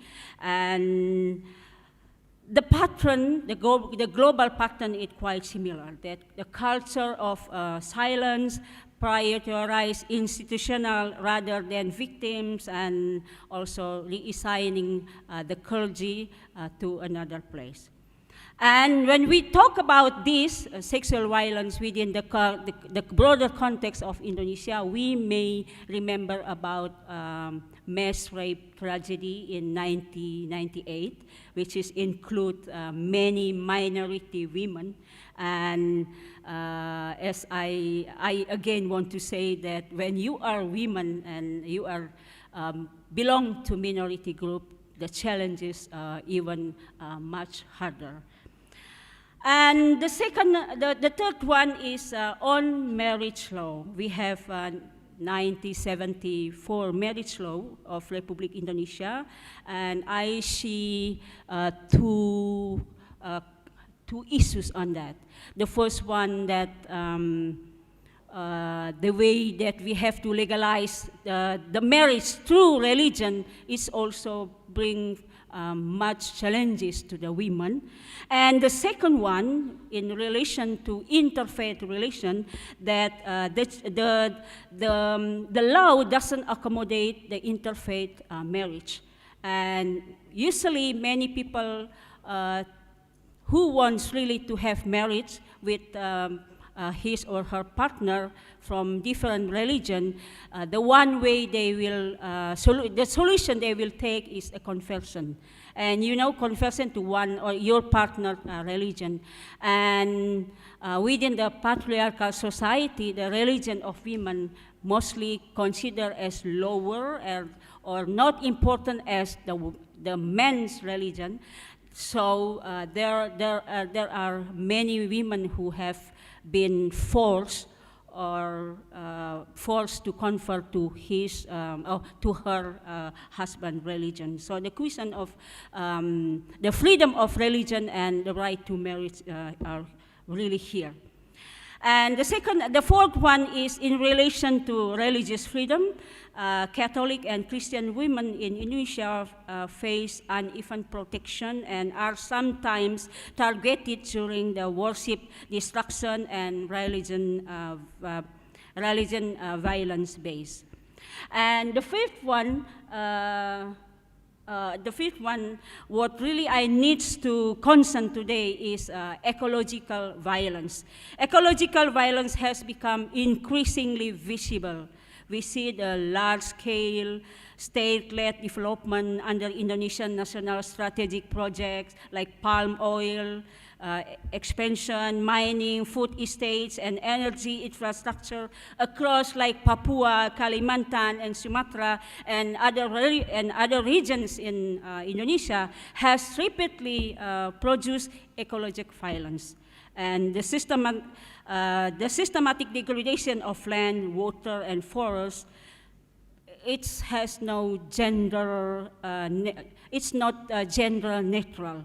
Women as the preservers of water, land, food system, and cultural inheritance bear layer burdens. And religious dimension also matter in this case, because many indigenous Christian community, like particularly in Papua and parts of Kalimantan, the ecological destruction is also experienced as like spiritual rupture. Congregations are displaced, customary Christians' rights disrupted, and women who often sustain church and faith education work lose the community base needed to fulfill the role. And finally, the structural poverty. I would like to raise the structural poverty is in predominantly Catholic and Christian religion. Statistical data from our Indonesian government that Indonesian poorest provinces often overlap with Christian majority regions. Here's the experience is double or even triple as the minority status is very acute. And of course, poverty fuels cycles of problems for women like maternal and child mortality. That's why if we look at the national data, all these problems come from Nusa Tenggara Timur, my province, or Papua, or other predominantly Christian. And also like problem of human trafficking, domestic violence, and low human capital. And for whole Indonesian area, these are critical happen in Eastern Indonesia. And I may ask, was it created intentionally and systematically, or just accidentally? Yeah. I, from Indonesia Timur, Eastern Indonesia, often feel, if I come to Jakarta, feel like the stepchildren of Indonesia. Because if you go there, you know the experience. Yeah? So the disparity is shrinking in infrastructure, in development, in opportunity. And for me, the gap is not simply, this is not just the sense, this is not just the sense of exclusion, but it is not about, but it reflects deeper structural inequalities that shape how citizens experience belonging in this nation state.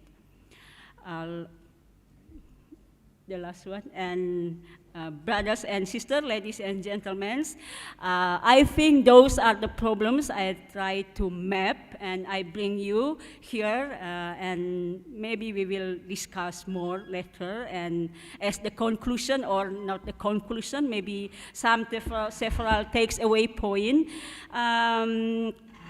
I may say some. The first one, that the church possesses a strong and positive theological basis for advancing women's rights. Nevertheless, inconsistencies remain, both theologically and even more so in practice. And the third one, whether within Indonesian majority and minority dynamics, the challenges by the minority women are often more severe and they receive little attention. I hope this forum gives more attention. And cross-religious collaboration is crucial. I believe that the issues of women faced within the Catholic Church also become the experience of women in other religions. And at the last, I believe that the ICRS will take strong and powerful steps and activities to deal with that. Thank you. Happy anniversary, ICRS. Yeah, thank you very much, Siska. That's a powerful presentation, and I think it's rather unique. We don't hear much perspective from Eastern Indonesia, more specifically Catholics, and you ask a rather provocative question. Where is the Catholic Church in all these problems? But in these sessions, we start with Brett Scharf's speaking about human dignity, and then after that, we speak about more specifically about women's dignity and the real problem, well, structural problems, but also some of the theological grounding or problems, I would say, which maintain these problems, including especially poverty, like in Eastern Indonesia. Probably not many of us realize that among the poorest area in Indonesia are the areas where there are majority Christians or Catholics. So that says something, I think. Okay, so I'll open now. We have half an hour for discussions, comments, questions, and answers. Of course, Brett is not here to respond to if you have questions to Brett, but if you have comments, he can see it later because it's streamed on YouTube. The first one is from Marta. Others, Mbak Fitri. Yeah. Another one, okay. Yeah. Ya, di sebelahnya Bu Jenny. Saya ya. Okay, please, Marta, you can start.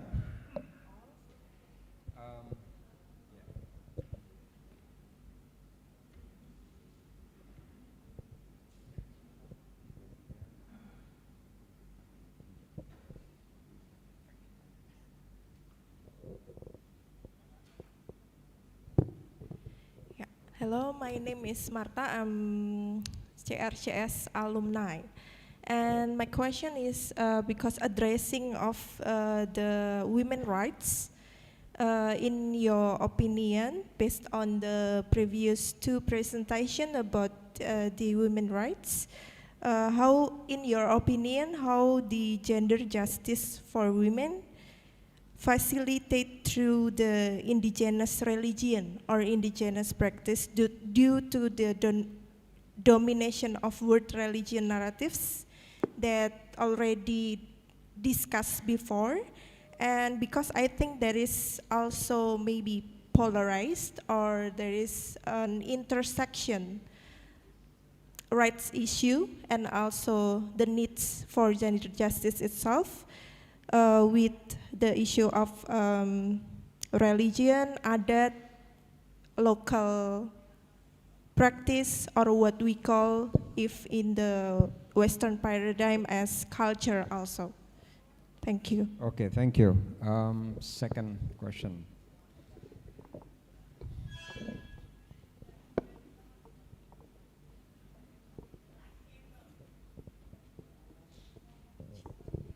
Thank you very much. My name is Christina Firi. I'm from Indonesia Justice and Peace Foundation.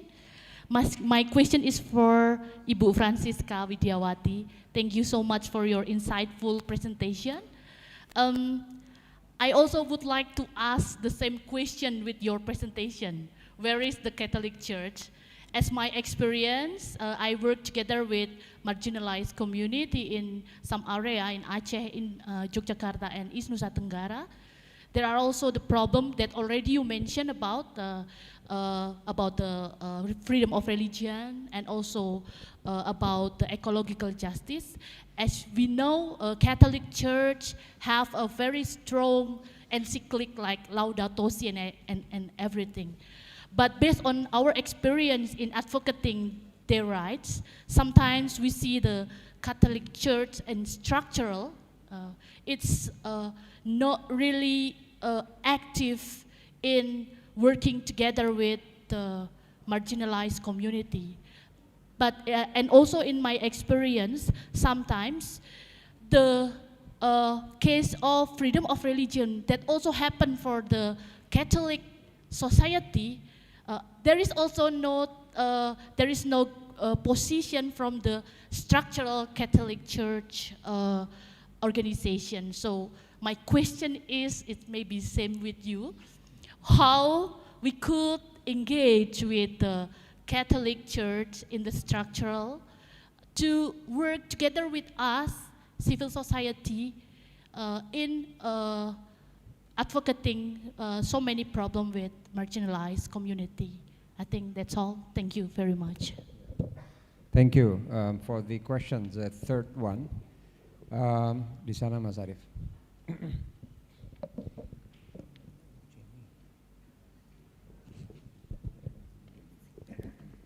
Hi, thanks for both for your great presentation. My name is Agatha, and I'm a PhD researcher from QUT in Brisbane, and I also work at UKDW. Perhaps I'm not really from an interreligious background. I'm from a human-computer interaction background, but I'm really interested in what you've been researching. So perhaps this is more a commoner or a naive question, perhaps. My question is personally, as a Christian woman, I wonder how can we women empower ourselves within our religious settings?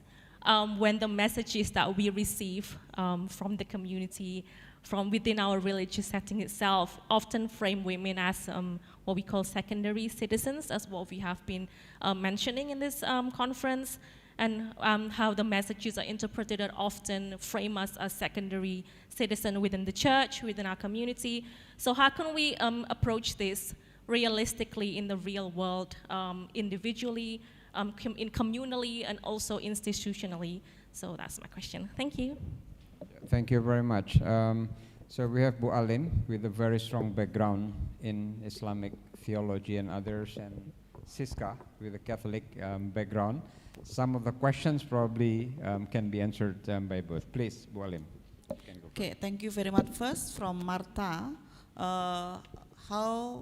if we can talk about the intersectionality within a minority group of women who have minority belief. Yeah.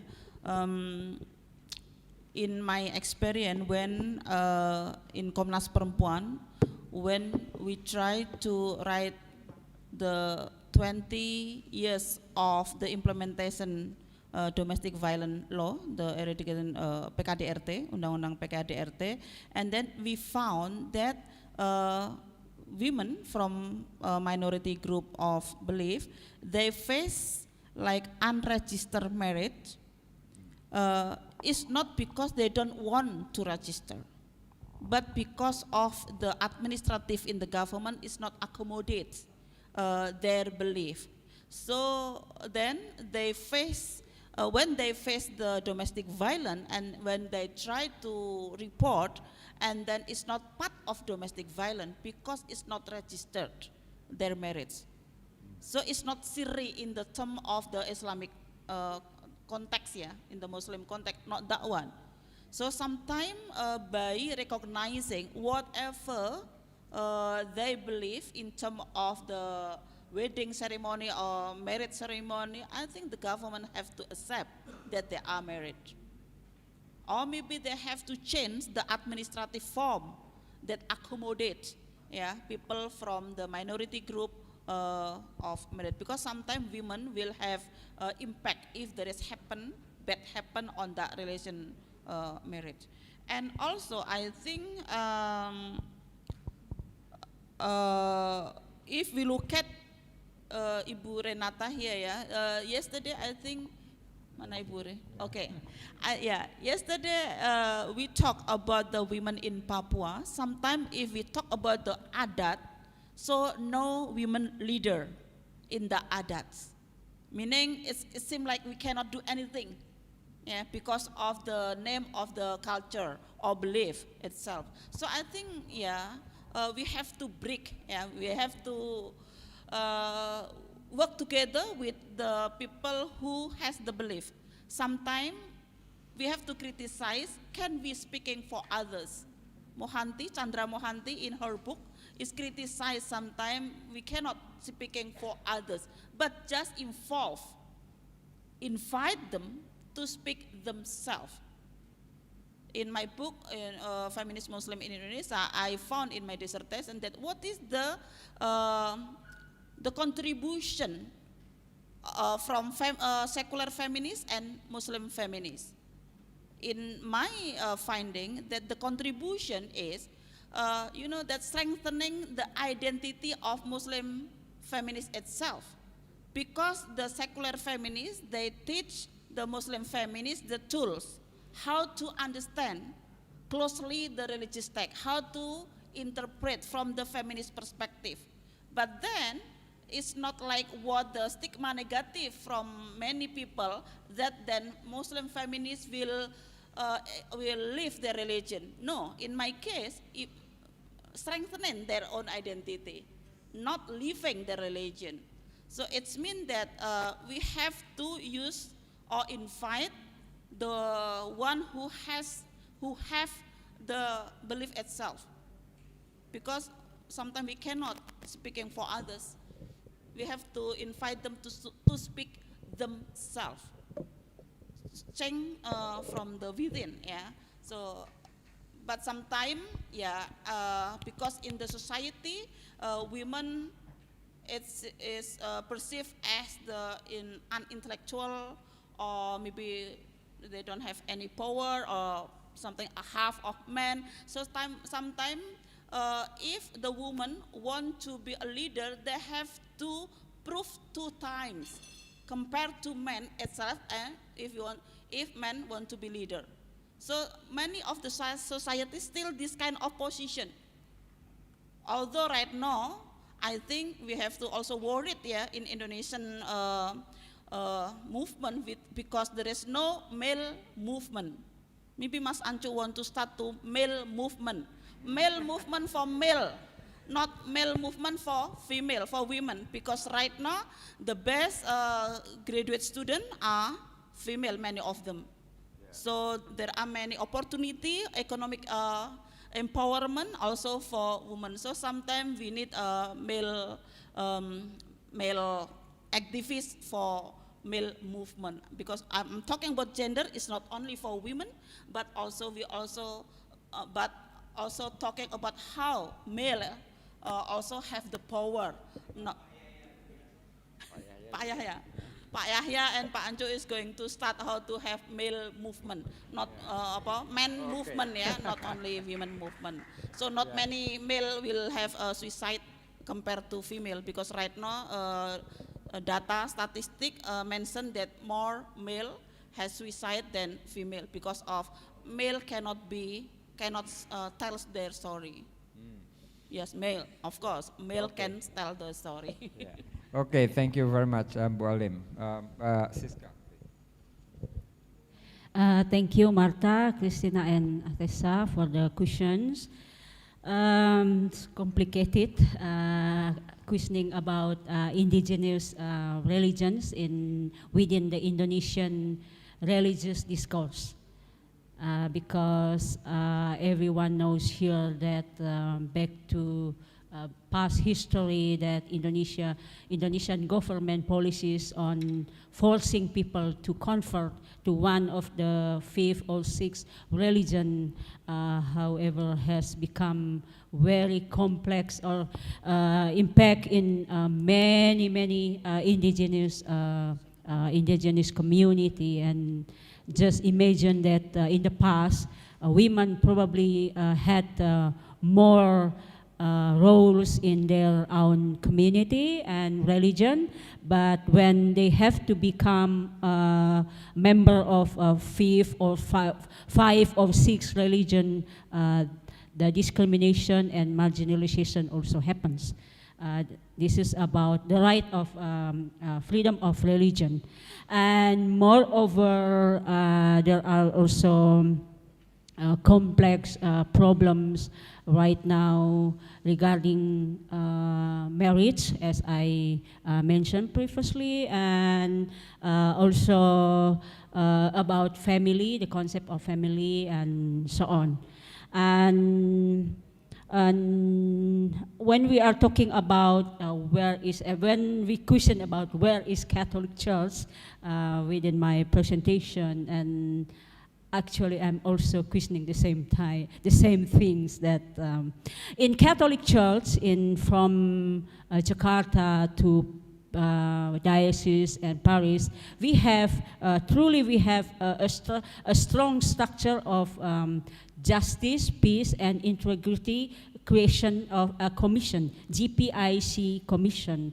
And I found that maybe a few commission and few organization already had good work to advocate the human rights, including women's rights. But based on my observation, also some of my research I did in a few years, I found that mostly the Church of Indonesia tends to, there's tendency on just liturgical, ceremonial, spiritual, rather than very strong support in social problem. And even in some cases, they are not just not support, but they become the root of the problems. And there is actually some or few women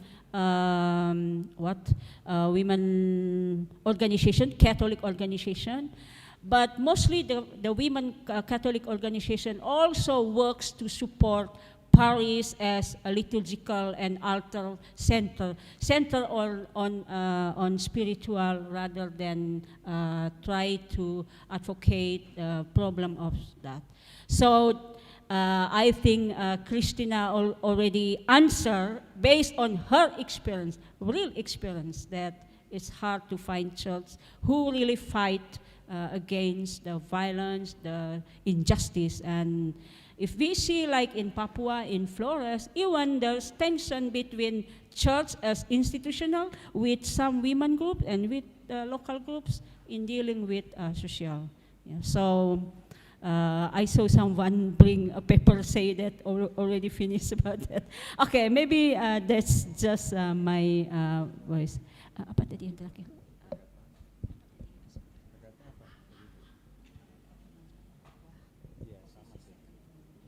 Okay.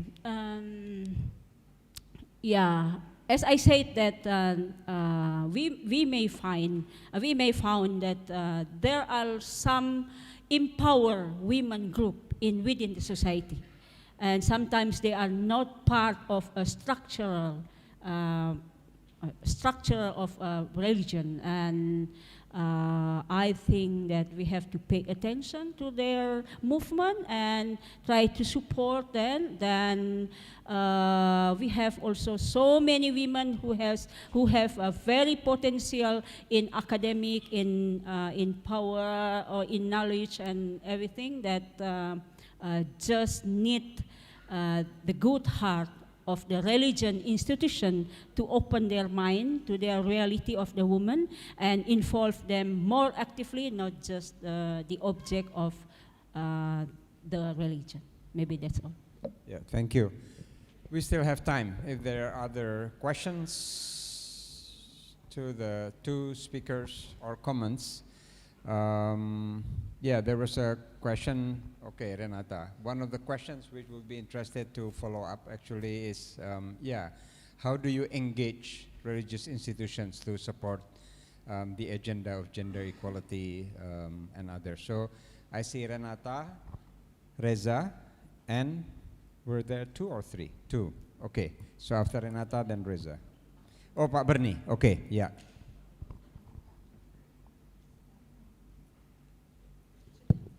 Thank you. Yeah, I think I would like to ask about, because Alim talked about Papua, and this is the Catholic Church that I met in Merauke, and then they have, in Papua, in Merauke, the dioceses agree with PSN, but on the other side, on the other dioceses, which is in Jayapura, for example, or Asmat, they don't agree. They don't agree with the PSN. But on the same time, I think maybe you can explain PSN. Oh, National Strategic Project. Yeah, so they open up food estate, in Merauke. But I think one of the reasons that the Merauke diocese talk about is the accessibility and the dignity of human being, the human dignity, to have a better improvement and better development. Jadi pembangunan yang lebih baik, yeah. So that kind of reasons, and I think this is a tension between human dignity. It's always like a tension between human dignity and the development framework, And I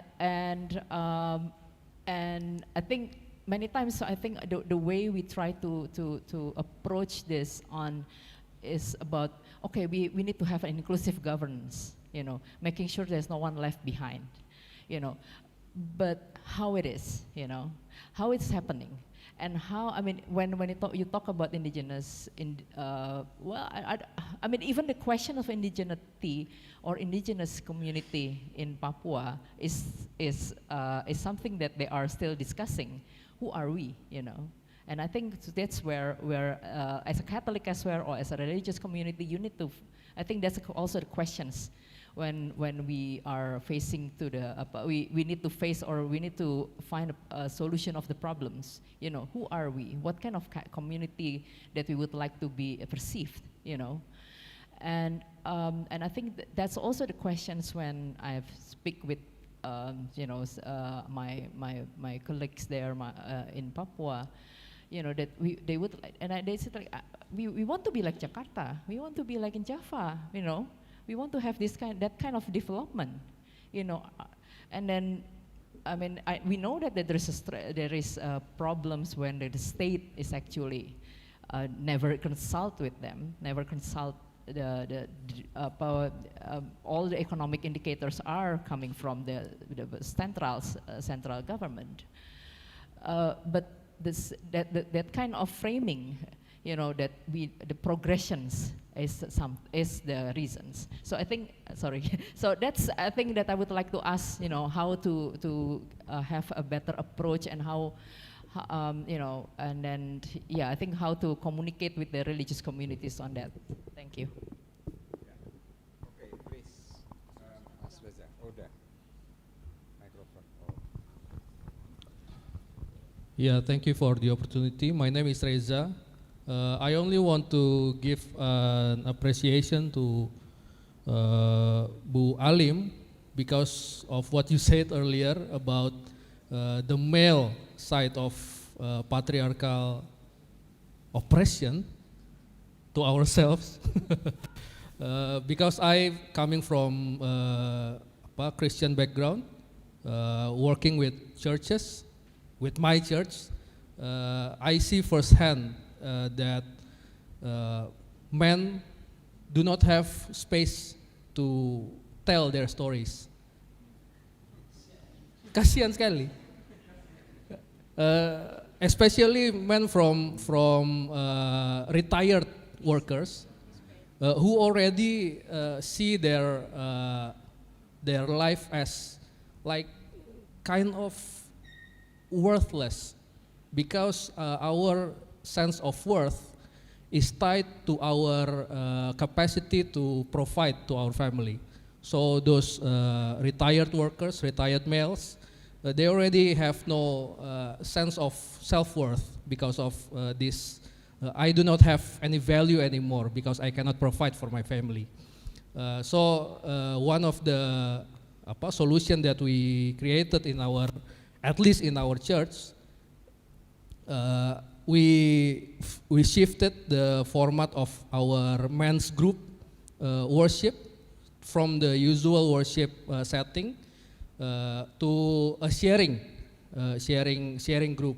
So every week I give space for this bapak-bapak kasihan to tell their stories, and it is almost surprising that I see that they talk very much, which I suspect is because they don't have anywhere else to tell their story. So thank you, Bu Alim, and also I think for religious leaders here from any religious communities, I think we have to highlight this problem of male to male oppression, Mas Ancu.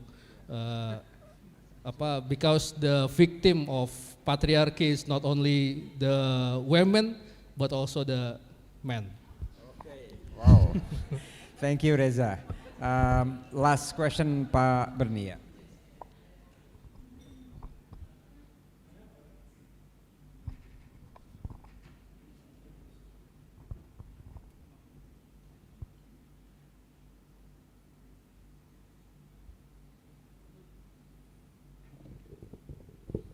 Thank you.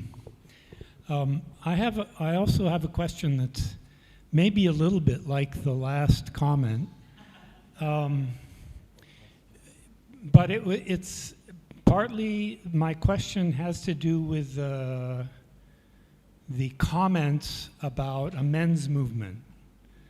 And I believe Bu Alim mentioned that the men's movement should be for men, and the women's movement is for women, not the men movement to liberate women, but rather to liberate men. But I was wondering, you know, in the United States and maybe in Europe, there's been men's movement, some of which has become promoting toxic masculinity as a reaction against feminism, and supported by women as well, the traditional housewife as being idealized and the feminist movement demonized. And I wonder, I was thinking about the goal of ICRS to get different perspectives talking to each other, and I wonder if it might be more healthy to have a gender movement with men and women together in it, talking to each other about difficulties that are associated with their gender, rather than women talking with women and men talking with men, and each trying to heal their own diseases or fix the social structural problems that they are facing. How do we, men and women, Muslims and Christians, indigenous beliefs and Buddhists, how do we talk to each other and work together, cooperate together to build a common society that truly respects and uplifts the dignity of all? This is a kind of question that I have regarding it. Thank you. Thank you, Pak Bernie. Probably this is also related to the topic of the first session on polarization. And there was also mentioned that at certain point of struggles, there needs to be a kind of polarizing movement to make identity, to foreground identity, to make clear the demand for justice. But then I think Pak Bernie's question is, what's next? Maybe if I can rephrase it, it's like how to depolarize. If I want to make connection with the first session. So we have few minutes, I think, what is it? Oh, yeah, almost done. So please, any way you can respond to these difficult questions briefly, please. Okay. First, I think Agatha, I need to also respond her, because how to change the idea of female as second human being from religious perspective. If we talk about religious perspective, so we have to master the religious text itself, because by giving more example of religious text who encourage the equality, that all the human beings are number one or number two, because number one is God, for example. Yeah. So like in the Quran, for example, in Islamic tradition, in the Quran there are 22 ayah verses who talk about the equality between men and women, and sometimes it's only one verses who talk in equality if we perceive textually. But if we interpret contextually, it's not. Maybe if because I'm Muslim, so I believe in my religious text. The one verses that seem like textually interpret textually, maybe the result is become discriminatory. But there are 22 verses who talk about equality. So trying to put the idea. Because religious people believe on the religious text itself. And I think I agree with Pak Bernie, the idea about not man movement or women movement, but gender equality movement. Yeah. But you know, in Indonesia or maybe in the world, there are still more problems faced by women compared to male. in this patriarchal society. So sometimes we still need women movement, yeah, because only just for 54% compared to, but it's about the working place. But other dimension we still have more problem. But you know, because there are still many as well, the patriarchal culture impact negatively as well to male. Like female cannot cry, yeah, male cannot cry, cannot tell their story, make it stressful for him. So in Indonesian culture, as feminist Muslim, man is not enemy. Yeah, man is our struggle to women's human rights. So let our brother to tell their story, to cry, to afraid of something. It doesn't matter. They are still human being. Yeah, so I think maybe we'll think about the gender equality movement that talking about what is male problem, what is female problem, that from the patriarchal interpretation religious that they have in that society. I think that's okay. Thank you very much, Bu Alim, Mbak Siska. Okay. From Mbak Renata's question, I think I'm thinking about epistemic violence, the way we understand development and society and infrastructure and etc.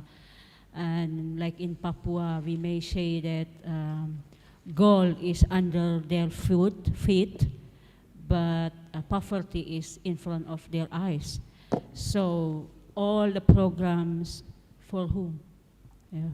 And I don't know. That's the word I could say about how we understand the concept of development and strategic and national.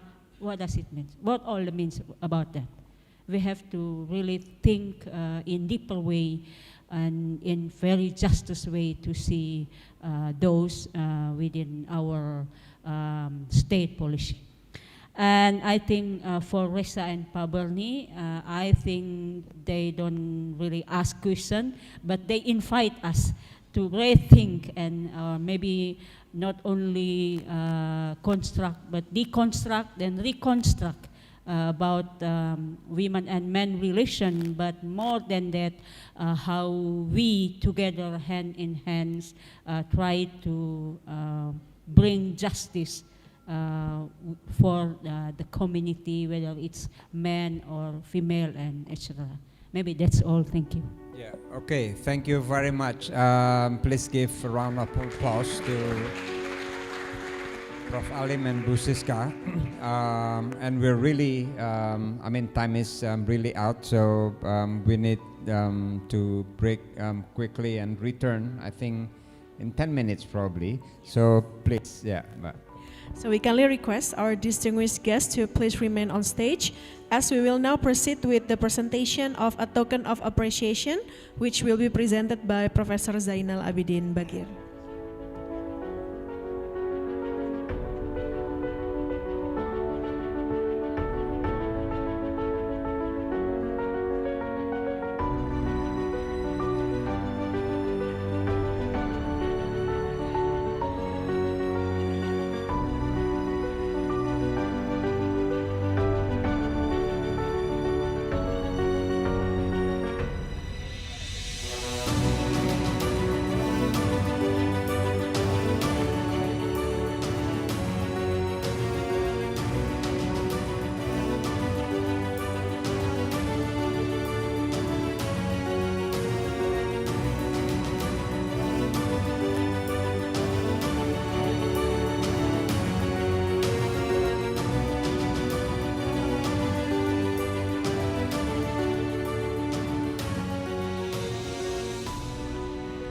Ladies and gentlemen, we will now take a short 10-minute break.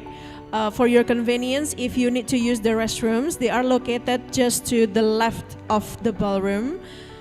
And please be advised to return to the ballroom for the next agenda, and we will resume shortly. Thank you.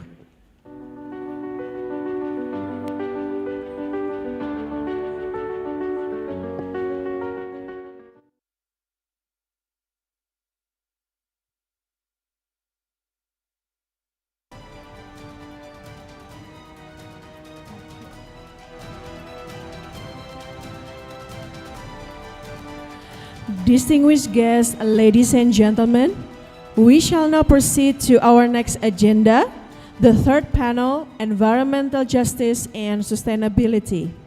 This prestigious session will be led by Professor Jonathan Smith, together with Professor Gerrit Singgi, Professor Anna Halafov, and Professor Samsul Ma'arif. Ladies and gentlemen, please welcome and give applause to our esteemed speakers on stage.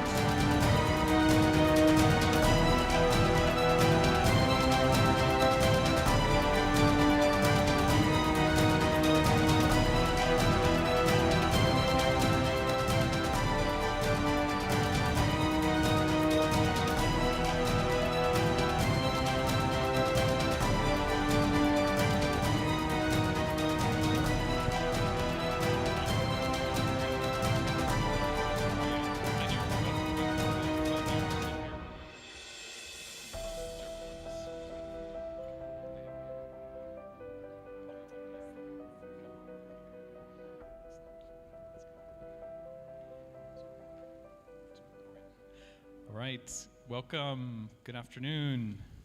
Welcome back, everyone. You've made it to the final panel of the conference today, so well done to all of you. I can see you're still here, you're still awake, you're still active. And to keep you motivated and engaged, we're going to be looking in this panel at environmental justice and sustainability. My name is Jonathan Smith. I'm a visiting lecturer at CRCS and also from the University of Leeds in the UK in religious studies. And what we're speaking about today is, one of the big challenges or crises of our time. The environmental crisis that we face, or set of environmental crises, is not, as we know, only a technological or a political crisis or a scientific crisis, but it's a profoundly moral and spiritual crisis. And for the past 20 years, ICRS has been at the forefront of studying and of supporting religious contributions to environmental ethics, climate justice, and sustainable development. There are many examples of this engagement we know about. For example, Diki Sofian, who facilitated the session earlier today, has done a lot of research and work on environmental ethics and on sustainable cities. We had a project at ICRS on that the last few years. Zainal Abidin Vagir, who facilitated earlier, used to be the director of ICRS, has done a lot of groundbreaking work on religion and ecology in Indonesia. And also we've had a lot of other lecturers, concluding from overseas, such as Franz Weissen and Michael Northcott, and others who have added a lot of research about religion and ecology.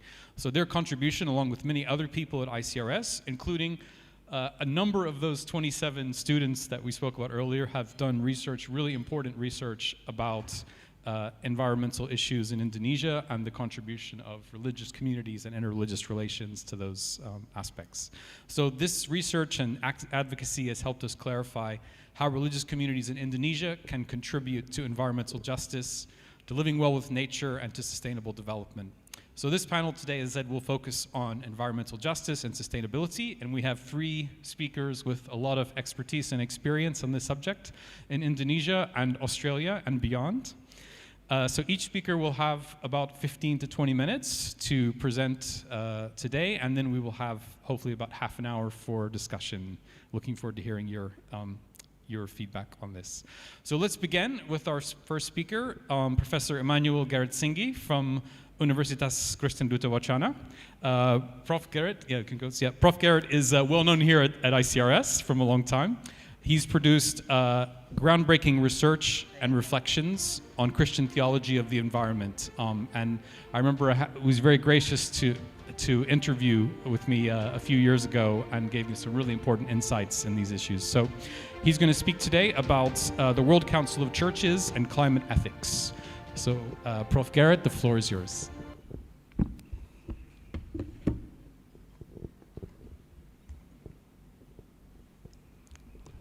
Thank you, Jonathan. I think I need more than 15 minutes, but we'll see. Okay.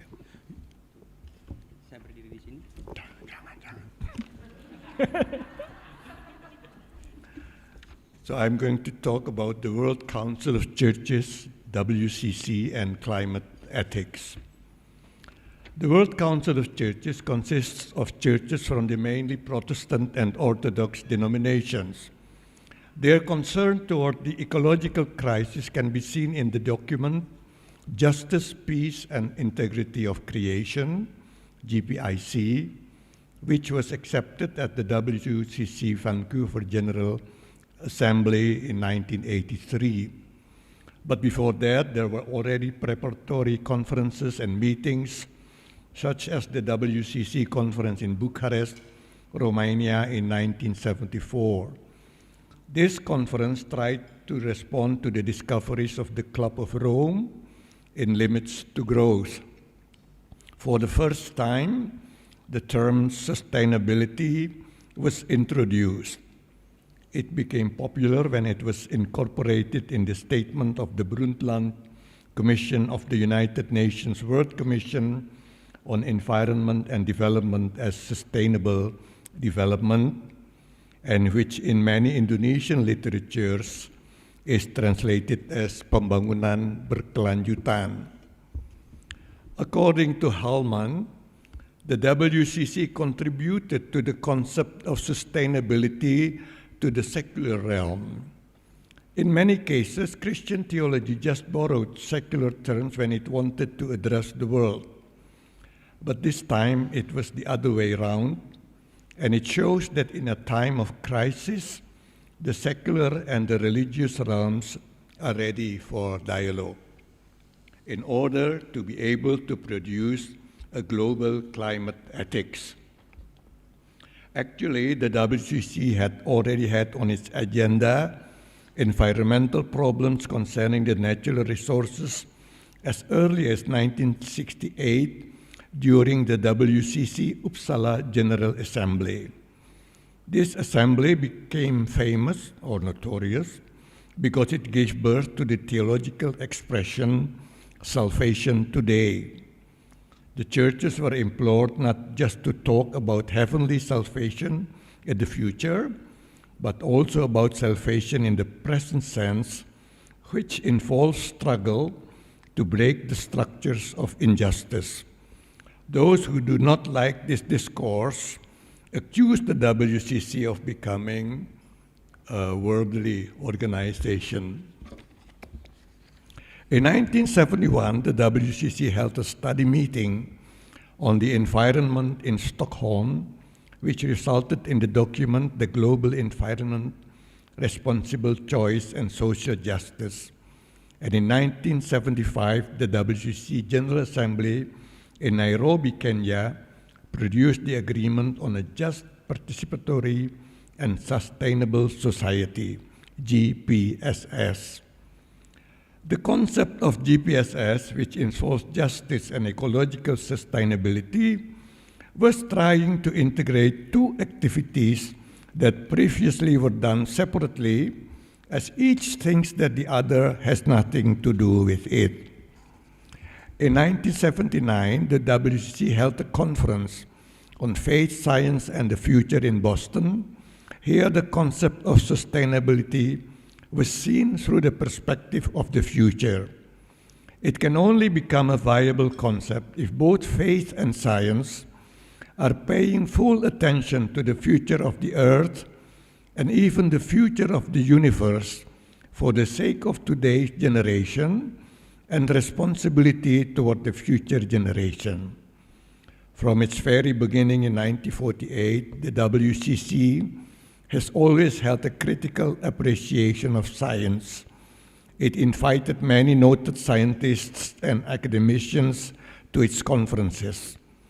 Positively, the reports of the conferences can become study materials for the theological educational institutions. But negatively, many church and lay people had difficulty understanding the church's response to the environmental issues. I will come back to this problem of communication. The trajectory of GPSS is not smooth. On one hand, the concepts participatory and even sustainability disappeared from the WCC discourse, but on the other hand, GPSS developed to become Justice, Peace and Integrity of Creation, GPIC at the Vancouver WCC General Assembly 1983. Hallman, who as a WCC staff member was involved in ecological issues, stated that many regretted the loss of the two important concepts above, but many were also pleased that the concept peace could become part of the WCC document, as it involved resistance toward military violence, which impacted the ecological balance, and that the term integrity of creation is more representable for theology and ecology.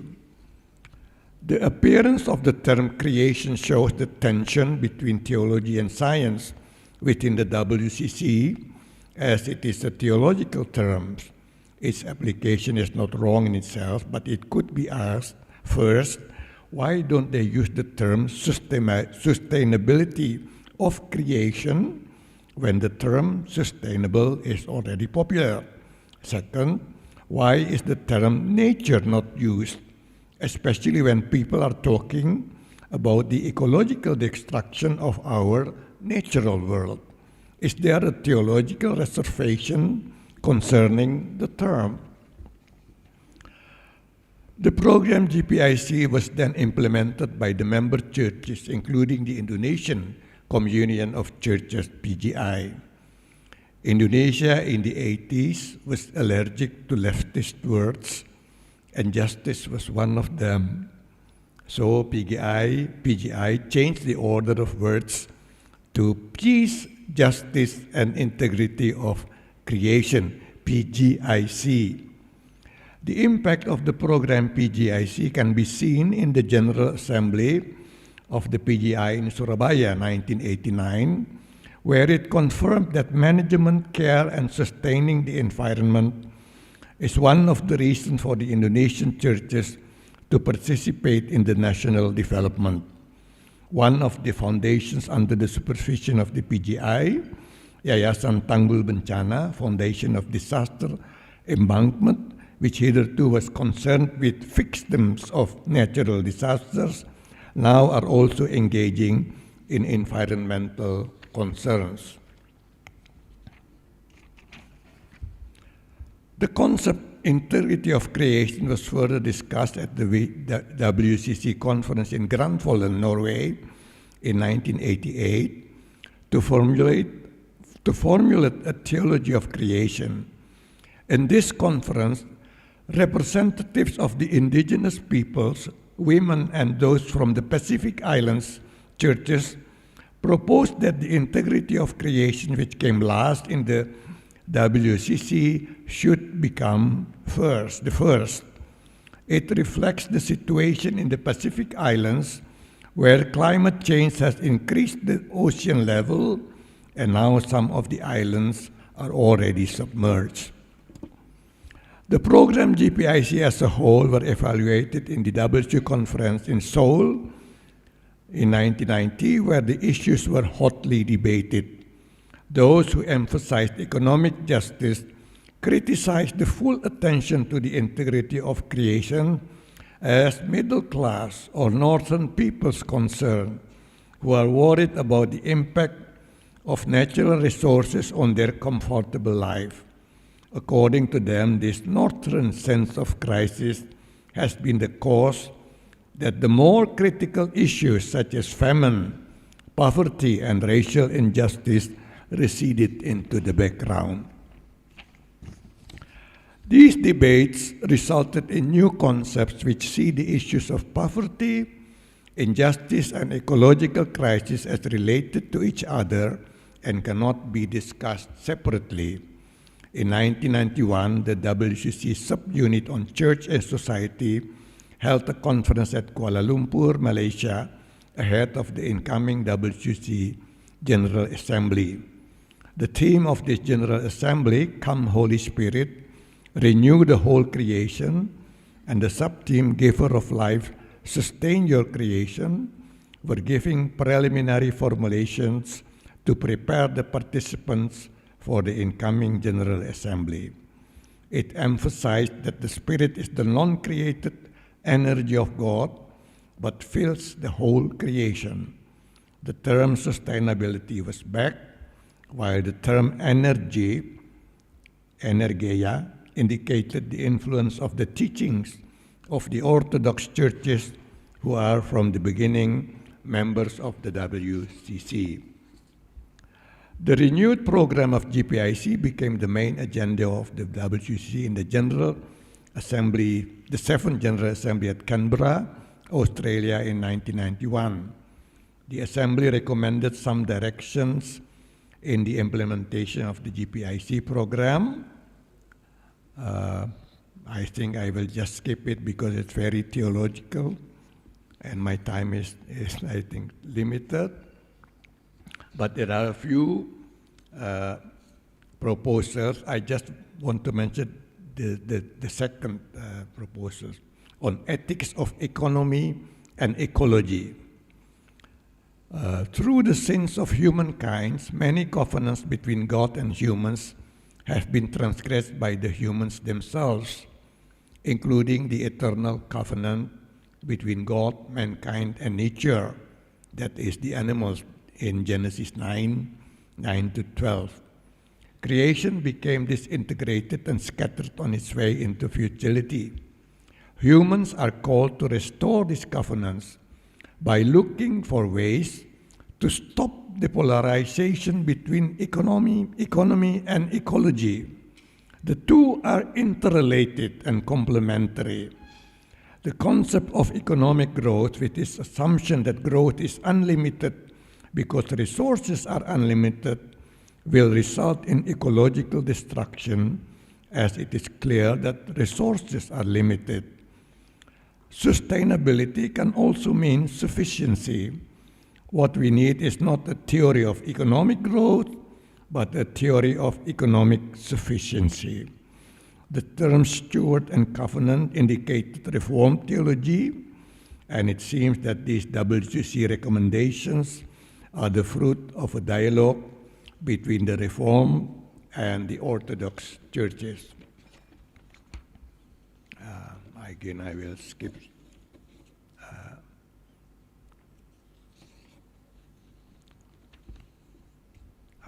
Another one recommendation, a new sense of mission. The church should be watchful for misuse of certain terms for self or vested interestedness. Sustainable development could be misused for global interests so that its meaning becomes the same as sustainable economic growth, while it is clear that the discussions in the Assembly are not based on any theory of economic growth. The church should be watchful and struggle to resist economic domination over the weak communities and implore the global powers to halt continuing the destruction of the earth. To work for the realization of justice, peace, and integrity will help the church to understand its mission to the world. And then toward a sustainable community,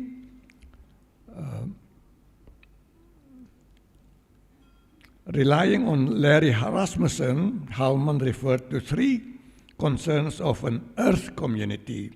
First, the sustainability of the human community, where it depends on the sustainability of the natural world. Second, the destructive power and injustice in the community of humans are the same with the destructive power and injustice in the natural world. Third, the long-term solution lies in integrating the struggle to create in human community and sustainability of global environment. In the following WCC discussions, the merging or integration of struggle to overcome social injustice and the struggle to halt and restore ecological destruction is called climate justice. If we now go to the context of Indonesia today, where the poor on the northern coastal area of central Java, particularly on the Demak Regency, are fighting desperately to save their land and houses from the intrusion of the sea, the rob, then I think the term climate justice and climate ethics is very appropriate for the churches. If we are indifferent to the plight of the poor and pretends that climate change never happens for the sake of economic interests of a few, and our sermons never touch climate justice and climate ethics, then something is seriously wrong with our conscience as servant of or peace churches.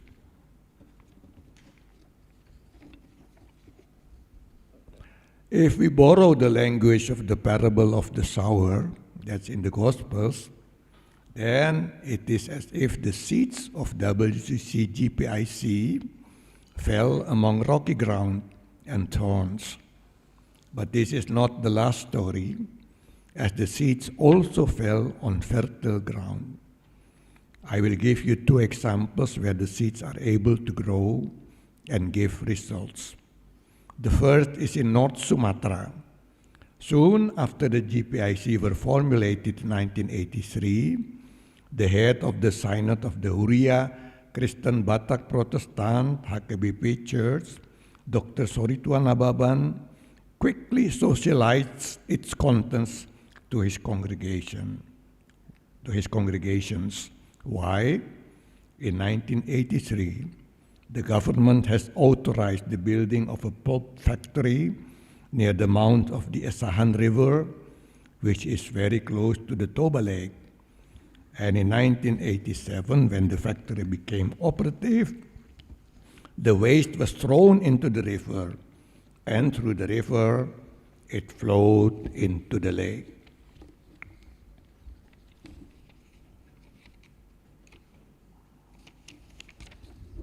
In 1987, the HKBP channeled their protest to the government, but the government became very displeased with the leadership of Dr. Nababan.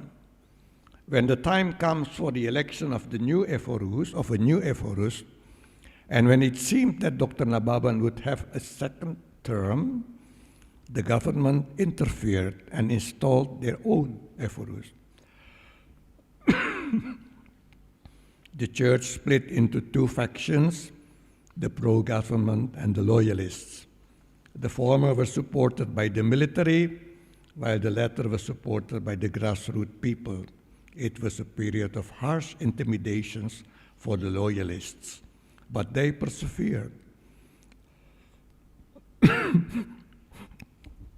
And when Suharto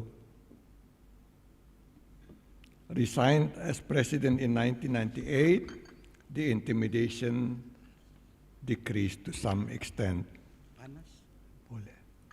Thank you.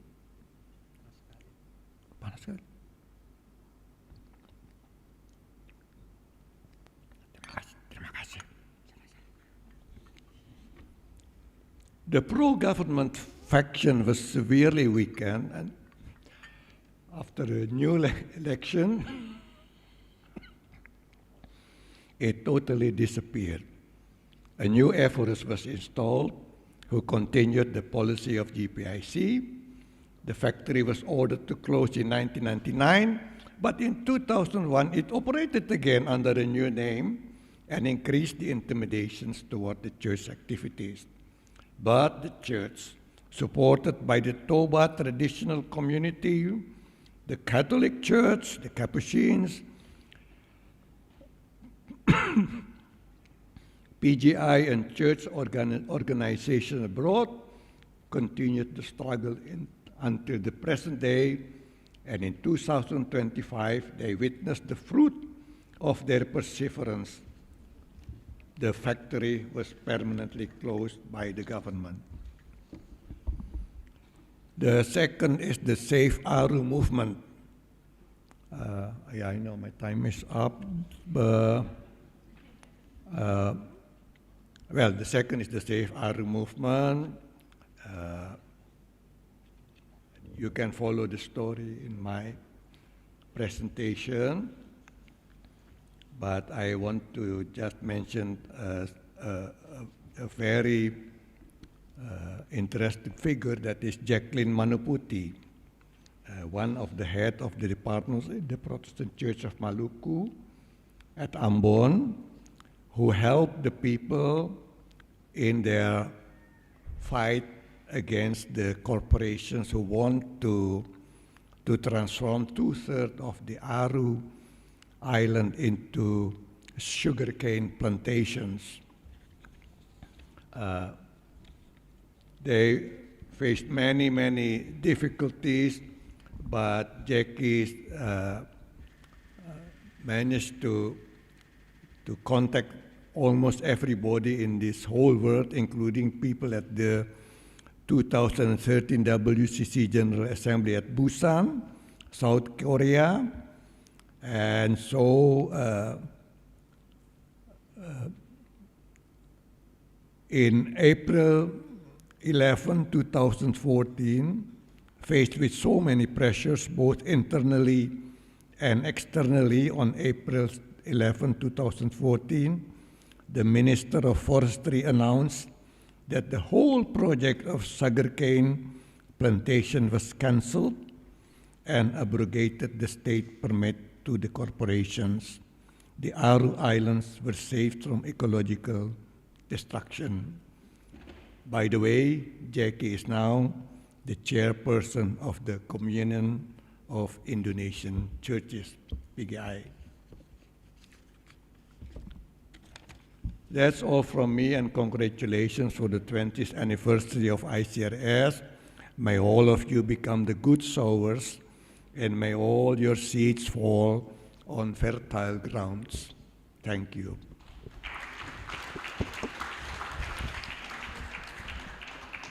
Thank you very much, Prof. Garrett. Thanks for those really important practical cases as well about how communities in Indonesia have applied this theology for climate justice to protecting the environment. And thanks for your inspiration to all of us to continue that mission. Now we'll go to our second speaker, who is Professor Anna Halifoff from Deakin University in Australia. Prof. Anna is a professor of sociology of religion, and I first learned about her through her research on the multi-faith movement and religious diversity in Australia. So she's very ICRS from many years, but also more recently, she's now the coordinator of the Spirituality and Wellbeing Research Network, and involved in a project mapping this in the Australian context. And she's also, interestingly for us in Indonesia, has been involved in helping to set up a new campus of Deakin University in Bandung. Have you heard about this? The campus of Deakin University Bandung with Professor Greg Barton and others.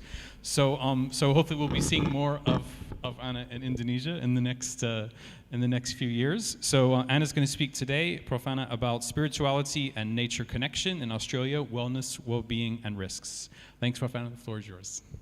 Thank you so much, Jonathan, and thank you so much to Ibu Irma, Fatima, and her team, the organizers. I'm really honored to be here.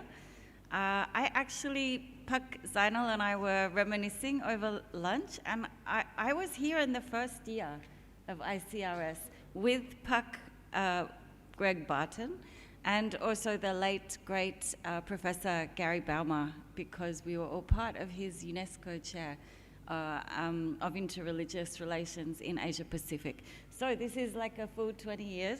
It's a long time between visits, but with colleagues from ICRS, we have actually met over this 20 years quite frequently at AAR conferences, at Interfaith Global Fora, in Australia, many other places. So we've kept our connections actually very strong over this time. So once again, thank you and congratulations on 20 years. Yeah.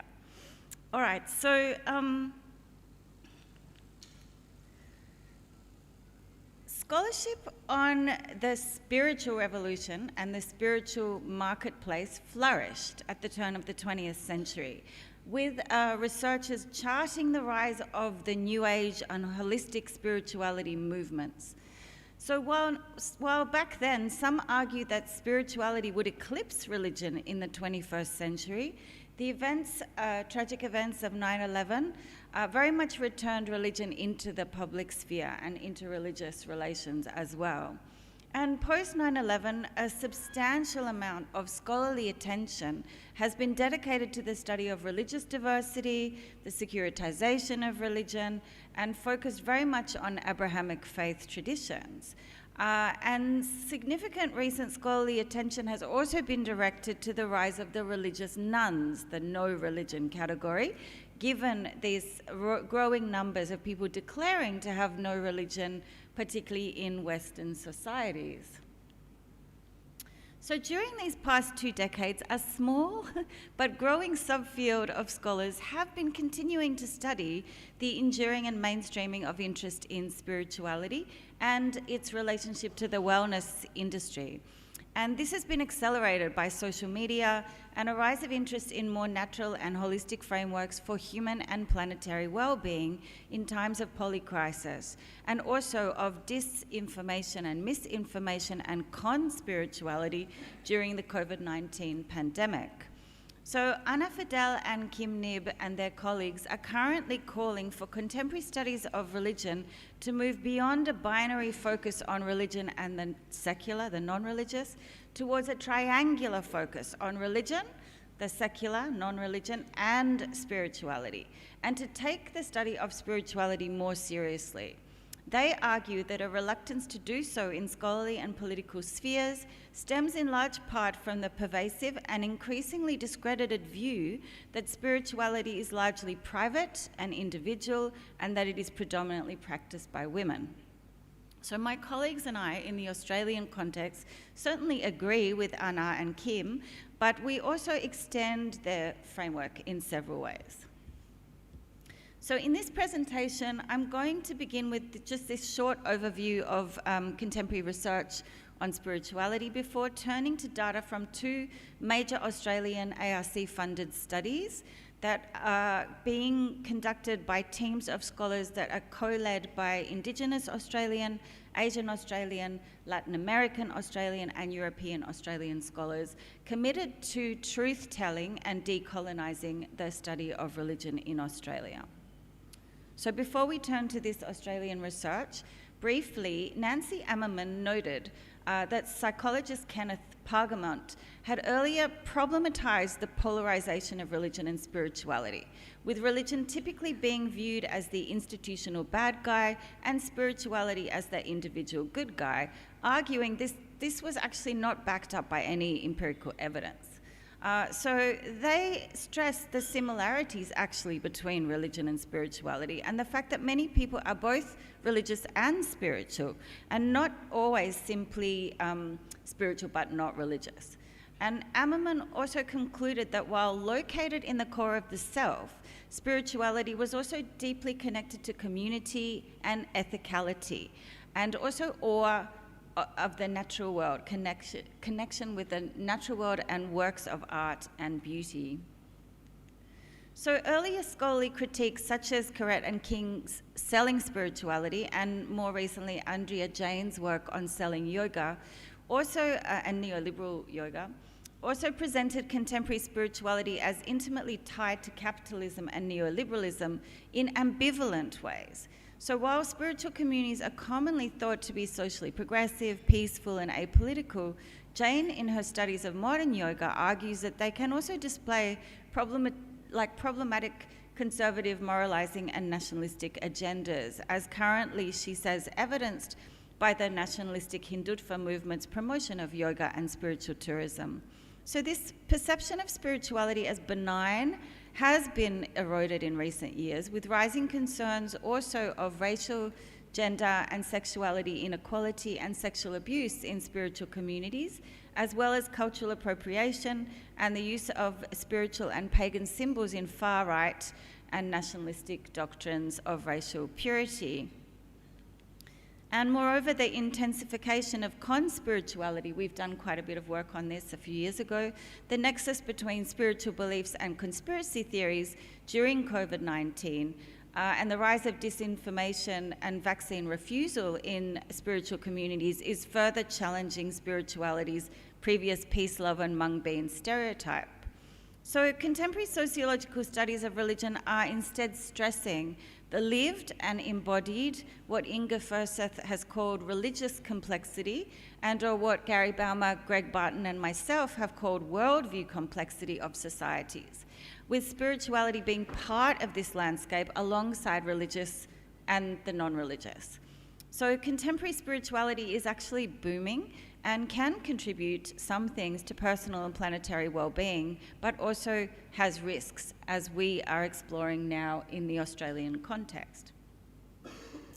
So Australia has always been culturally, spiritually, and linguistically diverse, beginning with its First Nations peoples and with large waves of immigration, particularly from Asia, since, even before the 1850s, but big waves since the 1850s. So this diversity has intensified since the 1970s, enabled by global travel, trade, and communication flows, with public interest in spirituality and participation in the associated wellness industry also growing exponentially over this past 50 years. So building on Ghassan Haj's, Regina Ganter's, and Indigenous scholars Victoria Grieve and Tyson Yunkaporta's work and insights, we argue that Australia remains largely stuck in a myth of a white Christian nation, rather than recognising its triangulated spiritual, religious, and non-religious, as well as its Indigenous, Asian, and European worldview complexity and reality. And this is despite the ongoing presence and significance of Indigenous spirituality and the fact that growing numbers of older and younger Australians identify as SBNR, spiritual but not religious, but also religious and spiritual. And in addition, Australia's rich Indigenous cultures, the geographical proximity to Asia and location in the Pacific region all differentiate Australian spirituality from that of the global north. And this is really has not been sufficiently investigated or theorised, and this is the work that we're doing together now. So very briefly, just some data findings. Recent Australian census and this study of Australian teens, the Australian Gen Z study, AGZ study, show that a decreasing proportion of the Australian population identifies as Christian and a growing proportion identifies as non-religious and also with other religions. But Australians don't have the option to select spiritual on the census as a major category, so it remains kind of underreported there. But there are other studies, such as ours, where we've asked questions more explicitly and centred spirituality. So this was a robust nationally representative survey of 1,200 young Australian teens, Gen Z, and when we asked a question about, and here is the research team, Gary was part of it, Andrew Singleton. And when we asked questions about religious diversity, it kind of looked quite similar to the census, but there was a higher number of young people who said they were non-religious. But then when we asked them about their spiritual affiliation, 22% reported being spiritual but not religious, and 16% religious and spiritual. That's 38% of Gen Z. We did not expect this. Like that's a significant percentage. So We also found this quite significant uptake of spiritual practices amongst Gen Z. 28% had seriously practiced meditation, 22% had practiced yoga for their well-being and mental and physical health. We also conducted follow-up interviews to dig into this deeper, and meditation in particular was seen as both fashionable and beneficial, with one participant exclaiming, all the cool kids do it these days. Everyone talks about meditation, saying it's really good. So the other interesting thing in this study was high percentages of Australian teens also reported experiencing an awareness of or a higher presence or power, 58% in total if you combine the once or a few times with the often, and or a connection to nature, 76%. And then there's quotes here from some of the young participants who are really finding nature connection to be their primary kind of worldview affiliation. It could be spiritual or not, and that it also really impacted their ethical actions in the world, including environmental activism and taking on diets such as vegetarianism and veganism.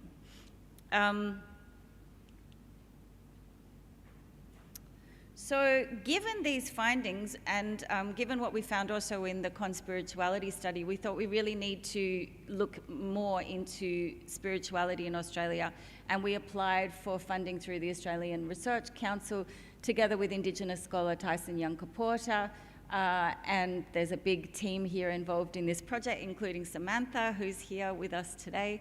And we've looked at a great number of case studies. So just in my last few minutes, I want to just present a little bit on one case study of a TV show that some of you might have heard of called Alone. So this TV show is very popular in the US, and it was first filmed in Australia in 2023. And we were watching this and were really impressed because it was like, wow, this show is actually really representing the lived diversity of young Australians and of, contemporary Australia, much more so than contemporary policies or curriculum or other things on religion. Of the 10 contestants, three were Indigenous, 3 were women, and that also included other diversities, LGBTIQ representation and different groups.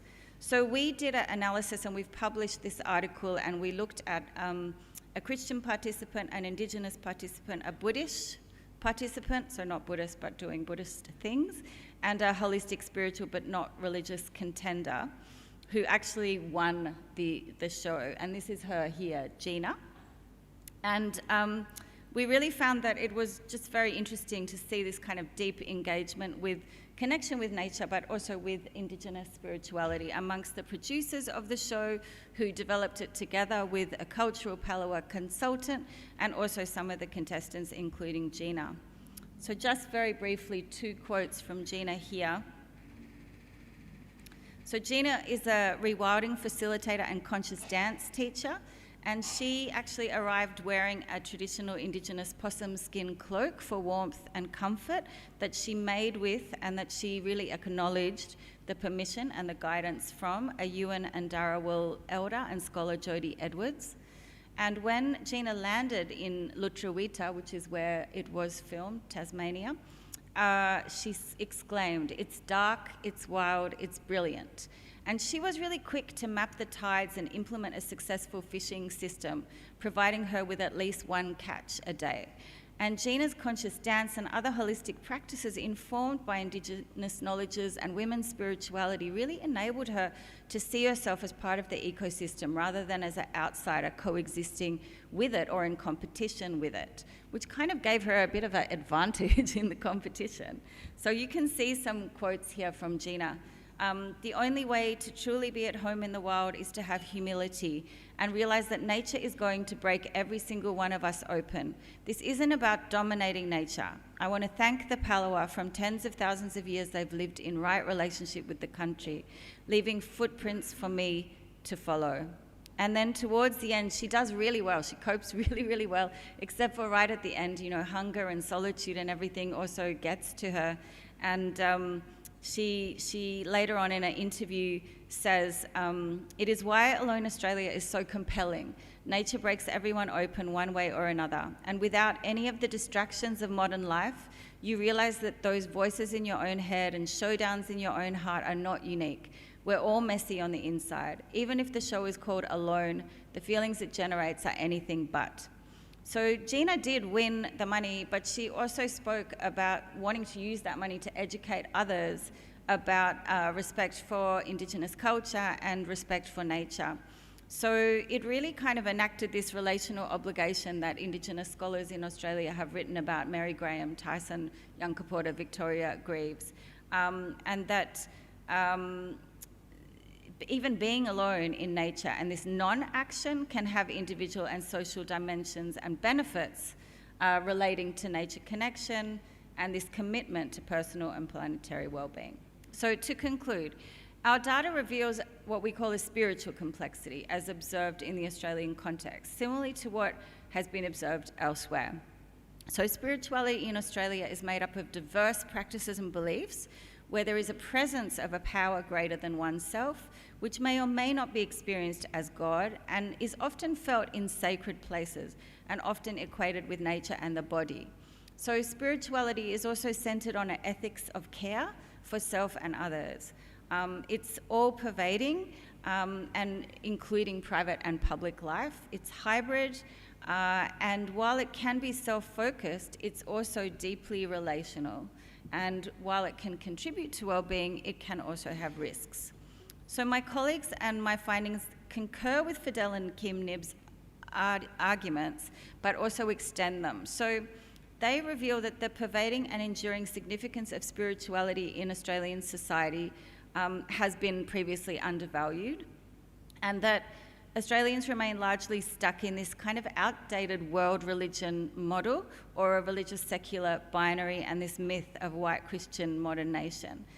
But there are some indications that this is changing with a rising post-colonial and environmental consciousness, which addresses the abuses of these powers. And so our findings thereby strengthen the case to take spirituality more seriously as part of a triangulated spiritual, religious and non-religious worldview reality that has long existed in Australia. So in addition, we expand the framework of Fidel and Nib to foreground Indigenous spirituality as well as religious spirituality and holistic spirituality.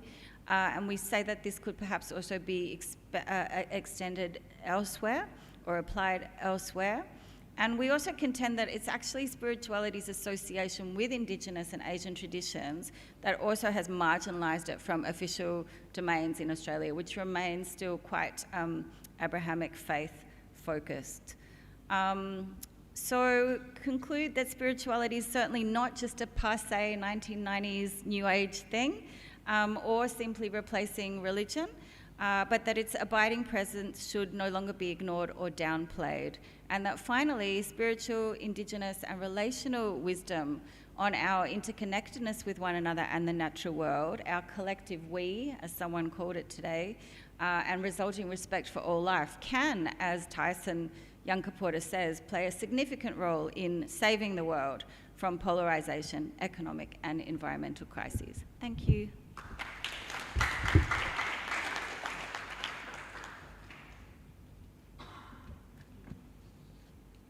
Thank you, Rafana. That's great. Really good example as well. I'd be interested to see if we could do a show like this in Indonesia. Who would be the people who would make up this group of young people trying to live with nature with different religions and spiritualities? That's really fascinating. Thanks for sharing that. Our final speaker for this session, some of you already know him, I think. You know, yes, that's right.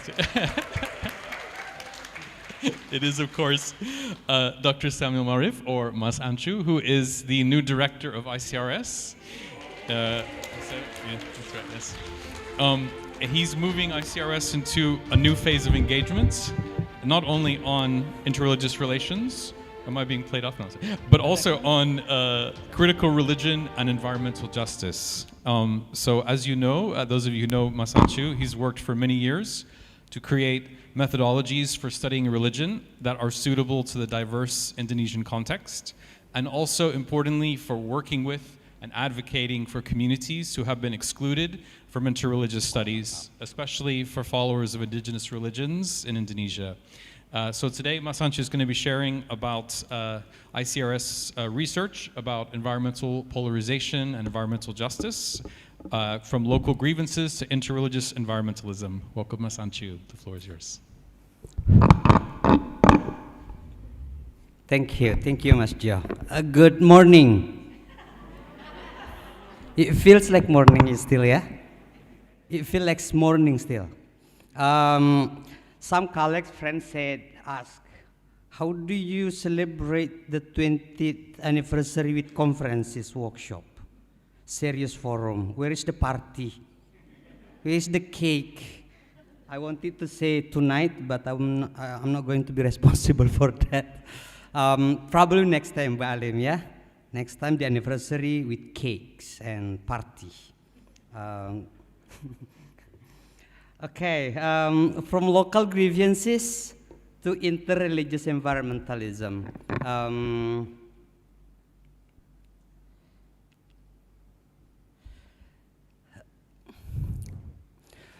This is based on our work. Mas Jo mentioned it. We started in 2023. Me, Mas Jonathan, and also Mbak Marta and Pak Zen, team of ICRS and CRCS working with 15 local communities across Indonesia. There are many lessons we learned from that, and among them is what now I call it interreligious environmentalism. So it is based on our learning from these practices that we develop, we develop this, which is about collaborative processes by research of ICRS, CRCS team, and then the people. So we, the university researchers and the community members, that we later agree to also understand them as researchers. So then we call them community researchers. The initial conversation that we had was that very much about concern. We both, the university team and also the community, had the same concerns about environmental issues, ecological crisis. So it was our concern, and also it was their concerns. In my class, I taught a class, I was teaching a class in qualitative research in religious studies. I was emphasizing what I called, or what scholars have called, critical ethnography. In that, we start doing the research with concerns, not question. Concerns that we deal with, that we have, we experience. And that is the lesson that we learn from this. It is my concern, it is my problem that I come to see the people who happen to have the same issues, the same concerns. And then we collaborate because we have the same concern. So that was the initial conversation that we have. We understood together that we have the same concerns. And then we try to develop what we could do from that concerns. And then in process, we develop commitment. So commitment to collaborate emerged through community-based, this is the university term, community-based participatory research aimed at the co-production of knowledge and collective action. We have discussed about the co-production of knowledge, and what is that knowledge emerged through sustained interaction between academic researchers and local communities, each contributing to distinct yet equally valuable understandings of environmental change, social dynamics, and possibilities for actions. So we both think of doing that. We both think of thinking, we both think of doing, dealing with our own concerns, which happen to be similar or the same. And co-production then is that we work together, we collaborate. They are researcher, we are researcher. They are knowledge holder, we are also knowledge holder. But knowledge emerged from that dialogue. And with that, university and community are connected. We bridge that, and I think we could call that in academic term as transdiscipline. Disciplines that we have beyond the university, reaching out any other outside the community.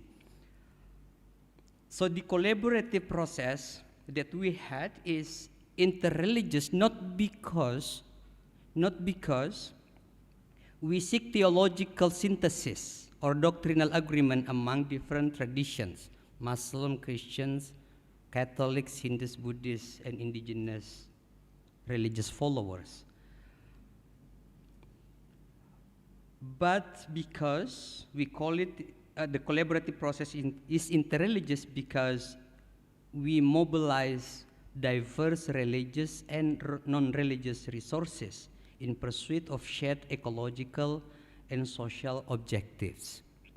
Each participants use their tradition, their knowledge, their religious-based knowledge to create their own commitment, to understand the concern, to understand the issue, the problem, and thinking about actions. So each one doing that. Some of them use theological argument for what they are doing, their involvement in our work.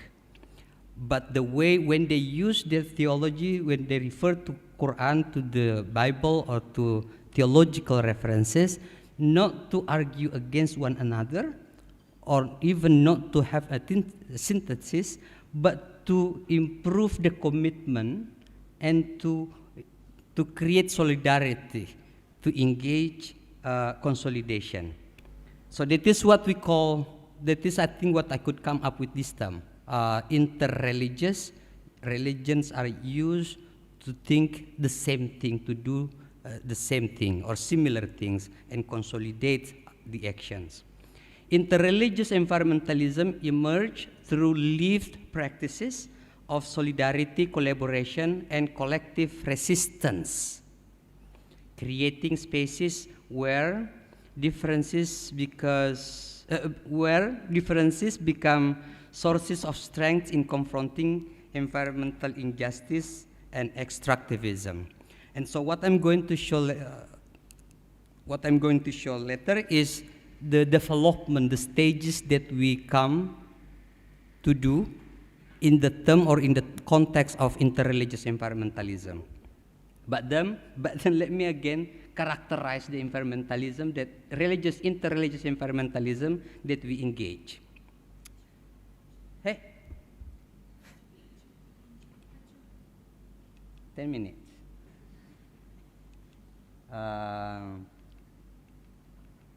Okay. So that book, we have a book out there. We also display that. It's written by the community researchers. They write their issues, their problem. We work with them about what they are dealing with, their problem, their context, what strategy they have in dealing with those issues. And I think, for us, we want to claim this, and we claim this as academic work, community work. And so, religious environmentalism, the kind that we have, the form of interreligious environmentalism that we have through this process is everyday one, it's a lived practices. I think for those who are working on everyday religion, very much like that. So dealing with everyday issues. Now,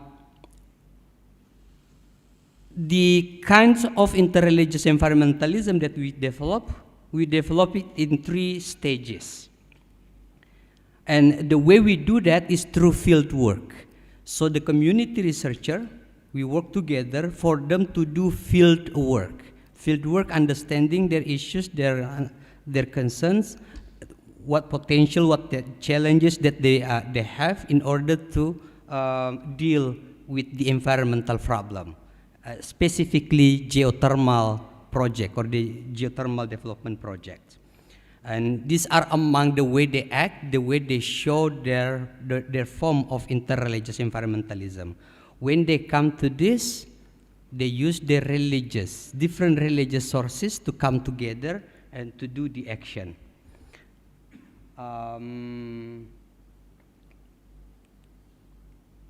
So the first stage that we learn is that for this interreligious environmentalism to work is to establish internal consolidation among communities. In each community, diversity, varieties are there. We have diversity also in that, in terms of gender, in terms of ethnicities, in terms of religions. And what they do is what we have been doing, I mean the community researcher, they do in their respective communities is to consolidate the differences, male and women, old and young, Christian, Muslim, Adat, indigenous, to come together. They do it through field work, through observation, through interviews, through dialogue, debate, discussion among all of them, and use cultural practices as among of their internal consolidation. So what they're doing is to consolidate. There's some polarization, but they learn the polarization and how to deal with that. The second is the inter-community. So we work with 15 local communities. They share their stories. They share their problems. They learn one another. For them to come up with that, we have shared experience. The experience of ecological crisis are common among us. And it is us who are concerned, and what to do is then to consolidate among these communities across Indonesia, Sumatra, Java, Sulawesi, Maluku, NTT. And the last one is that while doing the inter-community among communities across Indonesia is to come up to the understanding that our problem is basically the colonialism-driven capitalist extractivism. So what we see in our everyday life is basically extractive development driven by colonial logic. I'm making this term, but this is what we have discussed. What we are seeing in our everyday life is basically orchestrated by a very powerful wherever they are. And so the third stage that we develop to engage the inter-religious environmentalism is to address that, to address the policy, to engage resistance. Environmentalism, yes, it is development, as they say, green energy, but basically they're destroying our social life, they polarize our communities, they destroy our environments. Resistance has been also become like the third stage of the interreligious environmentalism. So, habis.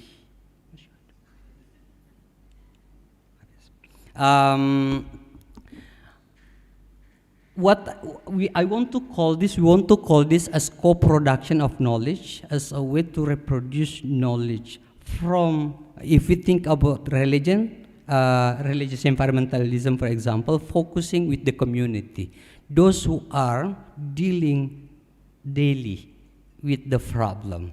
Religion, we have institutions, they are important, but also among the very important is the real people, the real subjects, the personal, the individuals. And they have a lot of knowledge because their knowledge are experience. Their life experiences are so rich with knowledge that we can share and we learn from them. I dedicate this term that we come up with, interreligious environmentalism, from the discussion with them. It is their knowledge that we want to develop together. Thank you very much.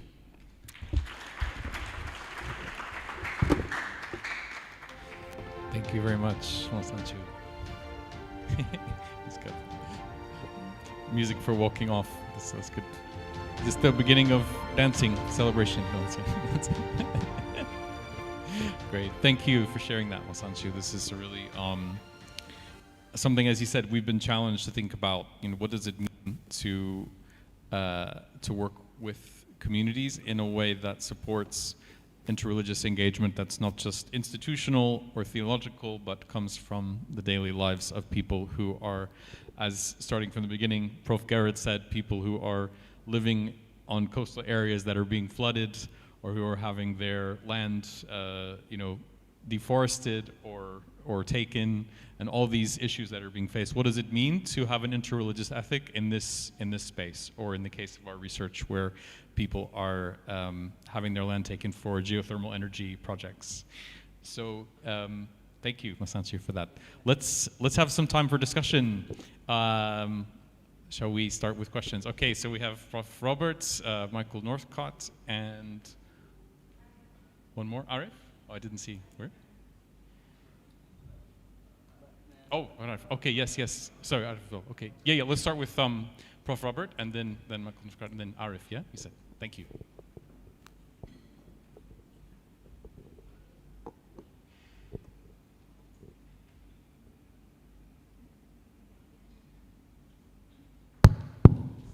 Yes, thank you so much for the presentations from the three of you. Allow me to imagine that religion is like an animal. And from evolutionary point of view, this animal is looking for ways to survive. Of course, in different contexts and bound to the context. In the context of Australia, this animal becomes, as you described, as complex spirituality, whatever that means, because it seems that you are still looking for what kind of transformation or metamorphosis this animal is taking on these days. And Pak Gerrit also describes this with WCC and PGI. This is the animal that takes form of institution, and especially the Protestant institution. Also looking for, by adjusting itself the present situation, when people are shouting about environmental crisis, these institutions also, hooray, we also do the same thing, we do this and this. And also with regard to the presentations of Pak Ancu, I imagine this is the academia, meaning that those people who research on religious studies or religious phenomena, whatever, trying to transform itself into what you call as the environmental, religious environmentalism, even with ism in that. So this is all an effort, attempt to adjust itself, the religion, into the present situation. My question is, whose interests are represented or imagined or even left behind throughout this attempt? I'm thinking about epistemology. Is it really, like Pak Ancu said, this is the interest of the people? I don't imagine people as bodily people, because when we talk about epistemology, the thinking of the people, is it really the thinking of the people, or that the thinking of somebody else who are embedded, built upon in the mind of the people? So the only question is, whose interest is among this attempt to transform or to the evolution of the religion? Thank you. Thank you, Prof. Robert. Now, Michael Northcott. Thank you. I appreciated the comment this morning about ICRS fostering dialogue between people who disagree. And I'm about to disagree fairly substantially with something many people in the room may believe. But it has been my experience in ICRS that when I've done this before, I've not been cancelled. whereas I was cancelled in the United Kingdom on a number of occasions in the last few years. So I am very grateful to the intellectual hospitality that ICRS has shown this maverick thinker over the last 6 years. But my comments are mainly addressed to Gerrit. The north coast of Java is sinking because of geological activity. And furthermore, the sea isn't rising overall. The coast has been wrecked by sand extraction, by aquaculture, and many other very unwise anthropogenic decisions. But the deeper issue is whether carbon dioxide is a pollutant. NASA satellites clearly show there is 30% more leaf area on the planet now, including in North Africa, than there was 20 years ago, because CO2 is a plant fertilizer. The Dutch pump 3 times the atmospheric level of CO2 into their greenhouses to grow food. The normal level of the history of the planet of CO2 is somewhere between 1,000 and 8,000 parts per million. At 200, nothing grows. And we're currently only at 420. But the biggest thing of all for me was actually to do with COVID. So the COVID-19 lockdown, which I totally disagreed with, and I taught a class in person in the coffee shop in Jogja just to make the point, and they all turned up. The biggest thing that COVID achieved, the lockdowns, was an experiment. I mean, I'm a leftist environmentalist. I've for years been criticizing the UN emissions process because it was making no impact on atmospheric emissions. And I thought that was because the process wasn't working. The lockdowns reduced industrial CO2 and other emissions by something like 30% globally. That's an incredible achievement, not made by the UN, but by the WHO and other governments. Now, if the CO2 from human beings was driving changes in the climate at the moment, and including rising atmospheric CO2, the lockdowns should have shown up in the Mauna Loa Observatory on Hawaii measure of rising CO2 year after year. There was absolutely no difference in the increase in CO2 in 2021 and 2022 than there was in 2019 and 2020. Furthermore, global temperatures actually went up during the lockdown. So the CO2 continued to rise as normal and global temperatures went up. Furthermore, there's no correlation between CO2 rises in the past and temperature change. And furthermore, the instrumental record that they used to prove all this anthropogenic stuff about CO2 started in the coldest 2 decades in 2,000 years. That's when the record began. So if you start the record then, yeah, it looks like it's got quite warm. Well, it's actually only about a half degree. I'm writing about this on Substack and in other articles, but the core point I want to make is that we as Christians, including the World Council, have too easily taken for granted that natural scientists have no skin in the game. Climate science is a huge operation. The people who promote it are the same people who promote all the other colonial and post-colonial scams that you, more than I, have had to live through. They're the bankers, the oligarchs, the energy companies, who have already gamed climate science to work out how they're going to use it to extract more and more power and wealth from ordinary people, while the poor are destroyed by climate action. To give one example of that destruction, millions of people die early in Africa because they live in smoke-filled kitchens, because they're still using biomass. And the UN climate process has determined that no development funds will in future be available for electrification and gas and clean energy in sub-Saharan Africa, consigning millions every year to death. This, to me, is not climate justice, it's a total opposite. And climate change, in my humble opinion, well, it's not very humble as you can tell, it's just not caused by human beings. It's caused by the sun and the weakening of the electromagnetic defenses, which are down right now by about 35%, and I'm not making that up either, it comes from NASA's own figures. Anyway, enough for me, but thank you very much for listening. Great. Thanks. Thanks, Dr. Michael. That's good, really good connection with the previous question about whose interests are being supported with this agenda. So we'll address that. Thank you.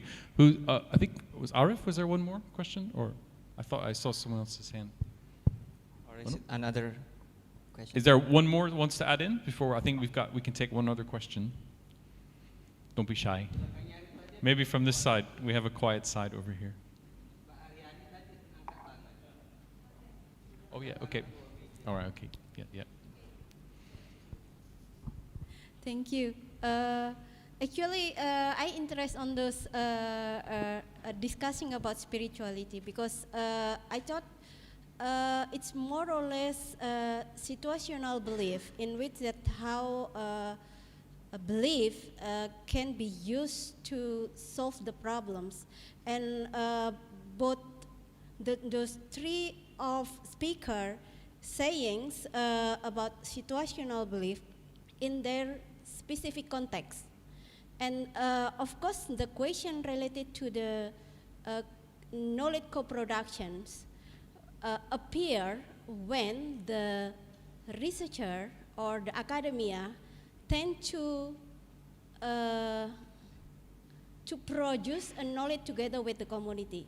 The issue is in which level the knowledge co-production produced together with the community.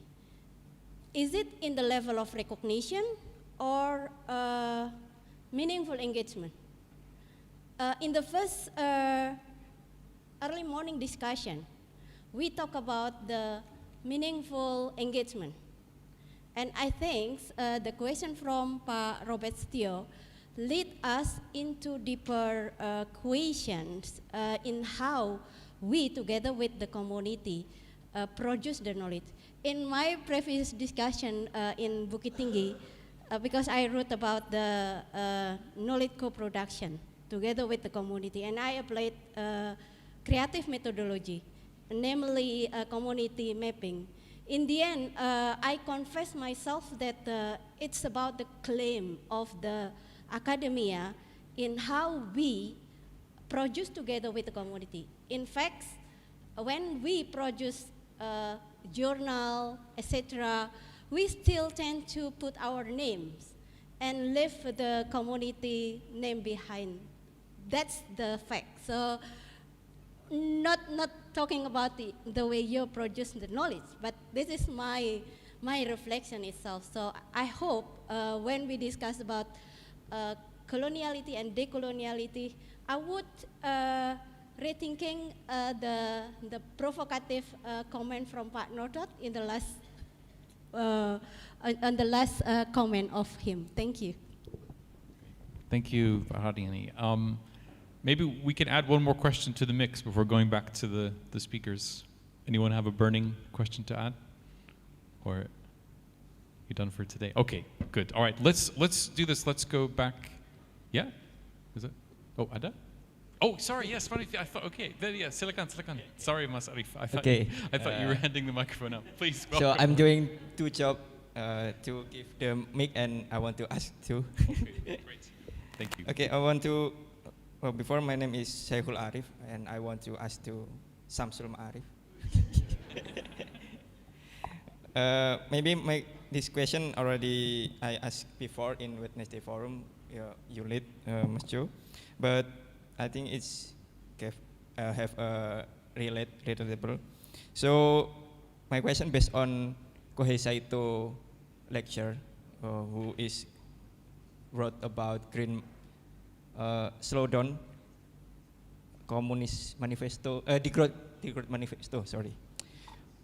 In his lecture, during his lecture, Kohei Saito mentioned that Marx in his late age studied Indonesia about the communal society in pre-colonial era, pre-capitalist era. Sorry. Based on that, so I think that how about based on that Marx doing in communal society in the pre-capitalist era. Do you think there is any possibility that the common system could be applied today based on indigenous communities that still uphold their customary law, their customer indigenous cosmology, and etc., which are more generally environmentally sustainable? And the second, about your work, your project before. Technically, how long does it usually take? Because you say it, if we share knowledge with each other and perhaps want to undertake a similar project, would it require a lot of time? I hope my question can be understood, Anju. Okay, thank you. Thanks, Masarif. That's great. Okay, good. Let's go. We'll go through the speakers and let them respond to some of those individual questions. Shall we? We'll go reverse order. So we'll start with Masanchu and then Anna and then Prof. Garrett. Yeah, to close down. So Masanchu, yeah. Thank you, Mas Yaf. Thank you, Pak Robert, Pak Northcote, Mbak Haryani, Mas Arif. Let me start with the Pak Robert. Epistemology, I think, and this is also among the discussion that we have done among the academic, this is also what we discussed in class. I would call that as relational epistemology. You mentioned that too, and we learned this from indigenous people. Relational epistemology is the way to know true relationships. So no knowledge without relationship. What I know is always from my relationship to what I know, from whom the what I know give to me. So no knowledge without relationship. So it is an engagement in relationship to have knowledge. And that is what we learn from indigenous people. They still have that. They still have that as a framework of knowing. Do they still apply it? They have challenges. Because that knowledge, that relational epistemology has been pressured so much and has been characterized as backward. They have it, and that is what we basically use. So when I say we discuss with them, informal in workshop, like on weekly basis through online, Zoom, we have with them, if they have question, we manage to have a Zoom meeting online to discuss, update their issues, their problem, if they have question, if we have question with them. And that is the process of relational epistemology. Knowledge comes through that relationship. And so knowledge, and this is from Javanese also principle about laku. Knowledge is laku. Knowledge is not in here, but what we practice. And in this context is basically the relationship. What we are doing, that is the knowledge. And so that book that we have is by them, with us, together with us. And so they read, and I want to also share, we have a member of Klinik KBB here. Can you raise your hand? Klinik KBB Yogyakarta. That is how also we produce knowledge. We work together and write together.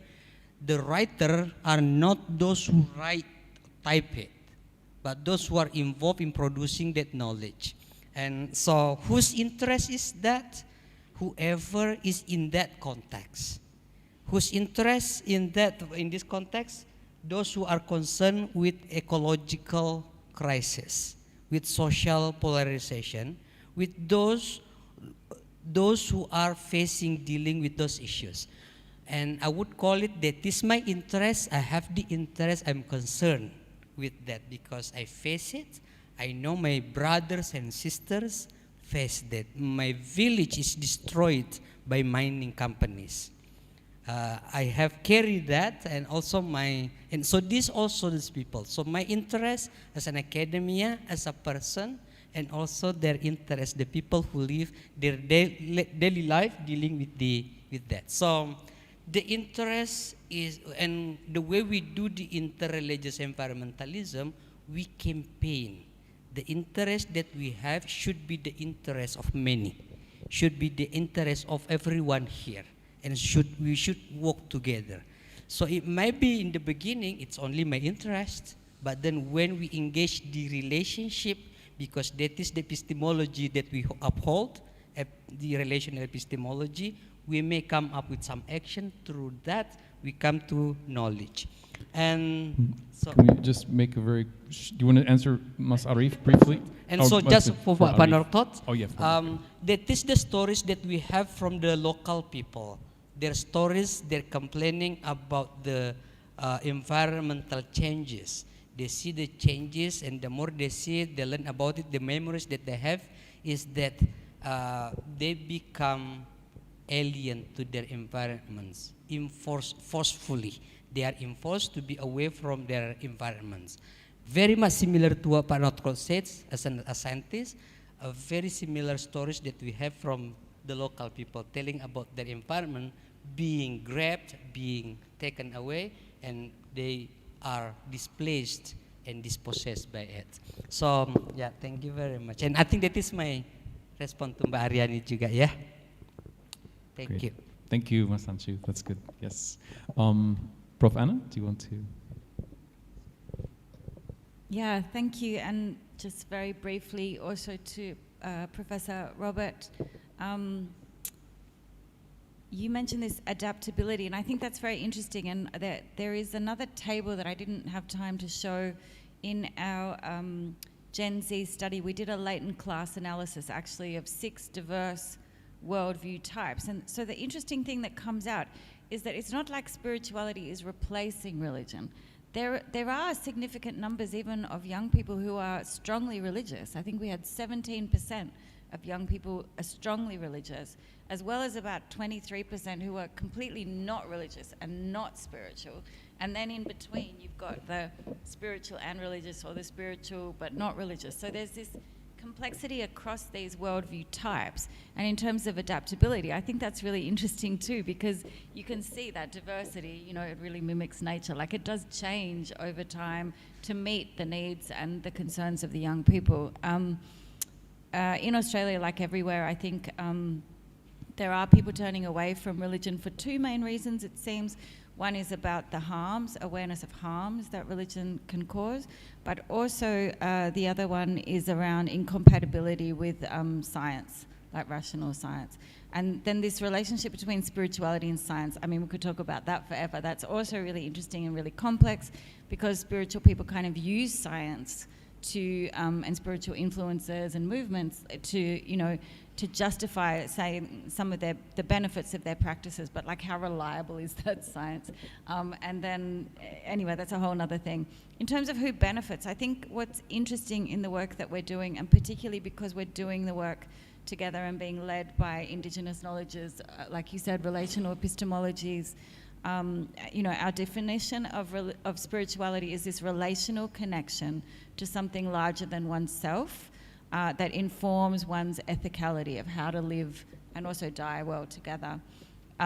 So in terms of who benefits and whose interests are centered or foreground and who gets left behind, I think if we center religion, that, you know, has come out of a colonial framework, and that has excluded and not given equal status to, in the Australian context, to Indigenous knowledges and spiritualities, but also to some of the Asian religions and spiritualities that have had really long histories in Australia. And like, most Australians don't even know anything about the history of the far north and connections between Yolngu people and Indonesian people. And anyway, the point is, if you then center spirituality instead of religion, it's a way of also reframing this and contributing to decolonizing the study of religion and spirituality in Australia, and then foregrounding Indigenous spirituality and relationality and those epistemologies that we can learn a lot from. Great, thank you, Prof. Anna. And we'll give the final words to Prof. Gerrits. Thank you. I think the WCC and the PGI has strong justification for their existence. I mean, especially when I share with you the impact of the GPIC to what the member churches, and well, we witnessed the struggle of two churches, the HKBP and the Moluccan Protestant Church, for they're fighting against, of course, injustice, but it is also related to climate injustice. So, if Pak Robert asks whose interest is that, well, I think for all, but particularly for those who suffers the most. And not only the human, but also the non-human. I think the Ephorus Dr. Nababan told the member churches of his church that we are fighting not just for the people along the shores of Lake Toba, but for the lake itself. The lake is our ancestors' inheritance to us. If the lake disappears, the Toba people will also disappear. And I think he is giving some example about, you know, the Sea of Aral in Central Asia, that is now 80% dry. One of the largest lakes in the world, but now it's dry, almost dry. And that's it. I mean, I don't want to lighten what they are saying, and I very much appreciate what the two churches have done in the context of Indonesia, especially concerning the fight against ecological destruction. As just a short comment to Professor Northcott, the discourse on climate justice in the WCC has been very long. It started in 1983, even before that, and more than one decade later, in 1981, in Canberra, Australia. At first, they separate between these two, between climate change and climate justice. They thought there's nothing to do with each other. But as I shared with you, they do not only invite the scientists, including natural scientists, but also the people, the indigenous peoples, and also the people from the Pacific Islands, from Vanuatu, from Kiribati, whose islands are now submerged.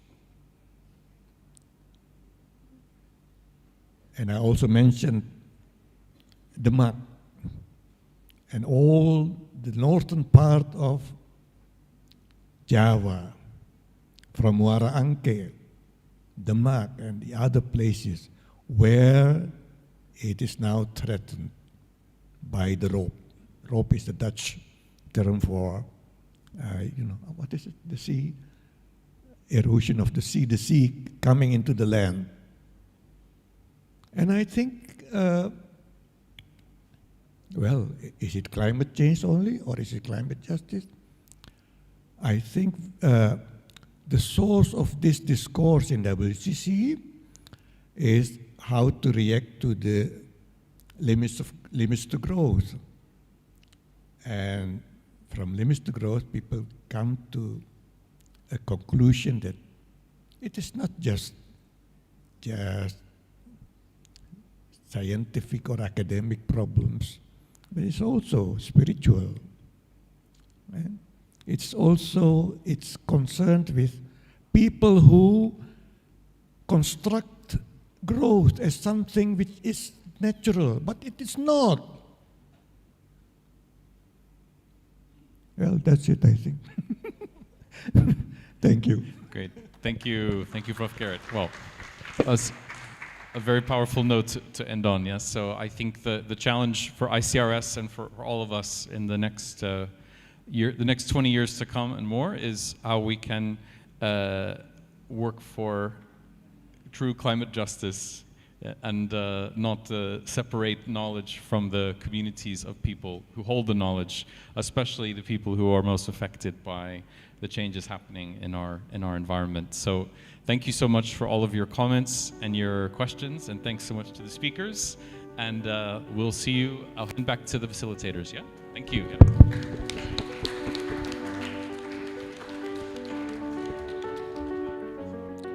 We kindly request our distinguished guests to please remain on stage as we will now proceed with the presentation of a token of appreciation which will be presented by Professor Jonathan Smith to Professor Anna Halafov and Professor Samsul Ma'arif to Professor Gerrit Singgi.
Distinguished guests, ladies and gentlemen, we are now approaching our final session, the ICRS Sharing Forum. This special forum will involve our active students, alumni, and lecturers, making it a wonderful space for connection, and will be led by Professor Michael Quinlan. The forum will be held on site at University Club Cafe. Following the conclusion of this session, today's program will officially come to an end. However, before we close, we would like to announce tomorrow's agenda for June 24th. So tomorrow we will gather for a roundtable discussion themed Global Local Vision of Religious Studies, Co-Production of Knowledge, Interdisciplinary and Intersectoral Collaboration for Peace, Justice, and Sustainability, featuring 3 distinct roundtable sessions. This will be followed by group presentations, and we will conclude the day with the official book launch of Fighting Polarization by Professor Sherian George. We would like to express our gratitude for those who got invited for today's session. Some of our distinguished guests have been contacted by our committee for roundtable discussion invitation tomorrow. On behalf of the organizing committee, we extend our heartfelt gratitude for your presence and attention. We wish you an inspiring and meaningful conference ahead, and we apologize for the inconvenience that you may have today. Thank you and have a good day.